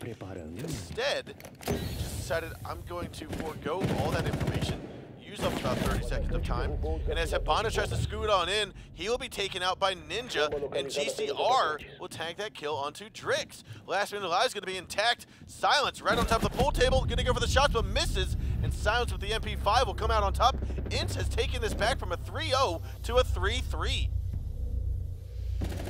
Yeah, what a comeback it has been. 3 rounds in a row as opposed to the 3 rounds they lost in a row previously. So good job to them. Now they are going to be able to go onto the bar defense. Or sorry, no, sorry, excuse me, not the bar defense, but 8 Arsenal attack. Bleh. Literally the complete opposite of what I just said. The other bomb site and the other side. Now, all the same, this is OPK's position where they can start to make their own comeback onto the comeback of INTZ, because they are defending the basement. And this is usually how Clubhouse goes. For those of you who are just joining us recently in the more recent seasons, like this year, you won't have seen much Clubhouse play. And this is usually the way Clubhouse gets played out. Is you win the basement defense, then you lose the bar defense, and that's just how it is, back and forth, trade. And we've actually not been seeing exactly that going on here, as we just saw a successful basement defense coming out of INTZ. Sorry, bar defense coming out of INTZ. Which is just abnormal. We kind of mentioned it earlier that we hadn't seen Buck play much, and we actually are seeing him here on Clubhouse, and that's basically one of those quote-unquote guaranteed picks, just because you do need to open up that kitchen floor as quickly as possible to avoid the C4 toss. We saw him on the first round too, in the same exact situation. Yep. So we're now in a spot where we have repeated everything. So it's 3-3 now, and we're back onto the first round where it was INTZ on attack, OPK on defense, and this might be what OPK needs again, because that first round was so dominant in OPK's favor. Now it is kind of, I'll call it unique, where they are not bringing the Ash. They're opting to bring the Sledge and the Buck, which arguably you can get away with just the Buck. Get away, like, you don't need the Sledge, because you're thinking, okay, he's got two grenades he can bring. Ash has 2 breaching charges she can use for the same exact thing, and she can bring those flashbangs. Yeah, I mean, arguably, of course, but I think in this situation they're probably just thinking to themselves, all right, you know, we don't need that maneuverability because it's Clubhouse, and we're going on to the basement, and it's so linear, you know, it's one big old lane. So I think they're favoring the HP is probably why they're doing that. You know, the 2 armor, 2 speed. Although I get what you're saying, Ash is really great at winning those fights and entry fragging into Clubhouse basement. So it's an interesting decision there, but I can't knock INTZ for not bringing in Ash. I mean, Ash is ridiculous. It just means that they wanna win without her. Let's go.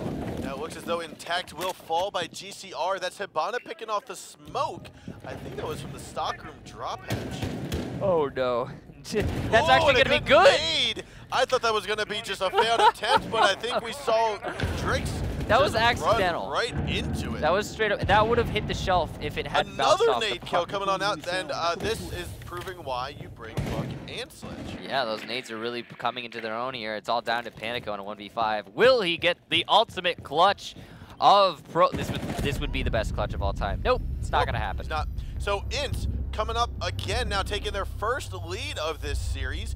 Originally down 3-0 against OPK. It is now INTZ leading by 1 round, 4-3.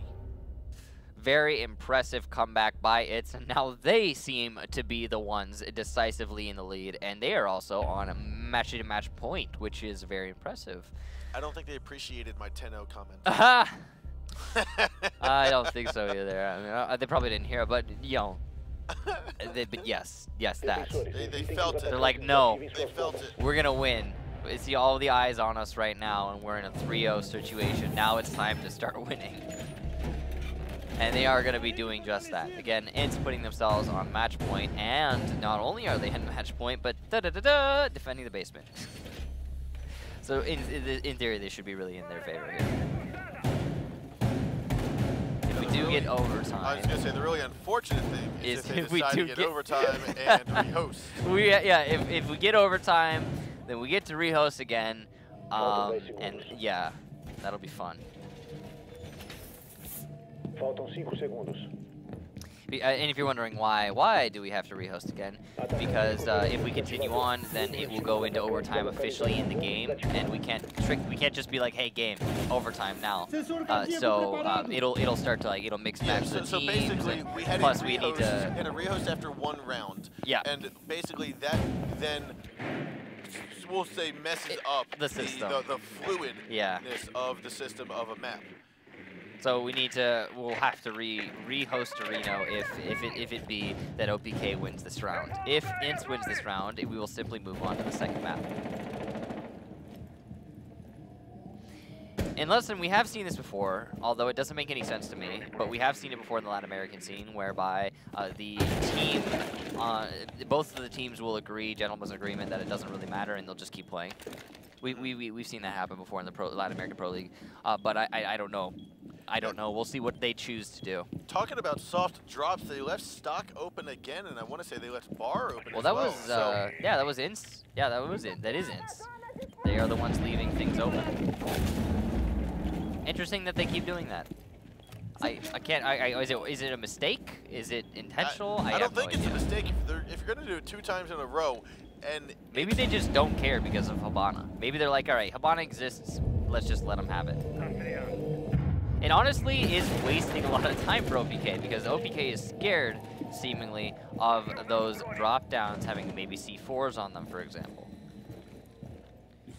You can see it took half the round to get both those drop downs open. And Ninja is going to get spotted out below the kitchen floor. Slash looks like he's going to get rid of barbed wire and then go for a potential quick rush downstairs. Nade's going to go flying in.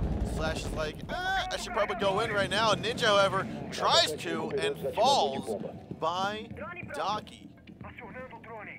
Bomba localizada pelos atacantes. Now with 60 seconds left to go, the attackers, OPK, are going to get some of their last and final information before they push into the site. We've got 4 attackers downstairs, either in blue tunnel, where we see GCR and Intact going dead-to-head, and Slash comes out getting silenced. FK, though, gonna get a trade there on a Drake save, 2-on-3. Docky has picked up Diffuser, and it looks as though OPK has control of the church. FK and Len are the last 2 alive here on the defensive squad. Diffuser will get planted as Len tries to push his way into the main corridor. A little peek left, a little peek right. Pulse is down, and FK, last man alive here inside the church, he will fall to ash, and Slash comes out on top of that engagement. We now have OPK securing round 8. It is 4-4. We're going to overtime. What a great take there by OPK, utilizing those kitchen drop downs and also utilizing that blue drop down, getting a nice little pincer between the two and making their way into Armory. So yeah, we will be doing a rehost. Yep. For all of those at home who don't understand why, it's because overtime changes up a lot of things, and for example, what side you're on, yes, as well as making it so you can defend all of the bomb sites regardless of if you successfully defended one or not previously.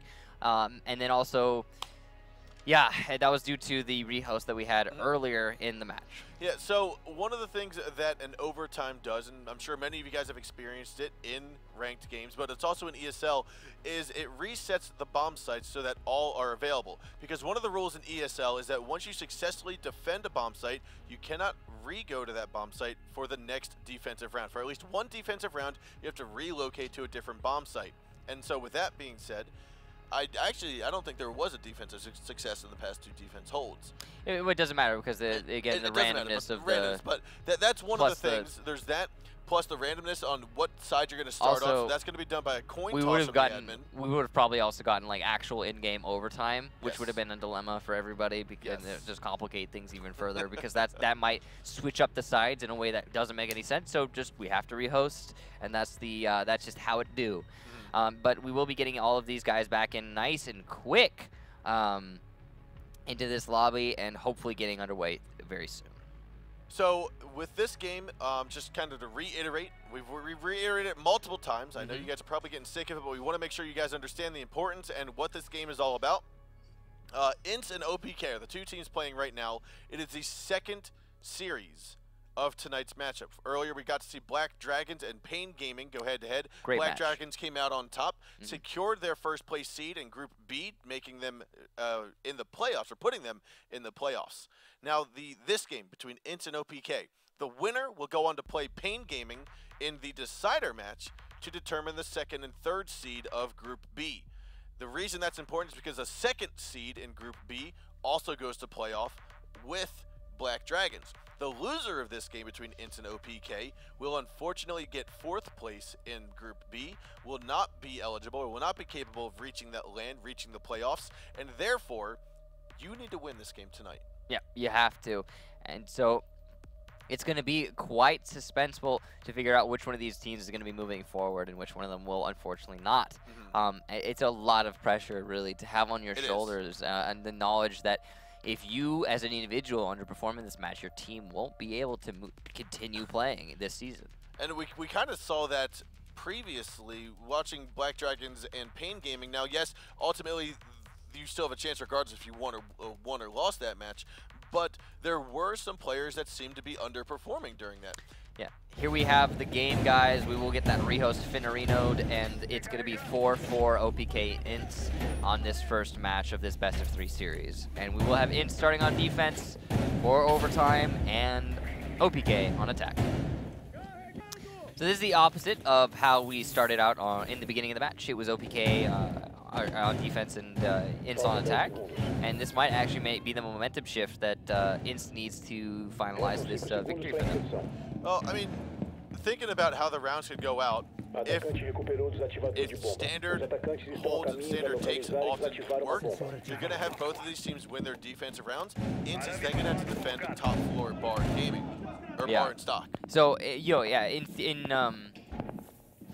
if you really look at it, INTZ did actually get the unlucky stick here, where they defend basement first. On Clubhouse, you actually want to be attacking basement first, because then you can defend basement, and then you lose the attack on the first round, right? But then you defend basement, and then you attack bar, and that's easy peasy. I mean, but we've seen these teams really mix things up when it comes to winning attacks on basement or bar. I mean, like, it's not really going the way of the norm. This isn't going the way of that, and as such, I don't think it's actually really going to play much of a difference. I think both of these teams are still going to vie for it. I think this will go to the 11th round in all likelihood.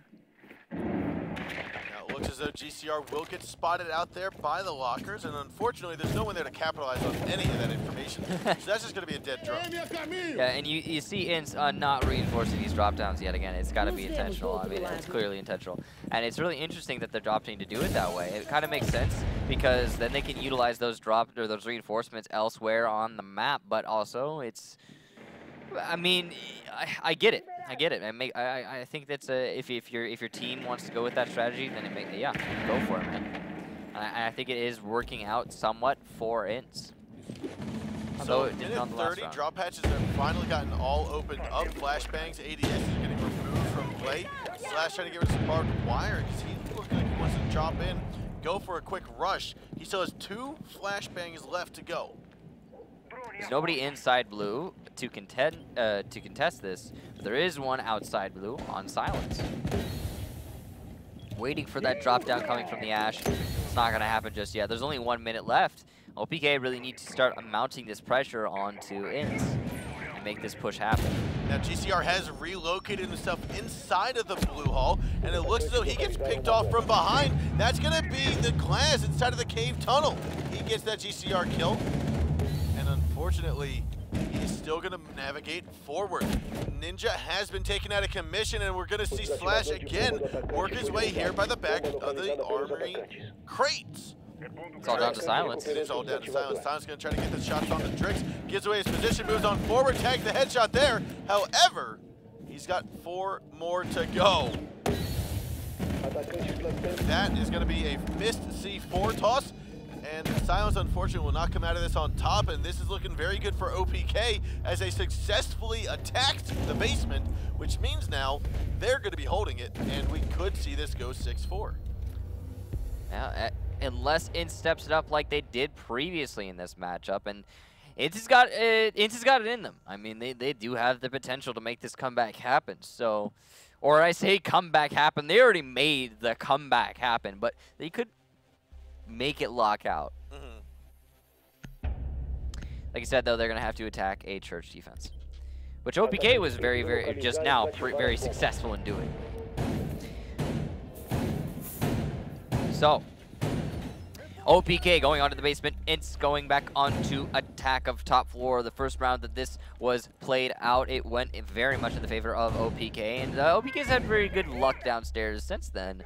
Overall, INTZ obviously had a couple rounds here and there where they managed to win a downstairs attack, like that really nice clutch, I believe, from Silence it was, when he was contesting. It was him versus Panics in a 1 versus 1, and Silence managed to get him up on top. That was very well played to him.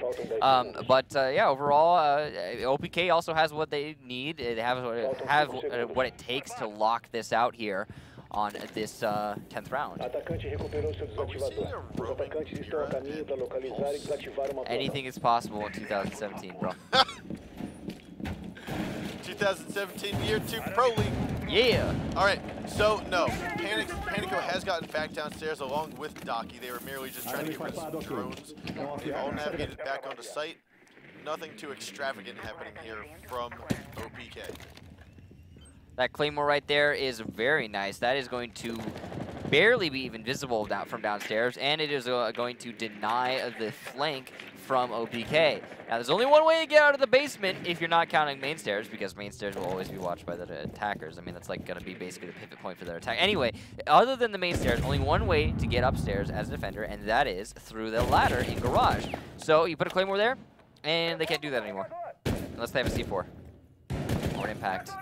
Can you arc the impact that high? Cannot that much. No. Okay, so you cannot. So yeah, it's got to be a C4. No, because it lasts about 3 seconds or so if you just throw it. Is he about to C4 this Claymore and flank right now? Oh my God, he is. He's doing that. Well, he just got the Claymore. You did? Okay, he just wanted to keep them guessing. You know what? Honestly, good plan there by OPK. Because usually people just put a Claymore there and stop thinking about Garage, but now INTZ is going to have to think about Garage for the remainder of the match. Plus, it does open up for the 3 speeds from OPK to get that flank on later if they really want to. Part of me is wondering if they even heard it. Yeah, because I honestly feel like Mira could have just continued on that. But that's okay. That's okay. It's not necessary. The C4 did get tossed on out. Ninja, however, will still be walking away. He's going to toss another. He's going to toss his first nade down. ADS is going to stop that from being any kind of doing any kind of damage. 60 seconds still left to go. Intact is trying to fight for his life here. He's got about 15 health left. Silence looking on down. He's going to tag the head of Drix.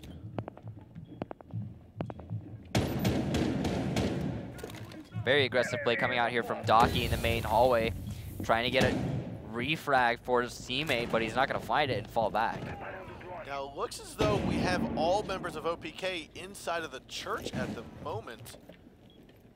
Kind of focus their portion into there. Now, Docky, Panico, and Intact are all 3 trying to hold down the fort. Panico's going to be inside of the moto drop, waiting for someone to come on over the bar. However, we do have Intact getting on up. Now, he downed the diffuser. That's going to be Glass, but it looks as though FK is going to drop in, pick him up, and we'll see this play go down. Last minute is going to be Docky, 1-on-5. This is exactly the opposite of what we saw previously. And Docky will be instantly removed by Lend, and that is now a second attack round being won here on this map. Round 11, let's go. It's going to be OPK back downstairs, INTZ back onto that. Wait. No, it's going to be INTZ on defense, and it's going to be OPK upstairs. Or attacking. They're going to bar now. So they have to go to bar because they won that. Attackers won every round. Well, you're right. They did. Attackers won each and every round. So surprise, surprise. They are deciding to go downstairs. No, they were going bar. They were. Now they're going down. They're gonna go ahead and just tease us, guys. I think they were probably confused themselves. Wait, didn't we win that downstairs defense? What is this? But they did not. And now INTZ will be again down in the basement. OPK onto the attack.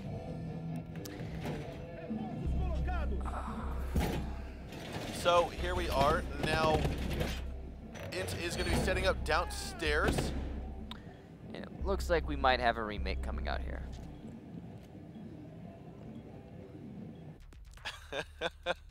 And ladies and gentlemen, that's going to be yet again another rehost coming out of INTZ.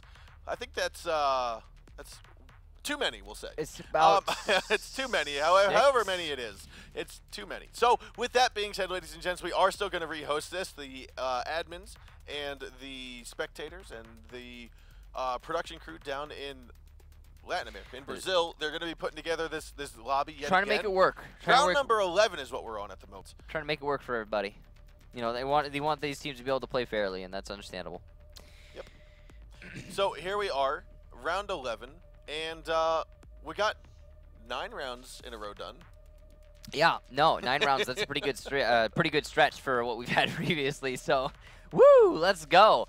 It's yeah, round number 11. We've had 10 rounds total between 2 different hosts, and 1 on the first, 9 on the second. Yep.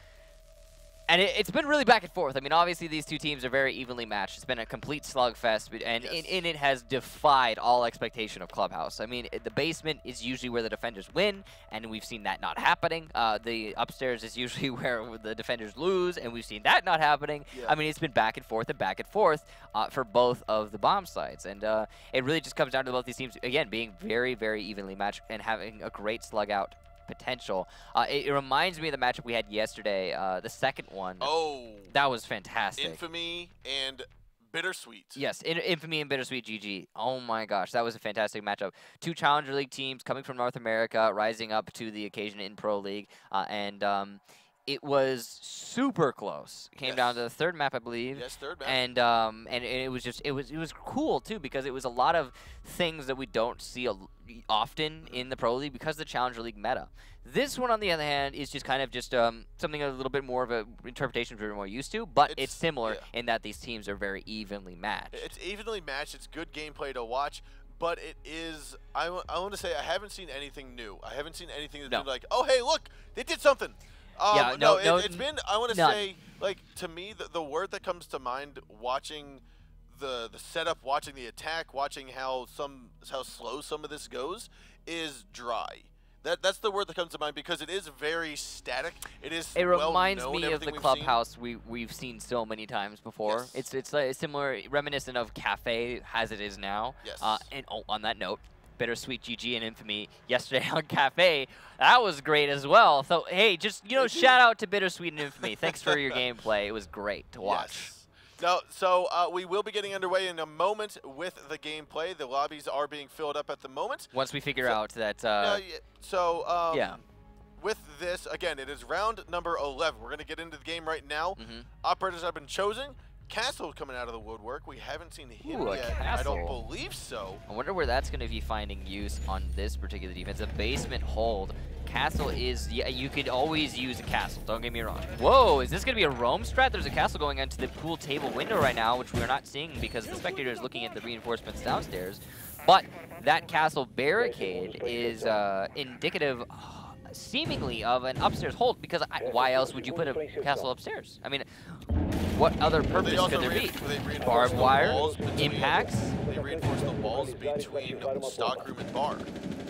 This is very interesting. I really want to know what INTZ is doing here. And this is a huge risk, too, because this is the very last round. And this could cause them to lose the match. Wow, look at all this. They've opened up so many angles, so many different rotations. They have somebody playing all the way up in Master. They've got a lot of castle barricades, barbed wire, all the things invested in this bar. Now, we were talking about dry, and this is the opposite of course. But we'll see if it actually works for INTZ, or if it's going to make them fail because it's just so outlandish. So, here we are. Now we are going to watch Docky work his way off construction. Slash going to get into garage. This is kind of what I was thinking. If they know that there's roamers, just go garage, go cave, and you're good. They're already in here, and they're going to Ash open this wall into Armory, and they could just plant. They could just walk in and plant. And they're going to drone this out. Pulse is going to actually spot them doing this, though. So this is actually going to be silence. It's all on silence now to make this not happen. Deny this push for the for OPK. If he's successful, it could be all that INTZ needs to lock this map out. The roamers have gotten back on site, realizing that the attackers are focusing on the garage and on the cave tunnel, which actually could be the whole reason they did all this reinforcement up top, is to bait them into the blue and cave. Right. Because they are getting these flicks back and forth. The MP7 is going to take out one. However, Panico will finish off silence. And unfortunately, that's going to be a disconnection from Ninja, and a very unfortunate time there for INTZ. And Intact takes up a kill. GCR and Len are going to be the last 2 alive. Panico going to take out GCR. Len in a 1-on-3. They now know he's right there. Glass going to get the final kill, and OPK going to come out on top in round number 11. Well played to OPK there to really collapse at the right moments. Unfortunately, Pulse not able to secure that kill on the Hibana, and Blue put it into a man disadvantage. And, you know, it's one kill Kickstarter. That doesn't mean very much, no, but that kill meant that there wasn't enough to trade it back. Because after that, the Silence did take it out from behind from that Glaz, and we have to give credit to Glaz, obviously, for some really great pressure, taking out that. I think there was a 3K for him. Yes, well definitely. played. So with that, ladies and gents, that is map number 1 out of potentially 3 here between OPK and INTZ Esports. We are going to remake the lobby, obviously, because we have to, because the game just ended. But with that, our second game, our second map that we're going to get underway with is Oregon. And Oregon, we saw earlier today, we see almost every single best-of-3 series. Almost. Almost every best-of-3. Yeah, it's a very commonly played map in the Pro League these days, and it's a good map. It's all very well-rounded. The 2 defended bomb sites are going to be your top floor, your basement, as we all know. And, you know, we've seen Kitchen actually defended, and thanks, Bittersweet and Infamy. Appreciate that. Appreciate that. We've seen Kitchen defended a couple times. We've seen Red Tower, too. We've seen Red Tower, too, although Red Tower has never really been super successful. Correct. Kitchen seems a little bit more solid from what we've seen. We've seen it less, but more, definitely much more solid. A larger win ratio than the Red Tower. Red Right, Tower has seen more, but it's also lost more. I think you could attribute that to the. Let's take some look at some of the highlights from that last match. By the way, you can attribute that to probably just the fact that. There's more to work with for the defenders on Kitchen, because you can roam more aptly. So here it is, round number 5 was that? Yeah, there was some great rounds in general, some great plays between these 2 teams, and obviously, you know, it displayed by the fact that it got taken to the very last round before it was over. Now this is a 3K from Panico. He picked off 1, came all the way back up top, got this one on a GCR, looked down and picked off the last kill there in the Len. And very, very nice job there by Glass to basically win the round for his team, win the map for his team. It could have been stalled out or lost altogether if it weren't for him playing as well as he did there. So again, Oregon's going to be our second map to get underway with. We talked about bomb sites. We constantly have seen a little bit more of a smoke and echo combination. We kind of bring that up every time that we see it happen. But we have seen echo placement do very well from time to time. Yeah, echo drones are interesting. Now, it does come down a lot to your placement and how well you utilize the drone, but also how well the attackers are looking for your drone. But it has seen a lot more use in more recent scene. I think it's the sort of thing that people really just needed to practice. And now that it's been practiced, it's seeing play, and it's like, oh yeah, no, this is totally viable. Yep. When he first came out, people were like, oh, he's gonna be great, and then people were like, and then later, moving forward in the Pro League, I mean, he's actually become kind of like a decent operator. A lot of people at first glance at Echo thought he was going to be way overpowered because he was able to stop someone from planting the diffuser. Yeah. And then people got to thinking, they're like, well, that's just basically the opposite of Capitao, because Capitao can lay down a fire arrow, 2 fire arrows, and stop the diffuser from being destroyed for 20 straight seconds. Right. So being able to do that, or being able to be Echo and stop the diffuser from being planted for 18 seconds. The thing is that it's so situational. It's like, yeah, the Capitao can put a firebolt onto the diffuser for 20 seconds, and he could stop that diffuse or that disable of the diffuser. But there are so few situations where he's gonna be put in that situation, because normally you're going to use both of your fire arrows before you get there. And then, you know, the drone, it can just be shot. Ladies and gentlemen, we are getting into the match. Thank you so much for waiting. Here will be OPK versus INTZ map numero 2.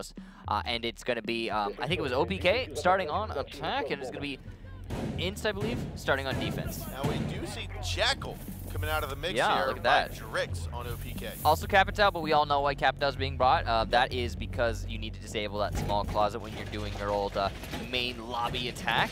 And then, yeah, so the Jackal, though. Jackal, I think that just might be because we do see a lot from the Latin American scene. We do see a lot of roamers, if you recall, from on the top, like, you know, the west side of the building. Remember the smoke and the mirrors and stuff like that? So the Jackal's just going to be like an attempt to try and make, you know, streamline killing off that, I suppose. And you do see the rotation here between Meeting Hall and Kitchen. That's going to, you know, again, be the sort of thing that Jackal's going to help in cutting down on. Os atacantes estão a caminho para localizar e desativar Just uma to bomba. start, we are having a Valkyrie and a Bandit right now roaming on into the kitchen. And it does, yeah, there it is, the spawns and the drones, you can tell OPK are clearing west to east to start this round off. And INTZ is going to be ready to receive them here. You can see they've set up a lot of murder holes, mirror windows, etc. in an attempt to just respond to this west-east clear. So INTZ's going to hop his way into the small tower. And he's going to have to work his way down the hallway because, unfortunately, he doesn't have any kind of breaching charges to open up the soft wall into dining.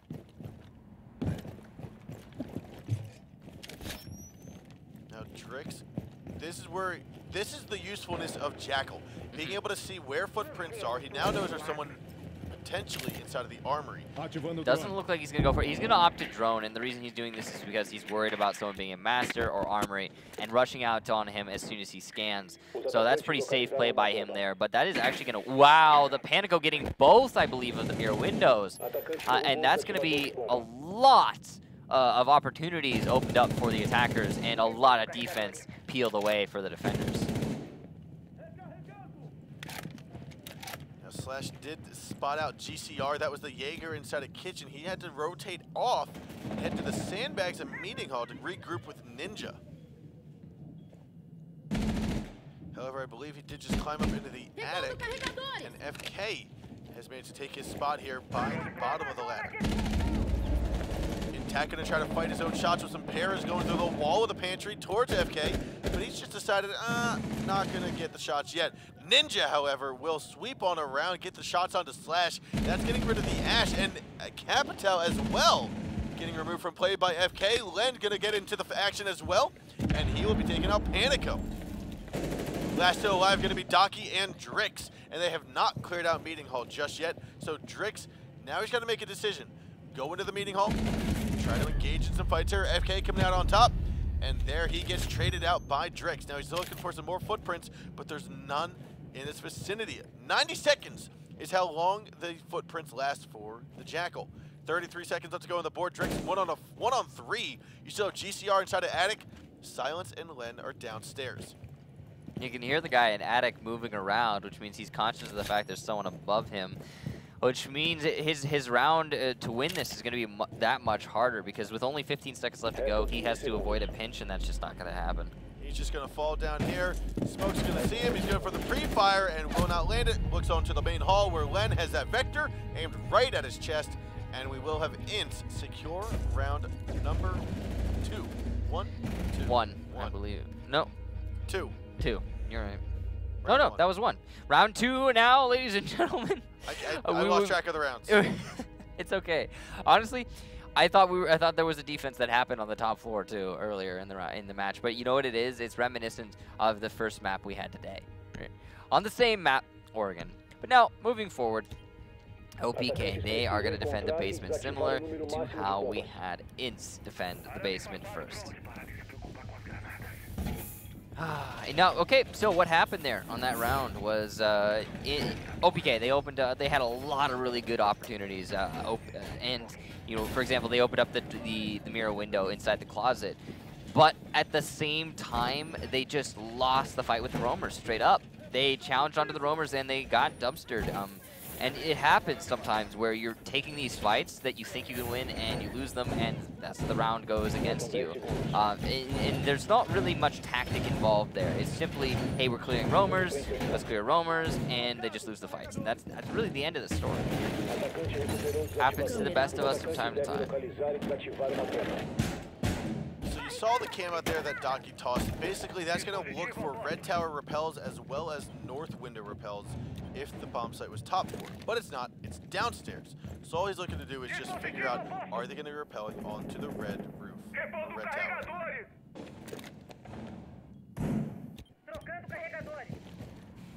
And yeah, so INTZ going to be tackling this attack from west to east, same as OPK. No great variation here.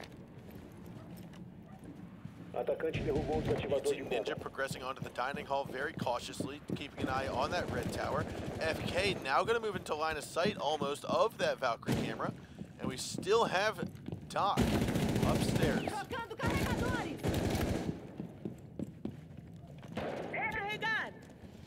That main lobby drop down is going to get opened up by Silence, and that's going to be the pressure mounting for the defenders now, as they're going to have to pay very close attention to that particular drop down moving forward. INTZ seemingly has pushed the roamers back at least somewhat, and that's going to give them a little bit of a peace of mind moving into the rest of this attack. There is, however, a Drick still inside the main tower, and a Docky right above him. While FK's drone was destroyed there, it will have made FK conscious of the fact that Docky is playing in this position. So now we've got INTZ. He realized that his Twitch drone got destroyed at the top of the red tower. Oh, he's actually gonna spot the shots there through the doorway right onto Slash. Slash will fall. What a nice play by FK. 60 seconds left to go, and the attack seems to be progressing very slowly. Yeah, only a minute. That's not a lot of time to make the execution happen, even if you have the man advantage. And there is wow, Slash another again one through this window. Fabulous job. Your teammate just died in that angle, Drix. You can't really hit. That's unfortunate. Docky will be wow, taken up another by FK. one. Now the last two alive are going to be Intact and Panico. And FK, you can feel him just ready to go. He's going to come in from back red tower as the rest of his team's trying to go for the plant. Gaston is going to come out. GCR is going to die trying to get this plant down. No, he's actually going to back out in time. The power of that 3-speed. However, he is going to try to re-go for it, and the gas grenades will unfortunately kill him here. There it is. It's also going to light up the Blackbeard slightly. It will, and there's 10 seconds left to go. I think there was 0 gas grenades left. However, Panico comes swinging around from the meeting hall. Doesn't realize Classroom's there. Blackbeard will fall. However, so does Smoke. Panico's last man alive. Diffuser gets planted, and he looks on up the stairs, and Ninja's there to get the kill. Wonderful job there. INTZ goes up 2-0. It's looking pretty dominant at the start of this map, but we did see quite a comeback from, well, INTZ and then OPK, and then INTZ and then OPK on the previous map. So still plenty of room for OPK to breathe here, with only 2 rounds having taken place, and now moving on to the 3rd round. They have opportunities. It also means that INTZ is going to have to defend that top floor because they did successfully defend the basement. Now, we are going to see a Frost come out of the woodwork, as well as IQ, which we haven't seen yet either of these two today in the Latin American scene. IQ is going to be used to find those Valkyrie cameras because it's most likely that they're going to be on the north windows and red tower. And Frost is going to be... Ooh, a red tower hold. Look at this! So obviously we don't read Portuguese. Well, not obviously necessarily, but we do not read Portuguese. And because of that, I thought it was top floor, but no, sir. It is going to be the old tower, which we've talked about this in the past. Hasn't had good success.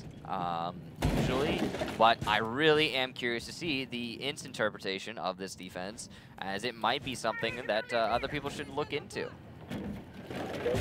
Yeah, the Frost play kind of threw me off because typically Frost is going to place Frost traps on the big window where we see FK, as well as the north windows of Kids' Dorm. Because it's great on top 4 defense. I mean, it makes a lot of sense. But I guess it also equally makes sense in tower, right? There's a lot of windows to repel in. We'll see if it works out for INTZ, if you can get any Frost Trap detonations, or if it's just going to be straight up. Wow, he's also bringing the Super 90. That's an oddity in itself, bringing the Super 90 on a Frost. If those of you who were not around for the days of the Super 90, it used to be a death machine. It used to be nicknamed the Sniper 90. The Sniper 90, because you could shoot somebody from across. Let's use Meeting Hall as an example. If somebody's standing on top of the stage in Meeting Hall and you're standing at just next to the door of Meeting Hall, the main door of Meeting Hall, then you could kill that guy at the stand in 2 to 3 shots. Easy peasy, and it shot super fast. But it has since then been nerfed, and now it's just another shotgun. That Ninja's head might be seen inside of the attic. He's going to get droned out. Panico going to look for some shots here. A shotgun, too, on a tower defense? That's counterintuitive. If he's going to be waiting for the rappel in. Maybe, but also, I don't know. No range options whatsoever. Ooh, it looks like we're going to have Valkyrie coming in. Small tower, that's FK. Get dropping the shots there into Drix. GCR will pick up the headshot there into Slash. And that is the Thatcher and Ash out of the woodwork. Now, Panico will get the head of Silence and then come back over here towards the small tower. Some really great roaming coming out from INTZ in the earlier bits of this round, but OPK trying to trade it back. I'm trying to think. Frost, okay, we know she's got a shotgun. Yeah. Why would she try to peek small tower? That's the question, right? Oh, a double pistol kill by GCR! That is going to be last man alive Docky now, and it looks as though he almost ran into whoever that was hitting the door open with him. I think that might have been 9. Okay, so Ninja. it's seemingly clear, at least in the first 3 rounds of this match, that INTZ really has a grasp on this map, and it looks like they might push us to a 3rd map here. But, I mean, INTZ did come back from a 3-0 deficit earlier on the previous map, and OPK could do the same. So what we are seeing here now is a 1-on-4 attempt at a clutch. Docky going to try to use his bearing 9 to dwindle down. Tags the head of 1. He's going to scoop back out. Now Ninja's going to come around from meeting hall, tag her booty, and she will fall, and Ninja will make INTZ win round number 3. 3-0 is what the score currently is. A tower defense win, ladies and gentlemen. Well played to INTZ there. It really came down to a very sprawling defense. They had people on every end of the map, and they managed to get those roamer picks early on, and then moving into the later ends of the round, when OPK started pushing onto the tower itself, they didn't have enough manpower. Simple as. Now, so one of the things I'm gonna harp on here for a moment, though, yes, is there's probably some viewers at home that are wondering, why not just rappel onto the red windows and try to take the tower? And why was there so much engagement on the top floor of West, or like anywhere on not red tower? And basically the main cause of that, the main reason, to my understanding, is that you have all these different windows, all these different angles that are peeking the rappels on 3 out of the 4 sides of that red tower. So you need to make sure that you clear out the rest of the map. Yeah, and they didn't do a very good job of doing of clearing out the rest of the map. So, because of that, INTZ managed to come out on top. And now, yeah, OPK will be going on to an upstairs defense. They're not as brave as INTZ, but they also didn't win their basement, which means that they're not foolish and they're not trying to repeat the same mistakes over and over again. So they're gonna try and mix things up, go with that first time we've ever seen basement upstairs defense. INTZ meanwhile are going to be bringing a Blackbeard and nothing huge surprising on the inside of things. Now, it's arguably, we've said in the past that it's not necessary to bring a Mira for a top floor hold. Not necessary, but still good in certain situations. JCR going to be taking out the first player, that's Slash, on the OPK lineup. And that's already a good start for INTZ. INTZ again seeming very dominant on this particular map. I mean, it was a slugfest, sure. There's only 1 man on site, and that's Smoke on the west stairs. I wonder if they're going to be able to figure that out. Yeah, but anyway, it was a slugfest to be sure on the previous map, but this one is just straight one-sided seemingly on the start. I say the start, we're already about halfway through this map if INTZ continues like this.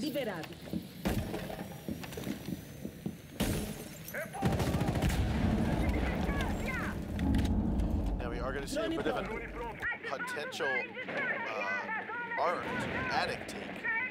We see Hibana over here, as well as I believe that was the sledge. That's Ninja on these stairs of Red Tower.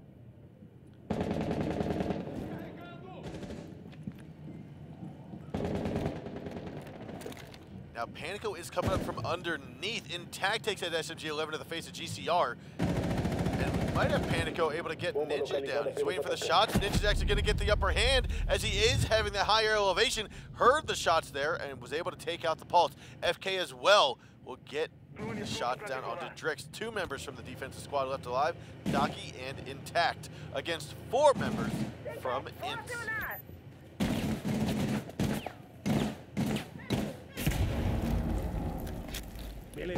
So far in this round, we've seen a full roam clear coming out from INTZ onto OPK, really taking control of that tower, taking control of the west side, taking control of the east side, taking control of everything that is not the bomb site itself. And as Intact goes down, it's all down to Docky in a 1 versus 4. This is unlikely to go into He's going to tag the kill. That's also Diffuser. He's dropped. So the last that's three Diffuser. people, that is Diffuser that's been dropped. So the last 3 attackers are going to have to challenge Donkey. Oh. He's going to tag 1. He's got 2 more to go. He knows one's got to be big window. He also knows that the one's just been tagged here on the left and middle dorms.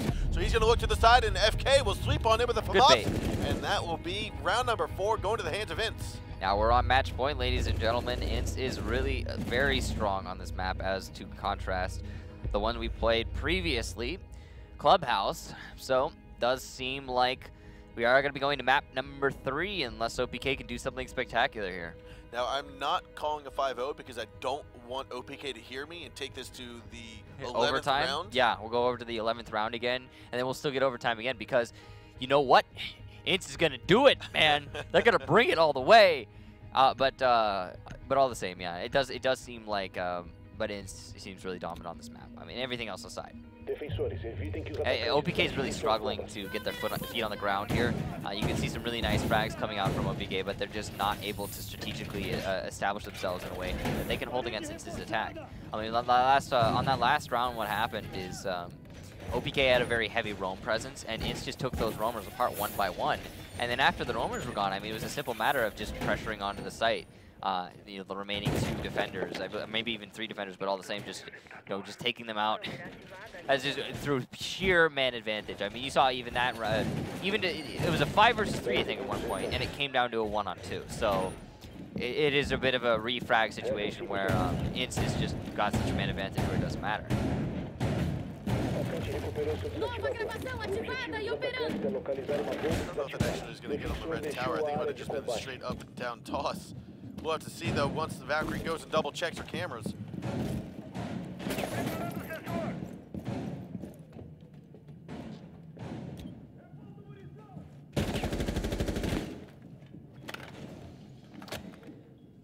They've already seen a bit of a 2-1-2 split roam game here. Ninja and FK going to be off-site. FK is going to be in the top of red tower. I think Ninja might be top 4 of master bedroom. No, he's going to be in red tower as well. Again, super heavy investment inside of the main tower. I mean, you don't usually see this, but actually, as I say that, I mean, it's become a lot more prominent recently in this particular season, and we'll see if it works out for the defenders here, INTZ, or if it actually goes in the favor of OPK.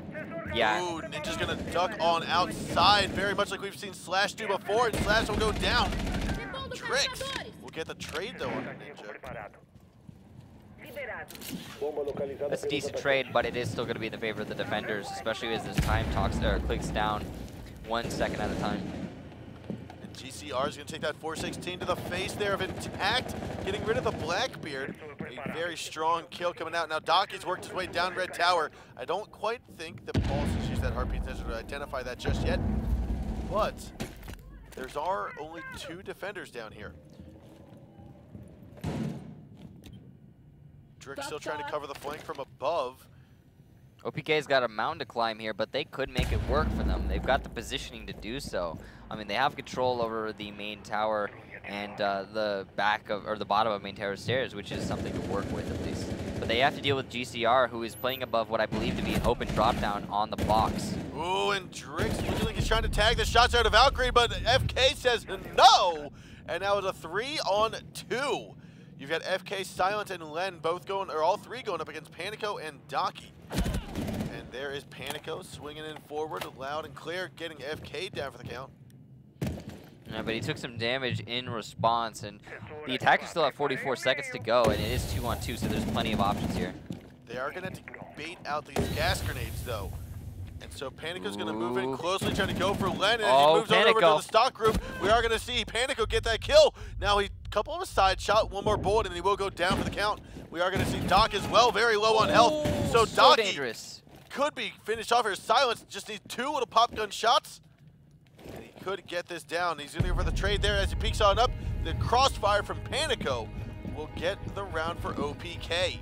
First round on the board for OPK. Well played to Panico to get that for his team. You really have to attribute a lot of that round to him. And it's still match point. INTZ could easily just lock this out by 1 more win, and they are going to be going on to attack. OPK, however, can defend wherever they choose to go. They haven't won a defense yet, so they can go any which way. They are going to choose to go downstairs into the laundry machine, or the laundry room.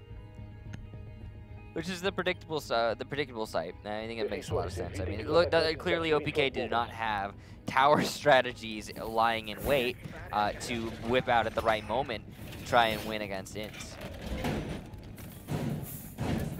They're going to go for the much more standard basement defense and a very standard lineup as well. Look at those kill-death ratios. FK1 really trying to force this out for INTZ. And Panico trying to get his on the board.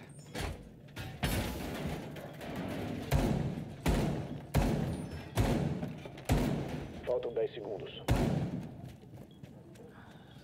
So looking forward here, we are seeing not too much of an Atacante recuperou o desativador. Os off-standard atacantes devem defensive localizar e hold. desativar The uma only bomba. thing that's really different is a 2-2-1 split, with Mira being the only one downstairs.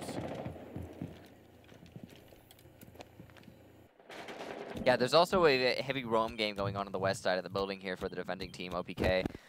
And it's going to be a clear from west to east from INTZ. So if that roam gate is successful, it might be the case that OPK could start their comeback here.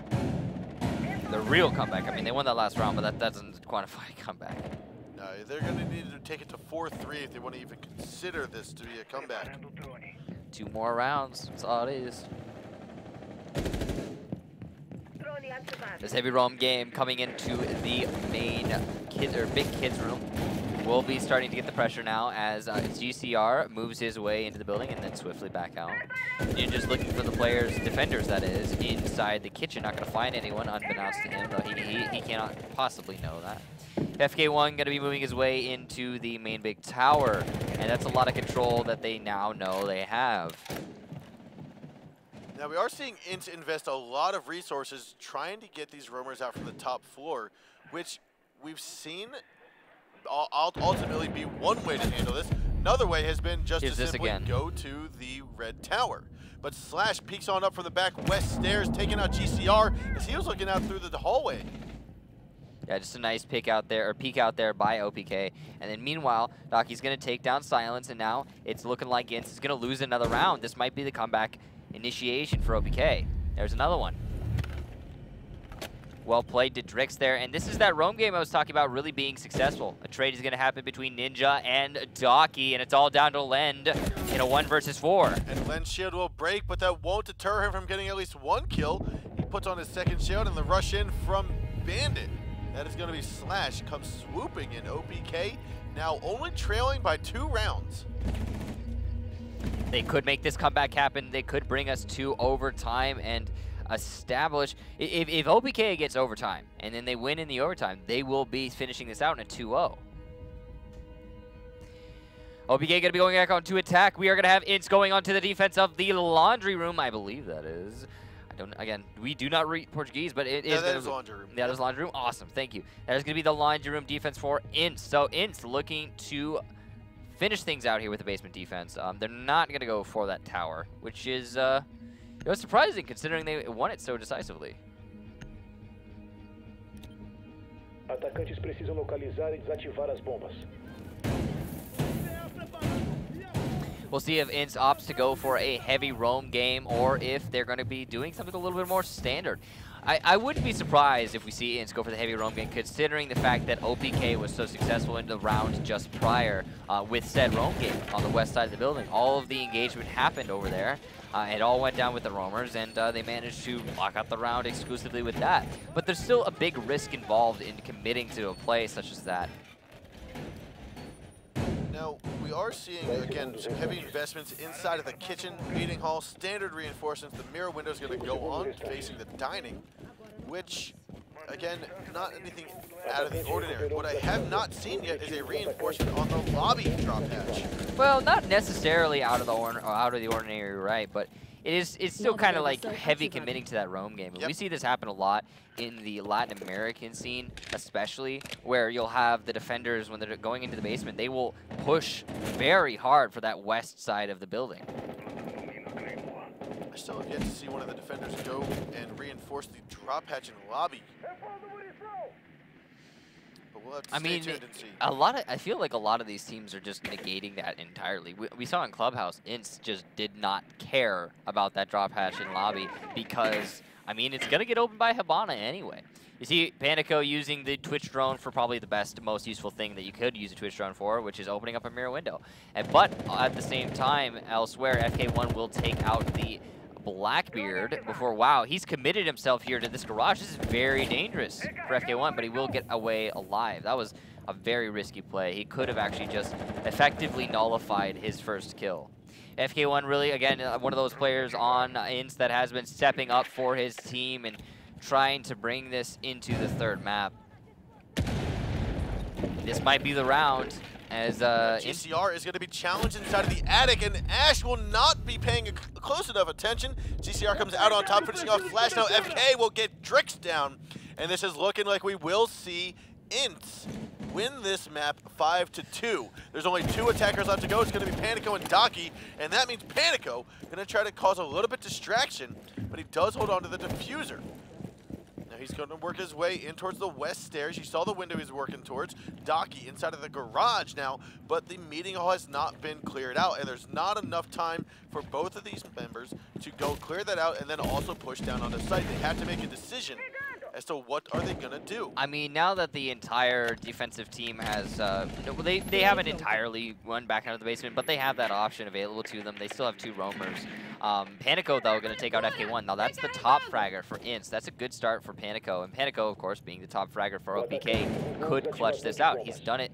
He's done it before. He did win that the very first round for OPK. It was almost exclusively because of Panico. Drop hatch will get opened up, and that means Ninja. I'm sorry, no, we've got GCR looking up through. Oh, and his side is going to be seen. Panico, with the eyes of a hawk, able to spot GCR from a distance, grab him down. Panico's really trying to force this out, as you can see. Now, Daki has about 2 health left as Panico working his way down. Ninja, no, that is going to be Panico finally gets taken out. Last man alive, going to be Daki, but not for long as Ninja moves on around, and INTZ securing map number 2. So we're clearly, I think, from the get-go, just the superior team on Oregon. I think they really just had a better grasp of that map. Whereas on the previous map, it was just a little bit more of a, go back and forth on Clubhouse. You could almost attribute that, it seemed like, to OPK. Obviously, that was OPK's map pick. I think you could attribute that to the fact that OPK had practiced Clubhouse quite a lot more. INTZ, though, moving forward now, we're going to be going to Chalet for our third map. I have to feel like this is going to favor INTZ because it is seemingly INTZ is just playing superior, just a little bit on a different level. Their roam game seems to be a lot stronger, and that's one of the things that makes or breaks Chalet for teams. It's the roam game. We've seen that time in and time out on how the roam game, if you are successful, if you are able to get your timing down correctly for the roam game, you are going to win the majority of your Chalet play, and that I think is where INTZ is excelling right now.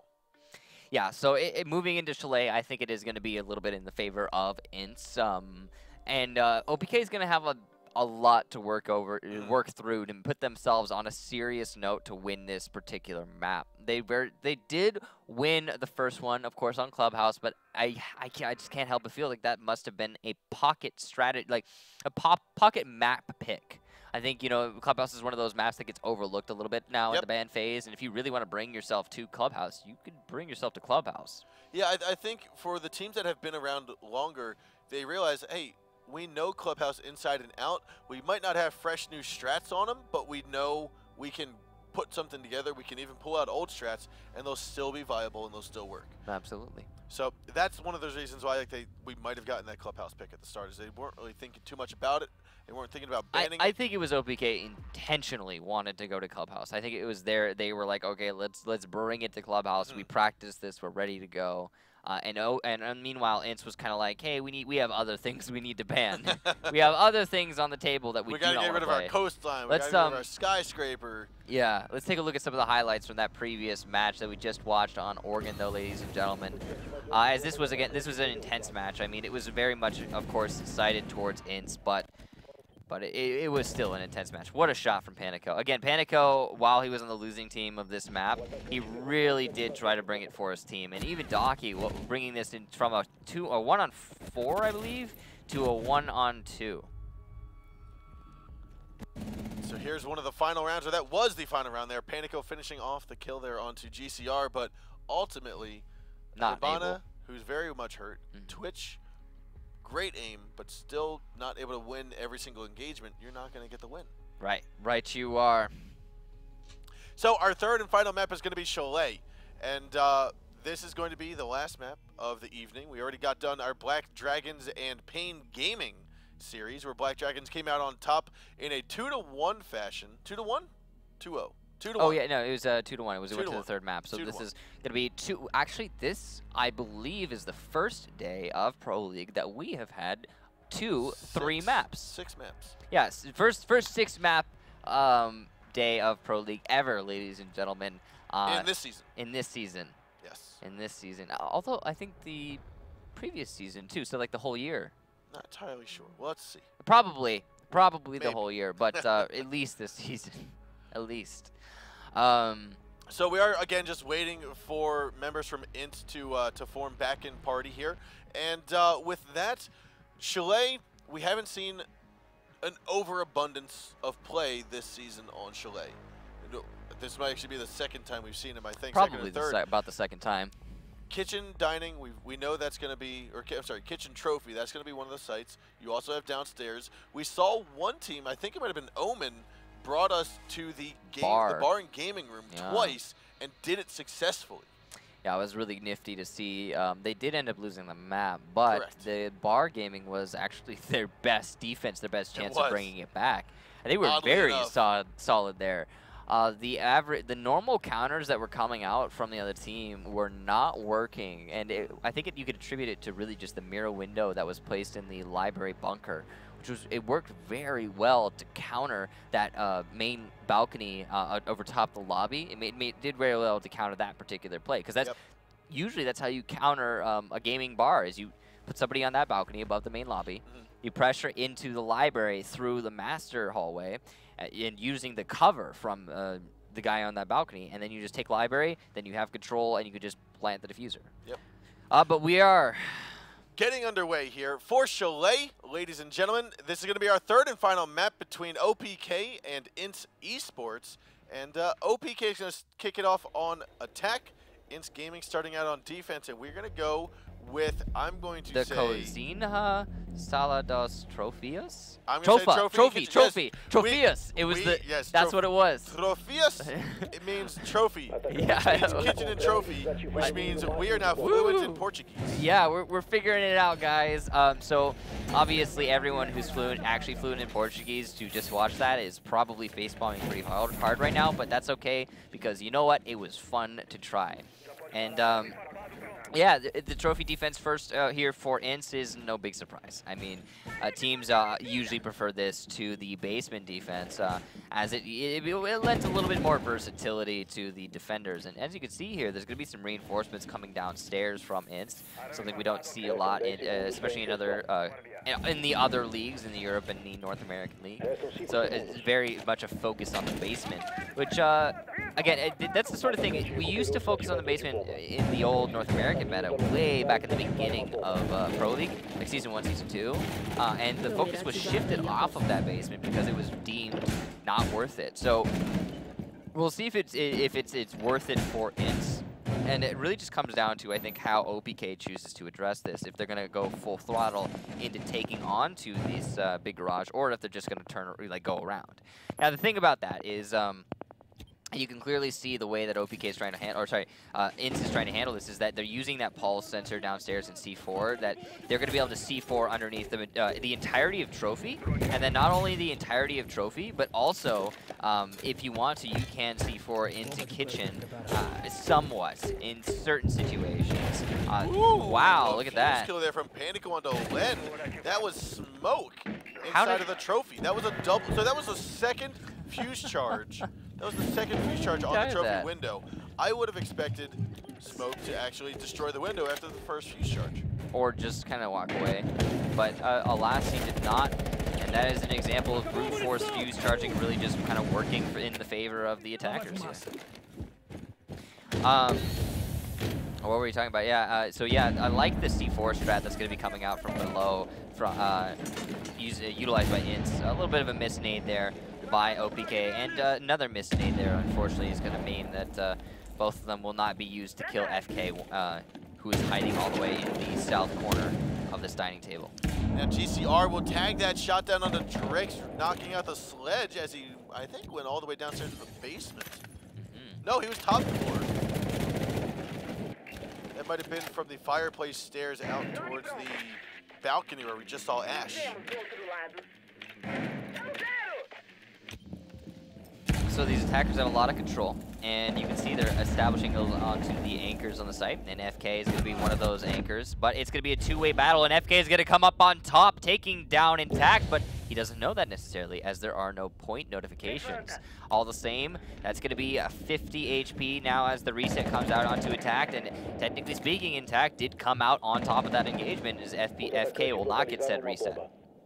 So 35 seconds left to go. You still have 4 attackers, 4 defenders, and as I say, that slash will fall, but so will 2 members from OPKs. They're going to drop in, and it looks as though Bandit is there to grab a double kill. Ninja swooping on in, grabbing the double kill. Now Panico, last man alive, as Fuse. He's going to be outside trophy window. No, he's not. That's one of his teammates. Panico just going to flick right around, and the pistol kill from GCR out in Fireplace will then go, and round number 1 will go to INTZ. What a clutch there by Ninja. It could have gone for OPK, but Ninja really stepped it up, playing inside the trophy room and denied that push from the drop down and the main B window. Well played to him. Now, INTZ gonna be up 1 round, and OPK gonna be on the deficit. They are going to defend the same thing, trophy. Looking at the operators, there's nothing special really coming out here. I mean, the bug is definitely what you're going to pick over Sledge most of the time, especially for both of the primary bomb sites, because you just need to play this vertical game. And Buck, honestly, does it quicker, does it better, and does it more safely. Yeah, the main thing is the safe that you just mentioned, which is the, you know, you don't have to think about C4 as much, because you can distance yourself from the holes you're opening up, which can confuse the defenders somewhat and cause them to have to think about multiple different things instead of just, hey, here's holes being opened up above us, let's throw a C4 on said holes. Now, the game is still getting underway, ladies and gentlemen. We're just having a little bit of some technical difficulties, and we'll keep you up to date. And so right now, at the moment, we are still getting underway. It's round number 2. Prep phase has just ended. We're going to get into the game right now. And it's going to be fuzzy for just a bit, guys, but it'll load up. You know how buffering do. You know how it do. There it is, popping back in. But, yeah, so what were we talking about? We were talking about Buck. We were talking about Buck's usefulness compared to Sledge. And it really just comes down to that safety, like you mentioned. Now, we're going to have Panico come off of his roamer game, go back into the dining table in an attempt to play a little bit more conservatively. INTZ is starting to make that clear happen for the roamers. Now, of course, see this drop down being opened is going to allow for a late roam game coming out from OPK. As you can see, a lot of OPK is jumbled right now in that dining table, and that's not what they want.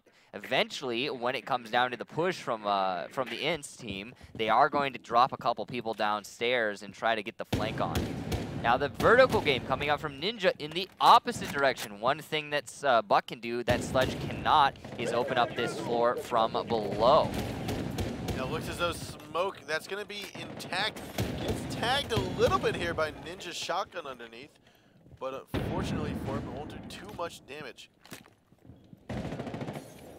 GCR, meanwhile, going to take out one player and then another by silence. That means that OPK are now in a 3-on-5. Like you said, Slash and INTZ have been removed from gameplay. Panico here is going to try to card challenges. He's going to spot the Hibana, but cannot land it. The potatoes flying out of the trophy window. Silence will take advantage of the missed shots and get rid of Panico. Drix, however, will finish off Ninja. A 4-on-2 now, as Trophy Room has now been gained control of by INTZ. Docky and Drix, the last 2 defenders remaining for their team. There's plenty of time for the attackers. There's not a lot of options for these guys. They need to hold too many angles, and they're going to waltz on into one particular as FK is holding from the west lobby. Meanwhile, Len will finish off Drix, and that is INTZ securing round number 2, and we will move on to round number 3 with INTZ in a 2-0 lead. Yep. Good attack there from INTZ. So what happened is INTZ cleared out the roamers, forced them back into the site, then started applying pressure to the trophy from below. Once the player in trophy rotated out, they were like, okay, hey, we can just walk in the trophy, and they did just that. Now, OPK really needs to start to step up their game, and they are going to have an opportunity to, as INTZ is going to be defending the basement rather than the trophy. So this might be the mix-up that OPK needs to get the comeback.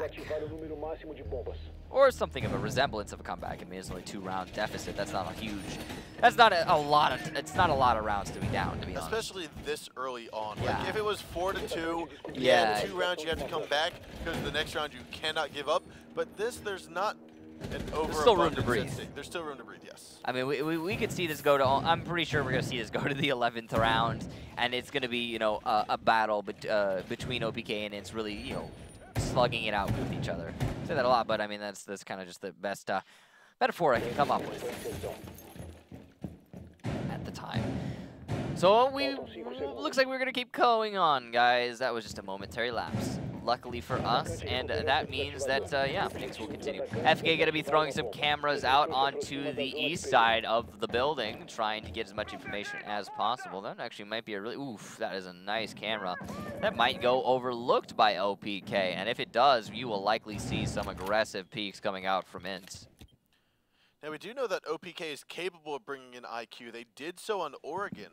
They didn't bring one here, though. They have not brought one here, which is surprising. A little I mean, bit. it's similar. This map is similar to Oregon, and that, you know, you have a lot of cameras that are going to be coming outside. There's that aggressive peek we were talking about. FK1 taking out one of the attackers, I think that was in tack on the OPK lineup.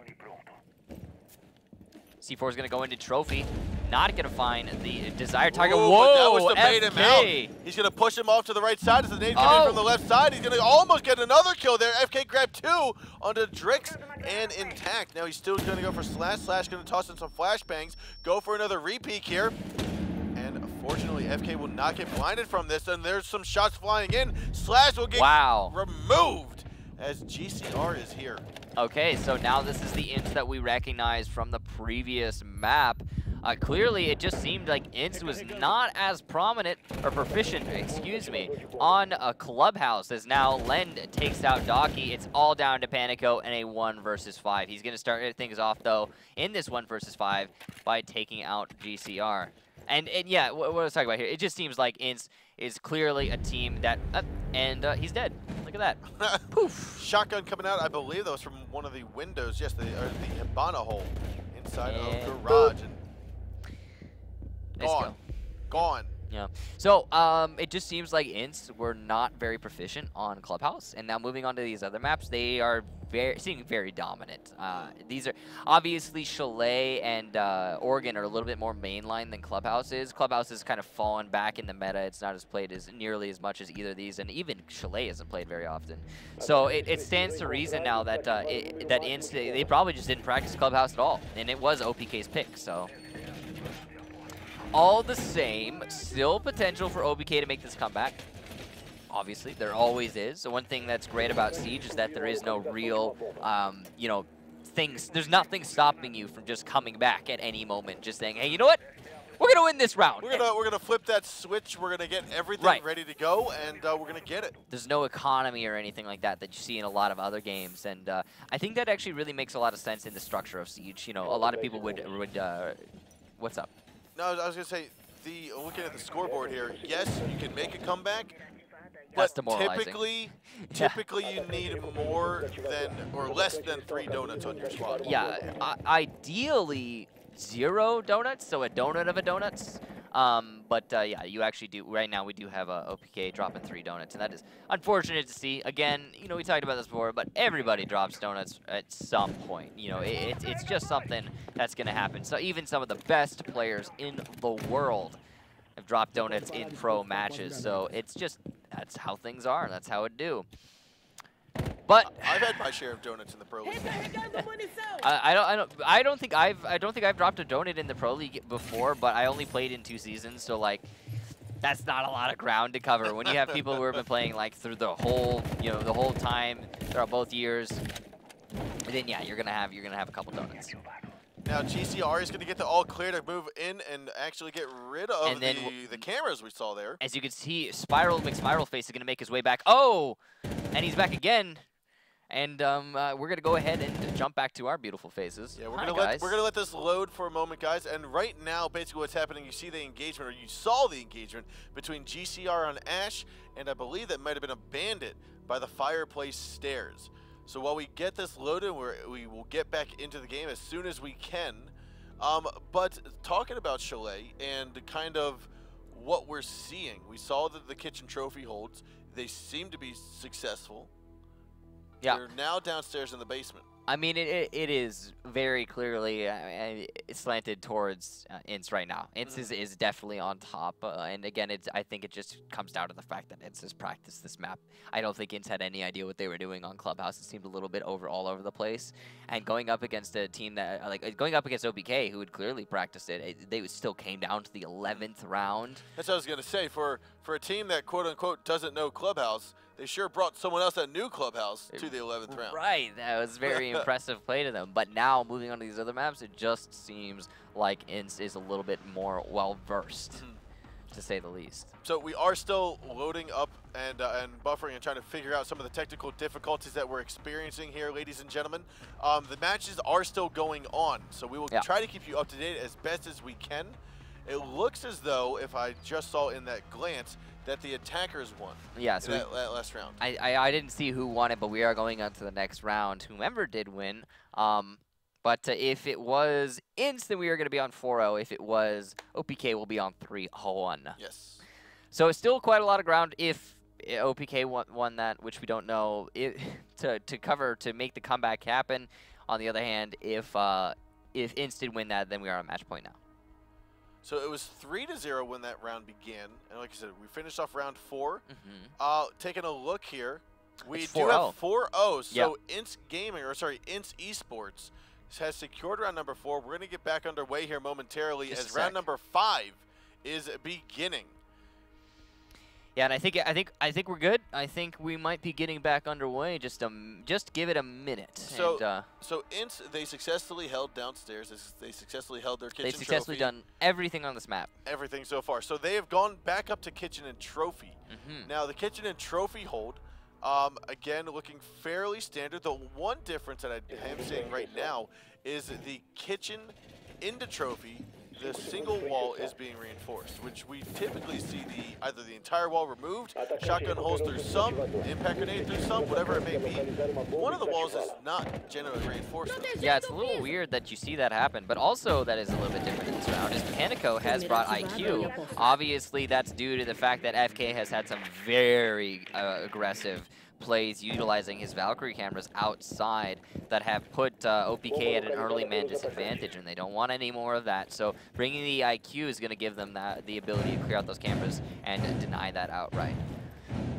Still, though, all that aside, OPK, I mean, attacking on this bomb site, they've not had any luck in the recent rounds. Obviously, given the score line, OPK hasn't won a single round yet. So I mean, they could start this comeback right now and make this happen, but how are they going to do that? Are they going to try to push onto the top floor? Basically, the question is, are they going to pull a continuum clutch or a continuum comeback?